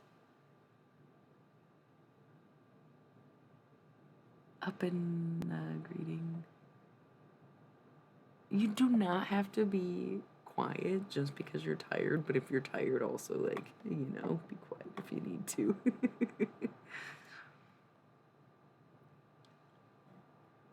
Yo, we can do that right now. Are you fucking kidding me? That's literally what I do, y'all. I've never channeled Bob Marley, but I try not to. I don't ask anybody to come to me unless someone else asks for it, or it's like John Lennon and I have a good rapport at this point. Like, again, I'm gonna try to tell my stories and whatnot. That is so true also. But yeah, pretty much I ask, and most of the time they show up. So like, I'll get the inclination that I'm going to talk to someone usually before I do. Like the other day, most recently, I feel like, okay, for a while, the Halloween Oracle was where it was at. Everybody was digging on those readings. Love that. Thank you. I mean, when it comes to like things like the celebrity readings and stuff, I'll do that on the channel and just do a general reading and you get your guidance and we can talk about it. But the personal rates would come in for readings that would be like your mom, your grandma, somebody like that. My alarm is going off. It's not for me, it is for someone else. So I will be back in a moment. I know I just had to take an ad break, but I'm just going to maybe I'll take 10 actually. Not now, but in a minute. Give me 1 second.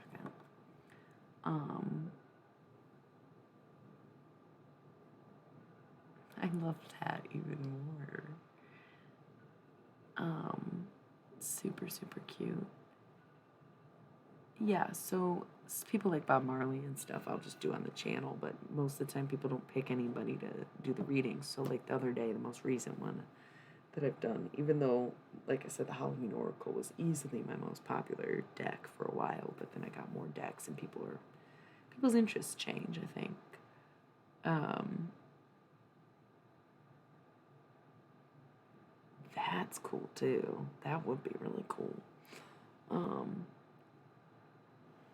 I don't know. I've never used one. I hear mixed reviews. Some people really like them, some people really don't. Halloween is rolling in on us. October is going to be a month of like, oh, it's going to be fun. I'm very spooky, like by nature. And this summer was not great, and I'm holding on, like still trying to go to the beach and shit, but like in my mind, it's been fall since like July, really. So, lol. I don't really care for Hocus Pocus on such a level. Um, Most recently was Jim Morrison. So, like the other day, I was getting ready for the day. I usually stream pretty late, so this was like in the morning. And love that. And I didn't know what to listen to, and it was like, you should put on the Doors. And I'm like singing some Doors song to myself. I'm like, yeah, let's listen to the fucking Doors today. And then I'm like thinking, and I'm like, oh yeah, Jim Morrison, that's cool. He's cool. Listening to Jim Morrison. I'm like, yeah, people will harness your power if you don't harvest your power. That was his whole meditation. It just took me a while to realize I'm talking to Jim Morrison right now, aren't I? Because I had done one channeled reading of him before. It was Janice's birthday last year, where I just so happened to wear my Janis Joplin t-shirt to bed. And I woke up, January 19th, and I was like, not thinking about it, even though right now I know her birthday consciously. But I don't have a schedule, you know what I mean? So it's like, I'm not always paying attention to the date. I don't look at the calendar all the time. I don't like scheduling appointments, like God. And so I wasn't thinking about it. And then as the day was going on, I was getting ready for my readings, and I was like, no shit, bro. It's Janis Joplin's birthday. Let's throw a fucking party. Like, let's do this shit. And that's awesome. That's you should maybe you like the reading. It's I can't remember what it's titled, but I think it was like the second quarter. I was doing a sports analogy that day. The lighting is red, so you'll know which one it is.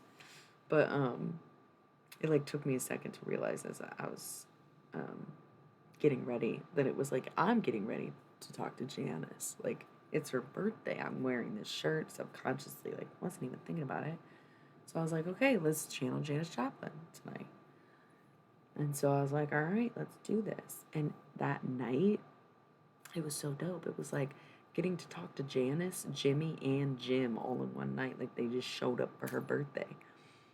And it's so funny that they have such a similar perspective, and it literally is as bad as you think it is in a sense. But also, no one's disappointed in the immortalization, though it is confusing to only be 27 and to have so much fucking power, fame, attention.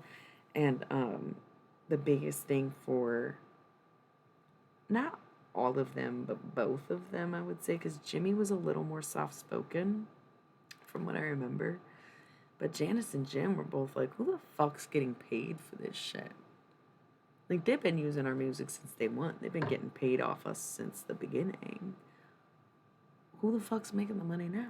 I didn't have family when I was alive, so it's not like my family's getting my money now. And if they are, they shouldn't be. Where's it going? I was 27. I didn't make a fucking will. I didn't decide where my estate was going to go. I was in my 20s and on drugs. And then you end up dead. And they still use your music. And they still print your fucking face. And, like, the thing is, I bought my Janis Joplin shirt from Meyer. It's not like I was at her concert 40 years ago. She was dead 40 years ago. That's how bad the math is. So, it's just one of those things. And they'll pop up randomly. Or if it's somebody's birthday, like Ram Dass has come up. So on his birthday, I was like, let's do a Ram Dass reading. He's a cool one.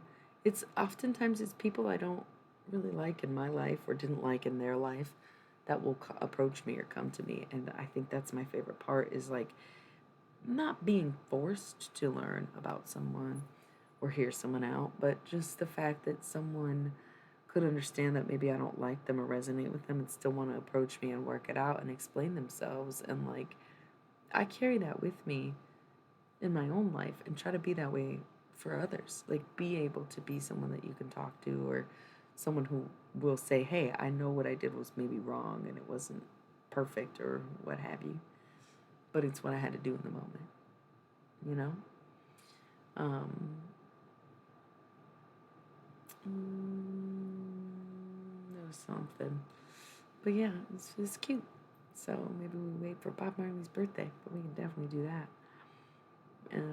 Yeah, I never was into the Doors because honestly, I had a skewed perception, I would say, because the Doors movie, they don't necessarily disclose the fact that it's not actually a lot of it true. They signed um, NDAs saying they wouldn't criticize the film when it came out. But Oliver Stone sought out all of Jim's closest friends and family personally to interview for this movie he made. Didn't like any of their stories, didn't think it was going to be dramatic enough, and then added a whole bunch of made up shit to make him look like a raging fucking asshole. But then, like in the 90s, you can't fact check that. There's no internet to back it up. And they weren't allowed to say anything about it for like 10 years or something like that. Where they just assumed because 4 hours, 44 minutes, 44 seconds before viewers. Um, they just assumed if he was asking all these stories and wanting all these interviews that he was going to tell a very accurate depiction. So they just signed the NDAs like, sure, we won't say anything, that's fine. But it's because he changed the story and made shit up and made Jim look like an asshole when in reality you're talking about an 18-year-old. Like, what the fuck is wrong with you? You're like 50 years old making a documentary about somebody whose career started when he was 18 years old and you want him to look like the badder guy, like an even worse guy. Like, why? He wasn't even a grown up. And like 27 can sound really grown, but once you get there, it's like nothing, dude. I don't even feel like I grew up until I turned 30, and I ain't even grown up. I like want to grow up for the first time. Where I'm like, I don't know what I'm doing. I'm just experimenting, practicing a whole phase of your 20s, right? So for anyone to have painted him like this demonic person, he never lit Pam on fire. Like that whole thing was made up. It's just awful that he would do that. And he never claimed it was a documentary. But once again, if you're putting out a fucking biopic of somebody and you're asking and everybody knows that you got verified stories, but you last minute want to change it up for your own fucking viewing pleasure, like that is messed up. Really messed up. I really could rant about that for way too long, if I'm being honest. Once again, I will be right back. LOL. We're just bitching about Oliver Stone's depiction of Jim Morrison at this point, so any suggestions, you just holler and let me know.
Hey y'all, I'm still here.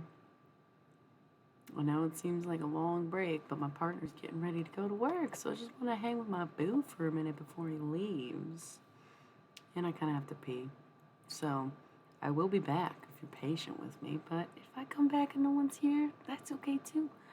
It's late or early, depending on how you look or where you're at. So I'm going to continue to be right back.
Hi, I'm back. I took a while because, like I mentioned, my partner was going to work.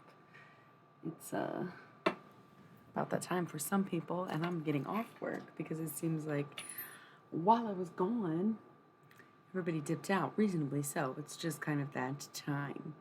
So, because I got some fresh kisses and like a good squeeze, I feel like I might be in the mood to just do a quick tarot read. So I think what I'm gonna do, I'm gonna end this stream. I'm gonna hop back on, do a couple cards, just for people to catch in, jump in. And if you made it to the end of this stream, thank you so much. What a wild, wild ride it has been. Yeah, so I'll be right back just to do a few tarot pulls and then call it a evening. So thanks for tuning in once again. Good night and good luck.